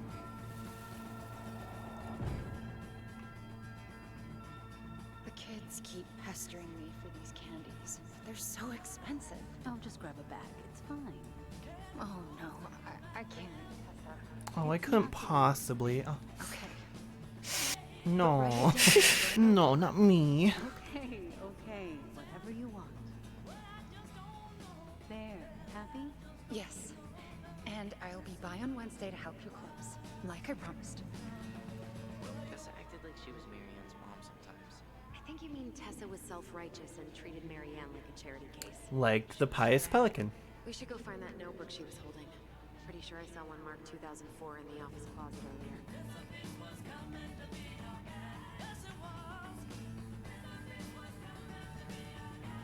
Oh. What are you doing here? I thought you needed help at the store. I needed help 2 hours ago. Have you been drinking? What? No, I just had a day, okay? I took a pill. I'm fine. Marianne. I said I'm fine. Kids, come on, let's go. Wait, please. I have something for you. Take a look at this when you get home, okay? They can handle this confusion. I've been working with these people for years. They can help. What do you think that pamphlet was Tessa gave to me? What do you think? I don't know. I saw it in Marianne's room. Had a creepy vibe, but I didn't think much about it. It was Had a bad, creepy though. vibe. Like, maybe conversion therapy bad. Oh, okay, yeah. I'm sorry. Whoa. If this is true, I want to know how Marianne felt about it. And we need to hit Tessa with some hard proof. Obviously, she wasn't a fan of it. That's why she got mad. Like, we both remember her fucking mad. Yeah, like, what part of that was confusing? so you want hard proof. Are we going here? Mm-hmm. Hey. Wait. You can go on her computer now. Don't mind me, I'm just... Tessa? Is it okay if I run a quick Google search? My phone's dead. Sure, but make it quick. I'm going to need the computer. I love how we just, like, totally bitched at her, and she's like, oh yeah, go ahead, you know. Urgent, don't miss out on this opportunity. What if I told you the government owed you up to $10,000 cash to go to school? This is not a loan. You won't have to pay back. This is not a scam. Take this seriously. Click below to take the 2-minute questionnaire and claim your money. Click here to let us know if you'd prefer check or direct deposit. Virtue Seekers Youth Camp. Wait, what? Is that what she recommended for Tyler? Mm-hmm. I don't know what to say. I'm sorry, Tyler. Yeah. Let's see how Tessa explains this one away. Yeah. Watch Dr. Whitmore's talk, Articulating God's Design for Sexuality. 10 powerful Christian quotes that will change your life. A parent's guide to preventing same-sex attraction. Virtue Seekers Youth Camp, now in its 20th year. Admissions for 2015 open. Ugh. Hello, thank you for your shopping with us. Your order of garlic peeler kitchen tool has been shipped. Uh-oh. Hey, Tessie, I just got back from my work and found the girls in bed sleeping like happy logs. Adrian said they were riding high when he picked them up from your place today. And apparently you got them both to eat curry. Please let me know what saint you prayed to pull that off, lol. All morning they've been going on and on about their camping trip with Auntie Tessa and all the s'mores they ate and bugs they caught. I can't remember the last time they were both this happy at the same time. Usually it's one happy or the other one crying. I know you're busy with the store and getting ready to be First Lady. So thanks for making time for them, and so sorry about the last-minute drop-off. You know how work has been. The girls say we love you, Auntie Tessa. P.S. You and Tom should come for dinner sometime. Adrian's been dying to show him the new media room, which will keep them busy while we drink wine in the kitchen. Your favorite little sister, Notorious N.I.C. The elephant in the room. I know y'all don't want to have this conversation, but Lisa has flaked on rehearsals again. She hasn't shown up in weeks. I know we were all moved beyond words by her performance of Danny Boy at Carl's funeral, but what good is a beautiful voice if you can't show up on time every week, like everybody else? I think we should start planning the winter gala without her. Thoughts, Barb. Seize the day, Robin Williams. Okay. He died before that. Okay. Let me know what you want me to say. Oh, wait, what? Is there something I can do for you? We remembered details. I see that thing on the top right. I'm like, what? Like, what are you up to? What is it specifically? So what are you doing there? Oh, just inventory. Guess I'm lucky I had the day off, huh? Yes, what a lucky coincidence. I'm about to lose my job. We remember details. Well, listen, we're moving soon. You sure we've seen everything? Oh, should we keep looking? Maybe we should keep looking. I feel like we've seen everything. Let's see if I can take a look at that thing again. Yeah, let's make sure we've been thorough. Okay. Because we have the conversion camp. Can we look at this? Can I help you, Allison? Oh, no thanks. Bitch, I work I'm here, okay? I'm just looking for something that I forgot. Examine. 2004. Anything interesting? Oh, now we look at it. I cannot read that. Elijah, June, $24 for meal at the restaurant paid off. September, $11 doll for the kid. Could turn it any slower. Eric B, February, $50. March, paid off February's debt. September, $20 for gas, paid in full. Oh, Marianne. No show. It looks like Marianne started flaking on her debt in October 2004. 5 months before that night. I think we've seen enough. Okay. Yeah, we've got a good sense of what went down. Let's talk to Tessa. It's annoying that we couldn't look at it before. Yeah. April, $50 for gas, paid off. May, $37 groceries plus $30 new jacket for Allison, paid off, helped at store. June, $21 for medicine, paid off. August, $40 groceries, paid off, helped during rush, inventory. October, $140 for washing machine repairs, no show. November, $55 new shoes for kids, check bounced. December, no show, not returning calls. January, no show.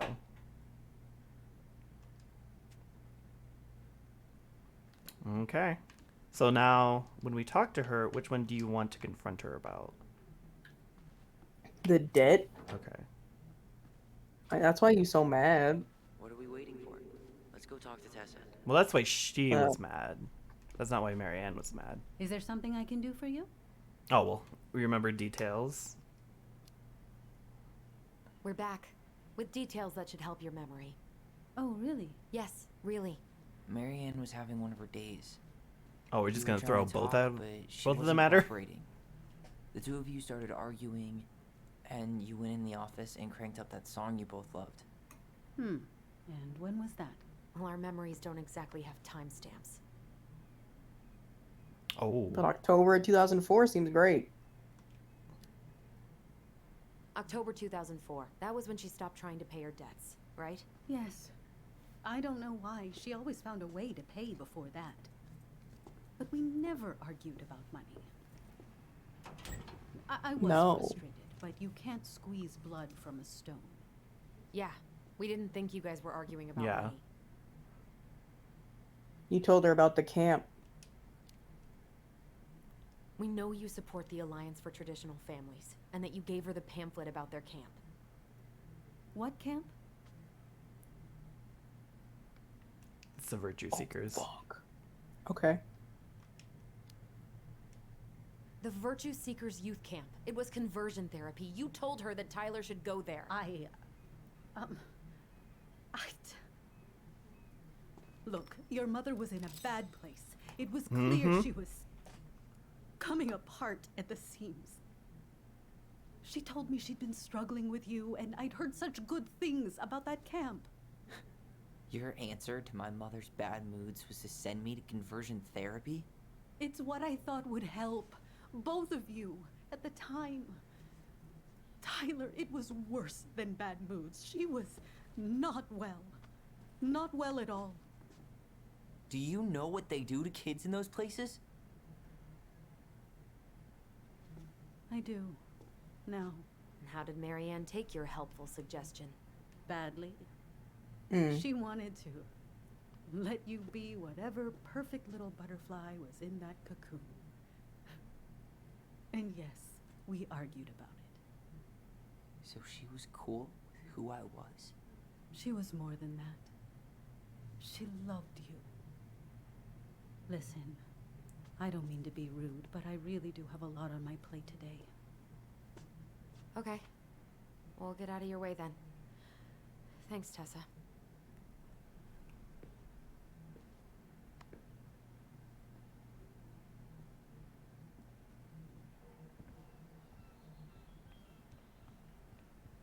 So she a transphobe, and we're going grab home. our groceries? Michael already put them in your trunk. Okay, thanks. Bye, Tom. See you later. What are you thinking? Just trying to wrap my brain around all that. I can't believe you got Tessa Vecchi to talk about the past. I think we both did. Yeah. Marianne, she had my back. It really doesn't change much, right? She was still fucking crazy. She still tried to kill me. Are we still sure about that? Knowing she was trying to protect me before whatever the hell happened that pushed her over the edge, it feels good, Allison. Hey, look at me. You are allowed to feel however you're feeling about this. God, I could use a smoke. You're speaking my language.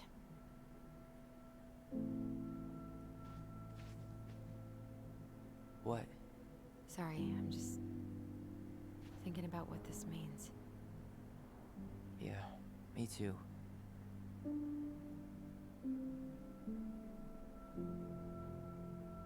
Well, it's a good thing Eddie's expecting us.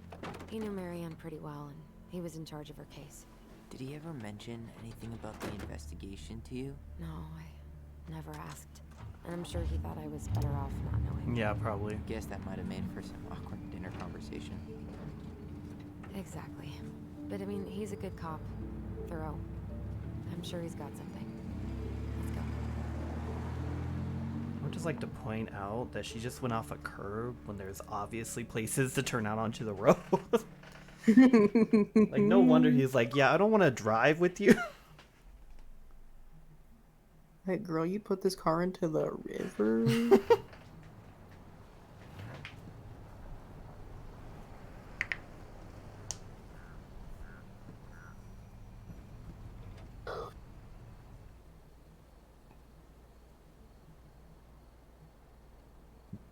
Y'all gonna get out or like? Don't take that long to park. Shit.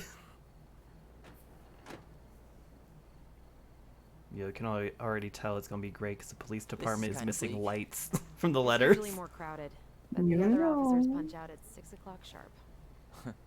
There's no crime after 6? In the mean streets of Delos Crossing, just bears and drunken disorderlies. And Uncle Eddie can usually handle them on his own. What a hero. Anyway, he's probably in his office upstairs. Are we going right in? Okay. That saves me looking around. Oh, look at the... Oh, maybe he's the beaver. Oh. That is so cute. They still got this creepy mascot, huh? Oh, yeah, creepy. LT. It's a local hero, dick. It's really cute. What? I think it's cute. Justin Bieber is not creepy. Justin Bieber. Oh, I hate that. I hate that. And like that, we leave. What's this? Hold on. I want to catch up on all the Delos Crossing gossip. Which one? I guess meet me when you're done. Have fun. Meet me in the open space when you're done. Anyway, let us take you for a ride. Want to see what a police officer does on the job? Register for the Ride Along program. For more info, ask for Chief Brown at blah, blah, blah, blah.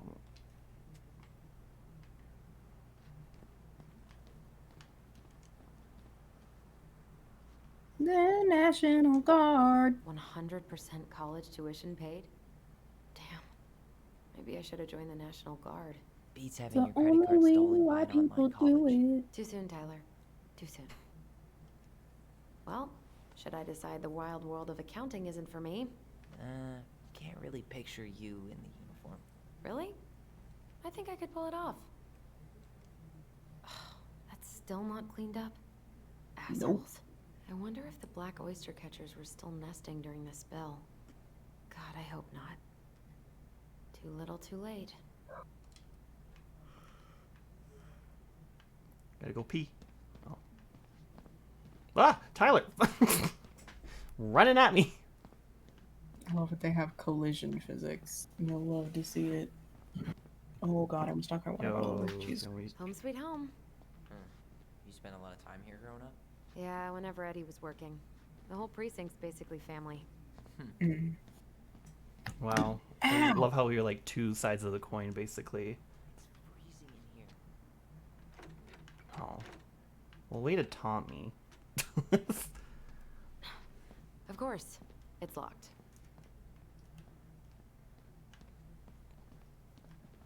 Any juicy details? Oh, a lot missing. What? Claire Brown went missing on a snowmobile trip? Yeah. I thought you were still here when it happened. I don't remember it. Remember Mr. Haynes? Vaguely. He had that workshop in his garage, right? Made those huge glass sculptures? Yeah. He's been missing for a couple months. Damn. Always liked his art. They never did find him. This happened when we were kids, right? Yeah. Marianne freaked out and wouldn't drive after dark for a few weeks. Oh, is that where the one story came from? Which one? With the troll where they almost got murdered. Oh, probably. Does it look at... Oh, memory. Hello? It's always so alarming when they have the... Oh, where is it? Where is it? I don't know where it is. Whew. That is going to smell lovely tomorrow. It's from Tessa's restaurant, right? Uh-huh. Everyone eats there all the time. It's as exciting as food gets in Delos Crossing. Yo, where this memory at?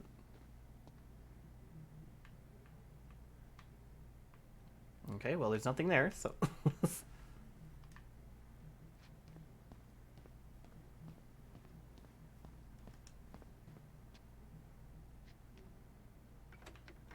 Why is she so dramatic about opening doors? Eddie must have locked it already. Okay, well, let's see if I can find this memory, because I don't know where it's at. What do you know? Still locked.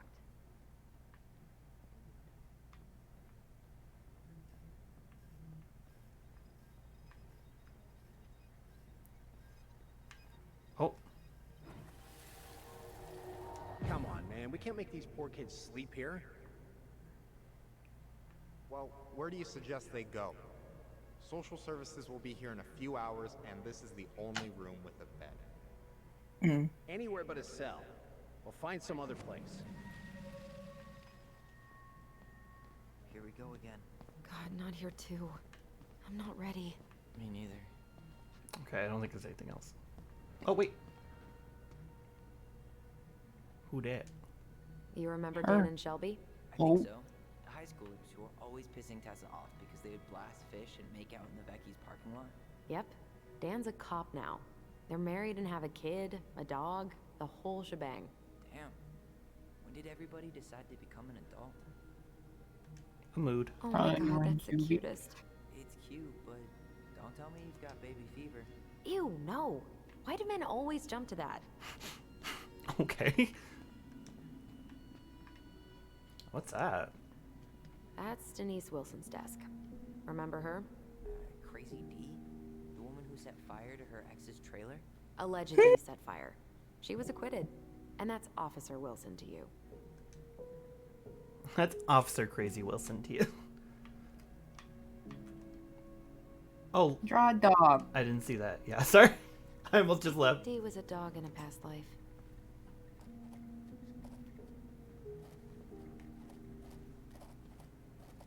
Wow, calling her a Shitty bitch? dog.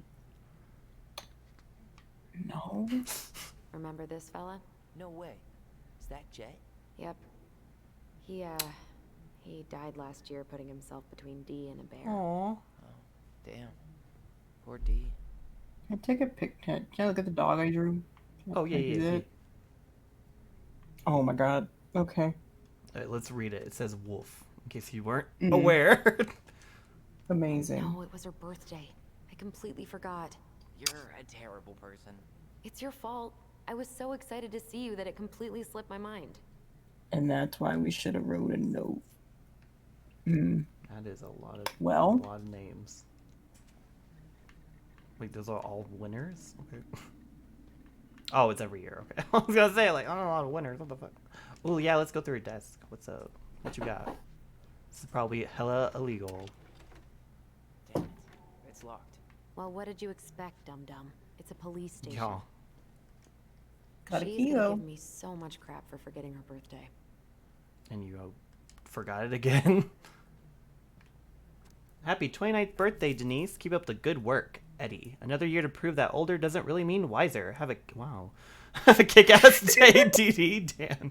Enjoy your last year of youth before joining the bitter 30-year-old old lady club. Joining the bitter 30-year-old lady club. Don't waste it, Rosie. Hope you enjoy those spicy chocolates. Happy birthday, D. Joshua. Happy birthday. You don't look a day over 100. I like dicks. Don't grab the... Huh. Looks like she forgot her locker key here. Of course we're not gonna grab it. Okay. You dumb bitch. We gotta move.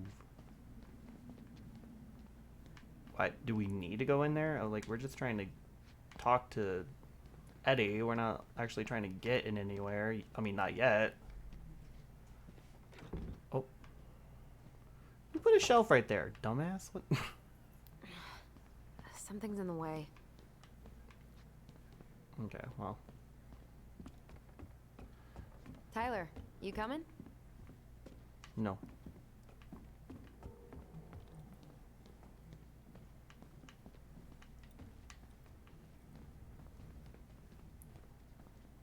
Always getting in my way. I'm guessing this is where they stash all the guns and stuff.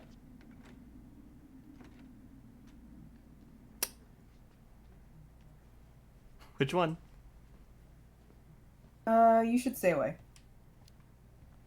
Oh god, I broke my back. You think we could find some files about Marianne in the archives? broke the game. I don't think so. What happened to her back? Oh my god. Never mind. You're right, the collision in this game was not meant to happen. Oh my god. She literally just snapped her neck to look up. It's like, ooh. Right. Like, you good, girl? Shit. What you looking at? Nothing interesting. The badges. Yo, open the fuck up. Allison, hey. Just finishing up a call. Trying to convince Melinda the Ravens and her garbage. Why do you look my age? Give me a few minutes. Okay. Sure. Make yourselves a cup of coffee. Here's the key to the break room. Thanks. Come back upstairs when you're done, okay? Coffee sound good? The machine is in the break room downstairs. Uh-huh. He's still mad. He's still hella mad. Oh. Oh. Oh.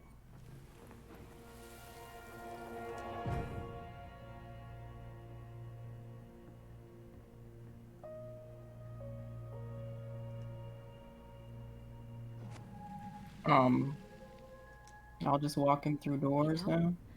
I really thought I'd lock those memories in some deep, deep part of my brain. Same here. Something's in the way. Did Brown just flat out ignore me? Yeah. I didn't notice.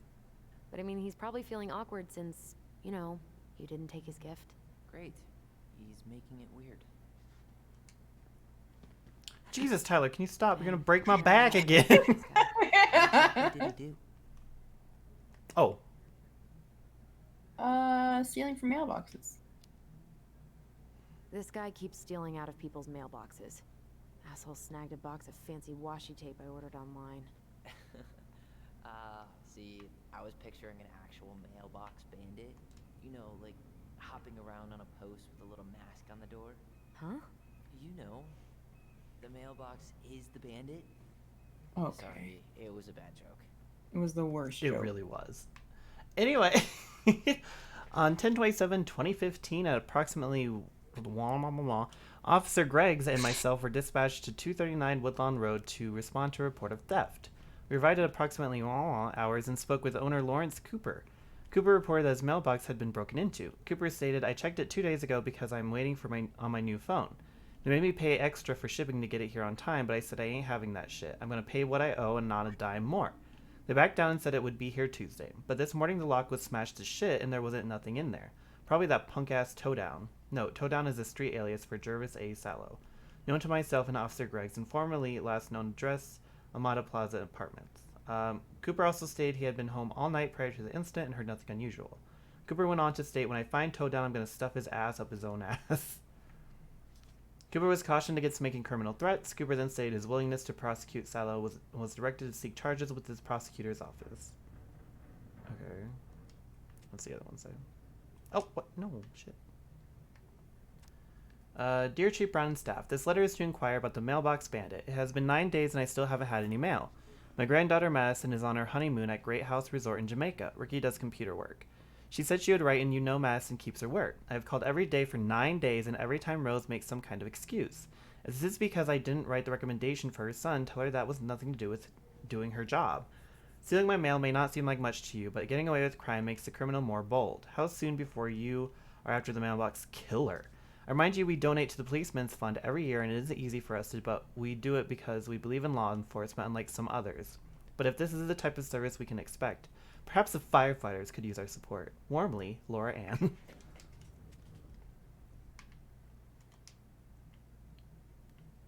I mean, it is technically...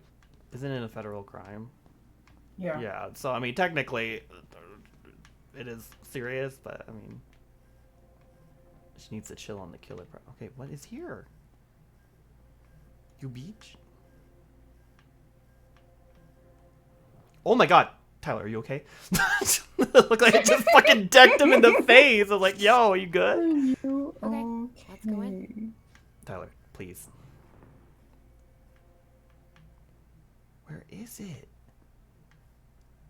Oh man, I hate this. Where is it? Oh, we can open this now. Yo, girl, you better tell me where this. Oh, here we go. It's all the way over here. Where are we going? We're just gonna sit down in here, and I'm gonna ask you a few questions, okay? Okay.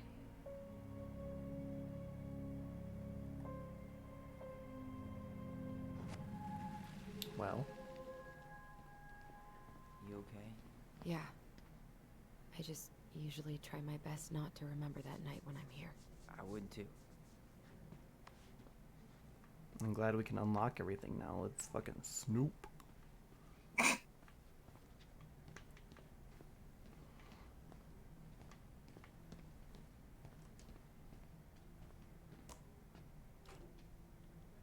Oh, is this her locker?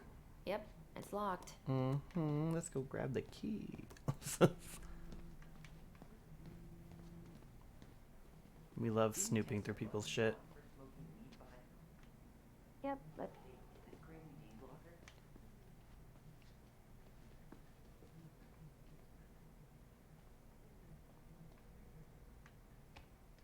Which one? I think so.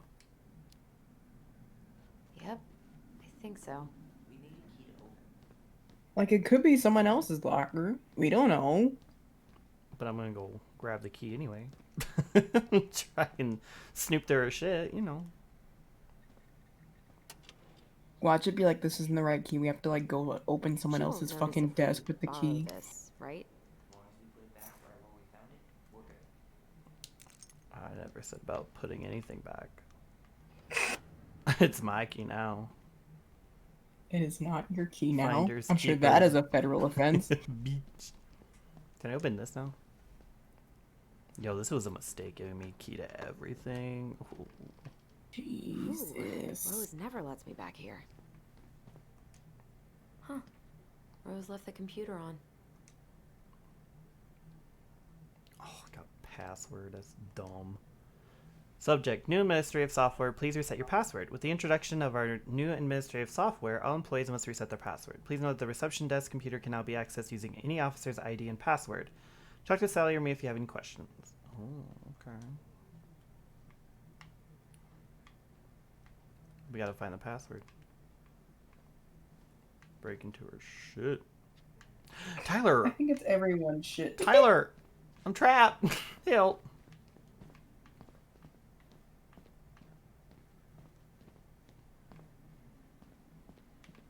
I'm gonna look through her locker real quick.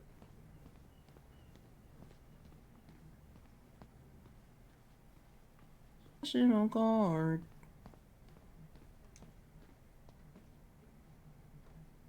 Oh, it has her name on it. I'm dumb. We really shouldn't be in here. Yes, but Didn't stop you from grabbing it. it. Might find information about that night. I guess so.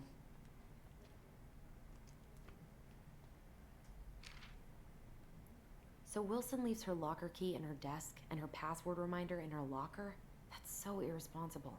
An intruder could easily access all kinds of police files with this. Yeah, like 20th birthday, 9 years ago.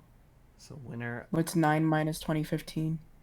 2006. So let's go back. Wait, I want to check this though. Balto came through. Okay, well. So 2006. Winner on my 20th birthday, we'll put the key back. We'll be a good person. I turned 20, and it was an amazing year for the Iditarod. Okay, so first. When I was young, I read that as the idiot race, and my mom used to laugh at me. For what? For calling it the idiot race. Calling what the idiot race? Iditarod. Oh, okay. I did a bad thing. Okay, so I read it as idiot. It wasn't a real word. Okay, examine. I should take her out for a birthday drink. Yeah, after we just Yeah, broke into her thing. Salem. Salem. Okay. Let's go. We're such good detectives. Oh my god. I mean, it doesn't. Okay. What? Like she kind of left it in plain sight. She did. Change the name. Oh. D. There you Wilson, go. right? Yeah. Bingo. Okay. Hey D, just a heads up since you're... Sam. Oh. What about him? Oh. He got arrested for public intoxication last week, and that was not his first offense. He's on a bit of a downward spiral. Just like Mom was. Hey D, just a heads up since you're picking up the relief shit tomorrow morning. Oh, shift. Sorry. Relief shift tomorrow morning. Sam Kinksy spent the night in the drunk tank again. Maria picked him up outside Bernie's last night, drunk out of his mind and terrorizing customers. Dyslexia is a hell of a drug. He dozed off pretty quickly once he got to the station, so he should be better by the time you get there. He might have a huge hangover though, so I'd bring him a big ass coffee and donuts if I were you. Have fun. Don't you hate when you pick up the relief shit? Shit. Yo, I'm relieved when I shit, so really. Miss Reynolds brought a set of keys that she found lying on the ground outside of Veggies this morning. 3 small keys plus a bottle opener keychain. If anybody comes in looking for them, they're in the lost and found cupboard. I would have filed this properly, but that new administrative software bullshit was down all day. Seriously, whose idea was it to change it? I'd like to invite them to this new two-way wifeful wage I found. Please, wig. Okay, sorry. Don't you hate when your waifu into your calls? Hello, thank you for shopping with us. Your order of Just Between Us Season 2 complete DVD set has been shipped. Oh, okay. Hey D, are there any slides or reading material for your lecture on Friday? Also wanted to let you know we have lots of people sign up, so expect a good turnout. Sign up for what? And wear your nicest suit. I think these kids really enjoy your talks. Keep it up. Kayla Bennett, Co-Executive Director, Juneau Coalition for Equality. Oh. When I dare to be powerful, to use my strength in the service of my vision, then it becomes less and less important whether I am afraid. Hey Kayla, yep, I'll send you my slides as soon as I get home. I'm so glad to hear this. Here's my secret to keeping kids' attention. Tales from the detox tank. Last time I told them about how I got into a high-speed chase with a drunk guy on a snowmobile. I might have embellished some details, but it was all spiritually true, lol. Whatever it takes to get your point across, right? Scared straight.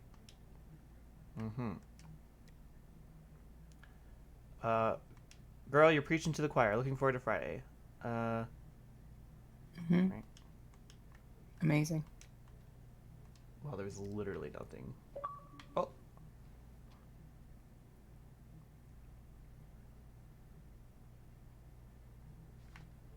Exhilarating content, can I get truly. out? I love that we didn't learn anything about us. Well, we learned about Sam. So, Tyler, you know. Please, please. I'm going to break my back again if you don't fucking back up. She break her back just to put it on a map. Ay, ay, ay. Stick it outside.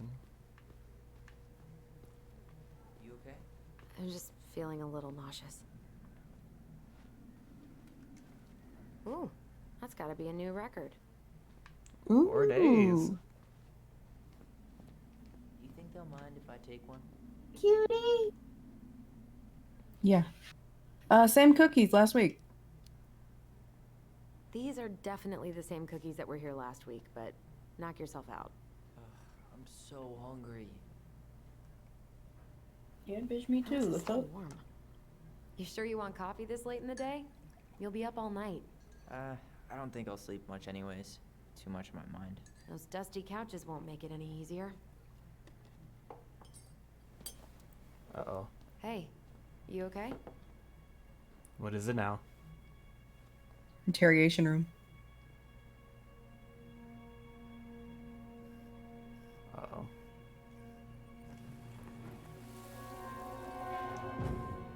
I can't do this. Calm down, Allison. Stick to the plan. Come on, don't freak out on me now. I can't, please, I can't lie. We already lied. It's all gonna be fine, okay? What did you do? You okay? Honestly, no. Do you ever regret? No. No way. Well, maybe once or twice early on, but now, no way. I mean, look where we're at. Look where I'm at.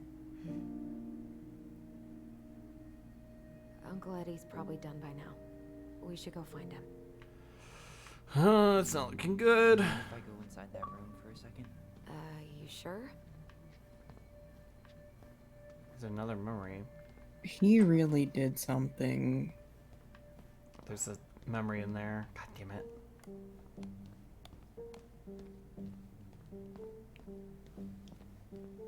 It's the first time I've been in here since that night. Eddie was so uncomfortable, he dropped a vase.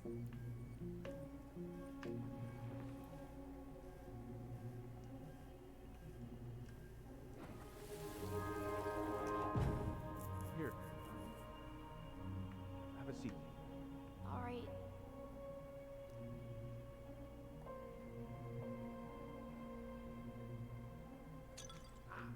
Damn it.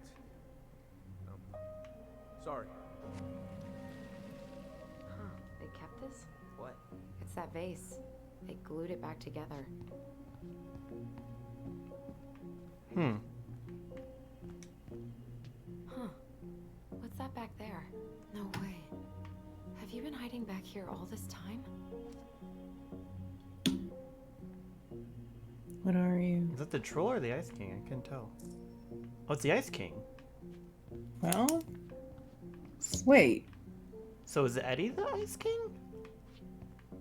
I have questions.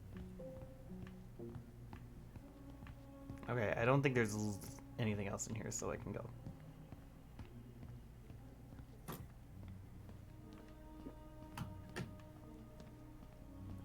Oh, hey, we can fucking move. Oh, whoa, hold up.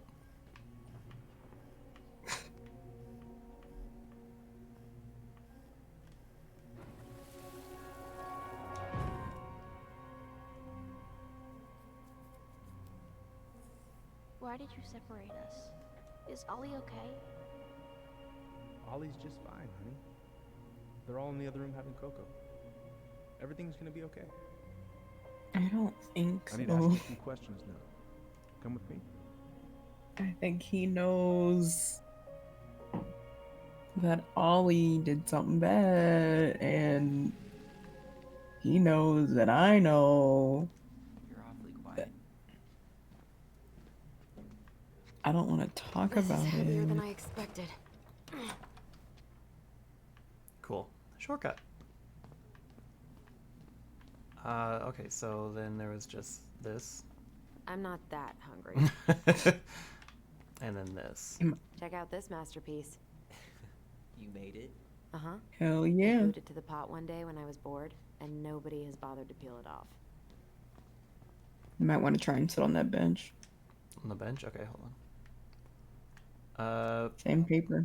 Oh, it is? Okay. This one? Oh, guess not. Guess there's another bench.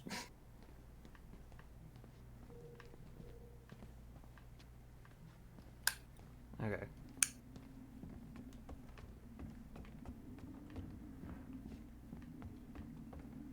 Hey, sorry that took so long.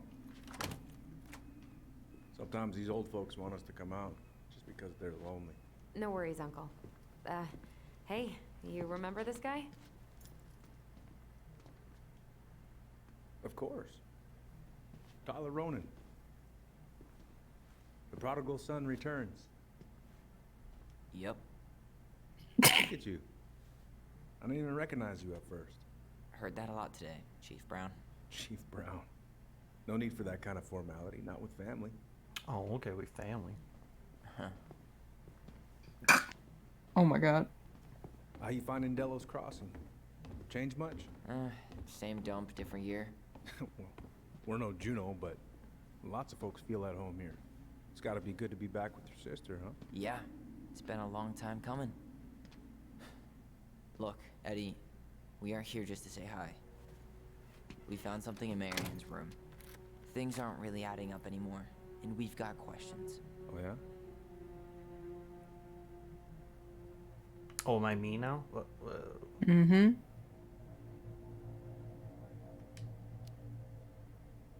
Did anyone? Oh, it's mention still you. anything Okay, I was gonna about say, her like, when behavior did in it... the days leading up to It's that very day? misleading. Anything at all? It was, because it was on No. you. Everyone I talked to said it took them by surprise. Did you see her at all? Like, in those last few days? No. I hadn't seen her for weeks. Maybe a month before. Okay. Was worried about something? Maybe? Did she mention anything about us that might have been worrying her? About Tyler in particular? No. She dealt with those kind of worries all on her own. Kept the rest of us at arm's length. I see. I will tell you one thing, though. Your mom. Never knew her to hate anyone for being unconventional. Usually, it's the other way around. Yeah. Thank you. Thanks, Uncle Eddie. If you want my advice, nothing good comes from stirring up old memories. I'm gonna do it anyway. We don't really have a choice about that. There's always a choice, son. I know sometimes it doesn't seem like it, but there is. Can we take a look at her file? Maybe we'd see something you didn't. Her file? Her case file, or police file, whatever you call it. You keep those pretty much forever, right? We do, but I can't just pull it out right here, right now. There are procedures. But you're the chief. Which makes it even more important that I follow procedures. Look, Chief Brown, are you gonna help us? Or are you gonna be a cop about Tyler! this? No, it's fine. Tyler, I know you resent me, but fireweed was the best deal I could get you. I'm not mad about fireweed, but I may be a little salty you kept my sister away for 7 fucking years. That's what this is about?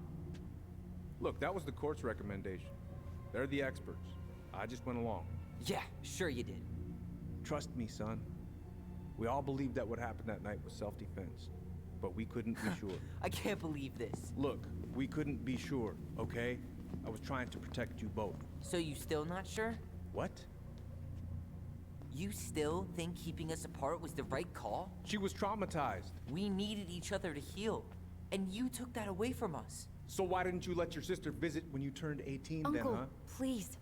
Let's move on. She's never gonna tell you how much that hurt her, but it did. That was about me. It wasn't about her. Allison gets that, and 3 years is nothing compared to 7. Right, Allie?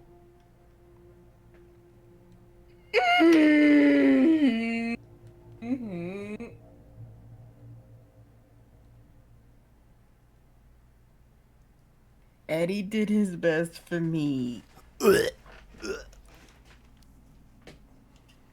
Eddie was just doing his best to protect me. To protect his family. I thought I was your family. You are.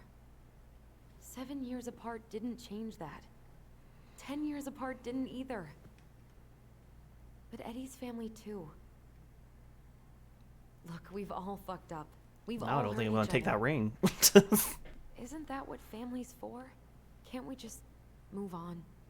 Sounds like the right call. Hmm. Sounds like this.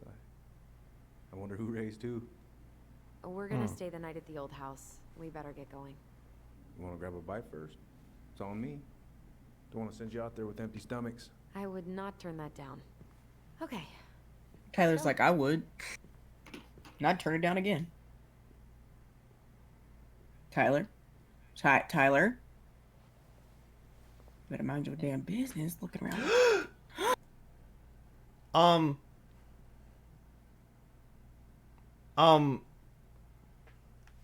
Hello? What the fuck was that? The fucking dude. I know it was, but why wasn't he there? Because it's his demon that he got to deal with for some reason. Probably didn't help that Allison didn't have his back either. Okay, you know, well, obviously. Allison! I need to know.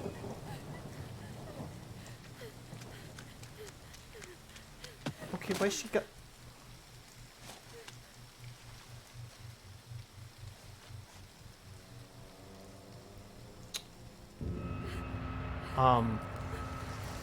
This is the shit I don't like.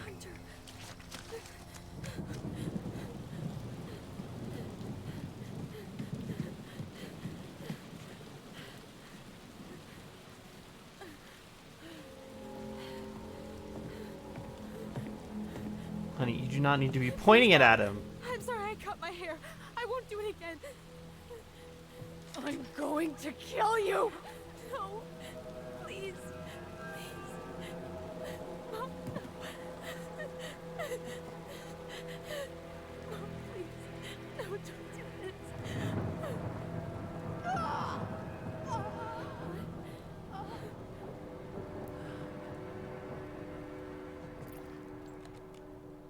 No, I killed her. I did it. Oh my god. Oh, it's even worse now. Your choice was even worse now because it wasn't even him. Oh my god.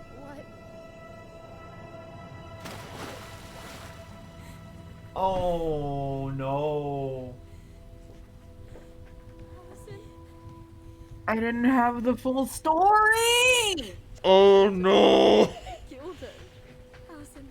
That's why he said to lie. He took the, oh my god, and he took, oh my god. I killed her. And when they come, that's what we're gonna tell them. No, no. Yes. We look out for each other. That's what goblins do. Oh my god. And brothers and sisters. It's gonna be okay. Oh no. We're gonna be okay.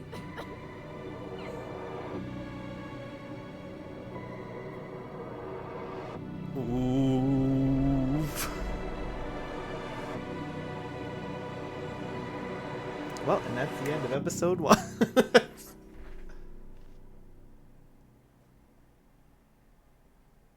Yep. Oh, Chile. Tell me why I'm such a fucking idiot. Oh my god. I really was hoping you wouldn't pick that, and you did. Well, it's like she was so traumatized in the police station flashback. And now it makes that a lot more sense. Yeah, I thought he had did something to both of them to where they got in that situation. I didn't think of the possibility that it was her that did it. Shit. I didn't get there yet. Oh my god. Well, so what did you think of it then so far? For chapter 1? I'm upset. Well, yeah, honestly upset. I'm still... If he was seeing that thing, the Mad Hunter, was she seeing the Mad Hunter too? I'm gonna say something, and it's gonna be bold. I think the mother has a mental illness that was then passed on to Tyler, and they both were trying to outrun this thing. Maybe. I don't... But at the same time, I don't... Well, also you have to think about the fact of what this world is in, because I don't know if this is related to Life is Strange in any way, or it's the same world. I don't think it is. But if it's the same world, I think there's definitely a supernatural explanation for it. But if not, I mean, it is kind of supernatural, technically, with the voice. I'm still upset because I don't know why the mom had the gun, because I reasoned it that she was going to shoot herself and then got caught, so she ran after him up the stairs. I would imagine in my mind there was a fight. Yeah, that's what I was kind of wondering. I was like, how the hell did it end up that he killed her in the first place? That didn't make sense. Like, I imagine this whole thing in my mind of, like, you know, running through the house. Allison's there. Like, yeah. Allison, like, tries to stop it. Allison gets hurt. And, like, this whole thing happens. And it was the completely other way around, pretty much. I didn't think she was going to pin him down at the dock and leave no other choice for what happened. I did not see that happening. Oh. Shit. Okay. So, So now I'm wondering, because you have to think, there was that technology. They could have figured out that Allison was the one that killed her. So I'm wondering if the dude knew. I want to know why they're labeling it as self-defense when she was stabbed in the back. I want to know what they said. That is actually a good point too. I want to know what they said. Well, in actually, this it might have. room. They might have just said the complete opposite. That instead of Allison being the one behind her, he was the one behind her. Maybe that's what I don't they know. said. I don't know. That's why I don't know what was said. I made a decision on the information given to me. I'm upset about this because I got the stupid sociopath test wrong, and I'm not a sociopath, and this isn't fair because Like, I you should went have to been there for school your this. sibling, though. No, I shouldn't have because I saw the trauma, and in my mind of killer kids, he did something so fucked up to where she didn't want to be around him, to where she no longer felt safe when they made this world together that made her feel safe that she didn't want to be around him. So in my mind, something so fucked up happened to her that he caused. So, but now it all makes sense, though, because of all of her silent moments. She probably feels hella fucking guilty about the fact that he was the one that paid for her killing the mother. Yeah. So that explains a whole shit ton of this episode, pretty much, just from that moment. Okay, I'm just gonna continue. Oh, okay, so we got their choices. Allison was disappointed that Tyler didn't accept Eddie's peace offering. 13% refused the ring. For that. So technically, we both did non-sibling things. We both did have one decision. So looks like I was definitely not the complete minority, but still a pretty big minority on that one. Like, I was upset you did that. Allison was decided to solve the princess's riddle with her brother. 50% busted open the door. Oh my god. Tyler felt supported by Allison's trust at the store. 54%. Yeah, see, I picked his memory. Yeah. I didn't fully put him in the dirt. Tyler sensed a rift between him and Allison when she sided with Eddie at the station. 30% sided with Eddie, so that was another one that was not popular. Well, it's like, you think about it, right? She spent 10 years of her life with her brother, and then the other 10 years with Eddie.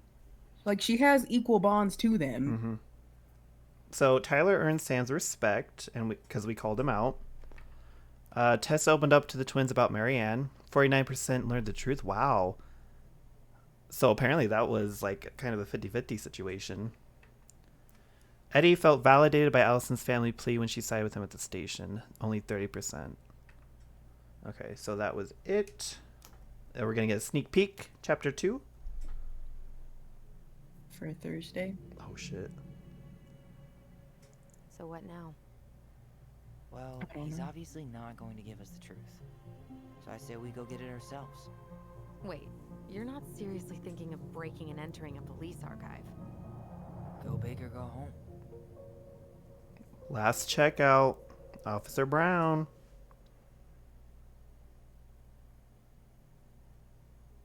So, see you on Thursday to make more terrible choices. Thank you for tuning in.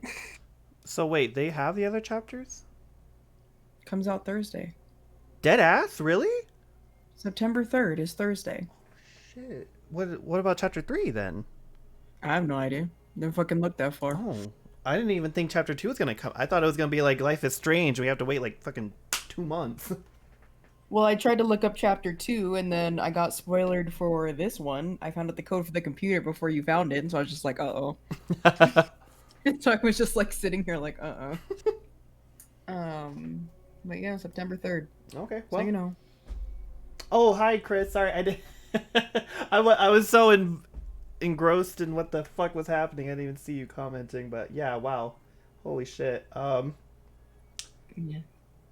That Tell Me Why is its own separate thing, but still has a supernatural touch. Yeah, I definitely get the supernatural touch part. But yeah, I guess until next time. Do you want to do it on Friday then? Still? Yeah, we could. Do you want to start a little bit earlier? Well, Friday I don't have to wake up early on Saturday. Oh, true. Today I have to wake up early. Okay, well, I'll let you get to bed. So until next time, bye. Bye.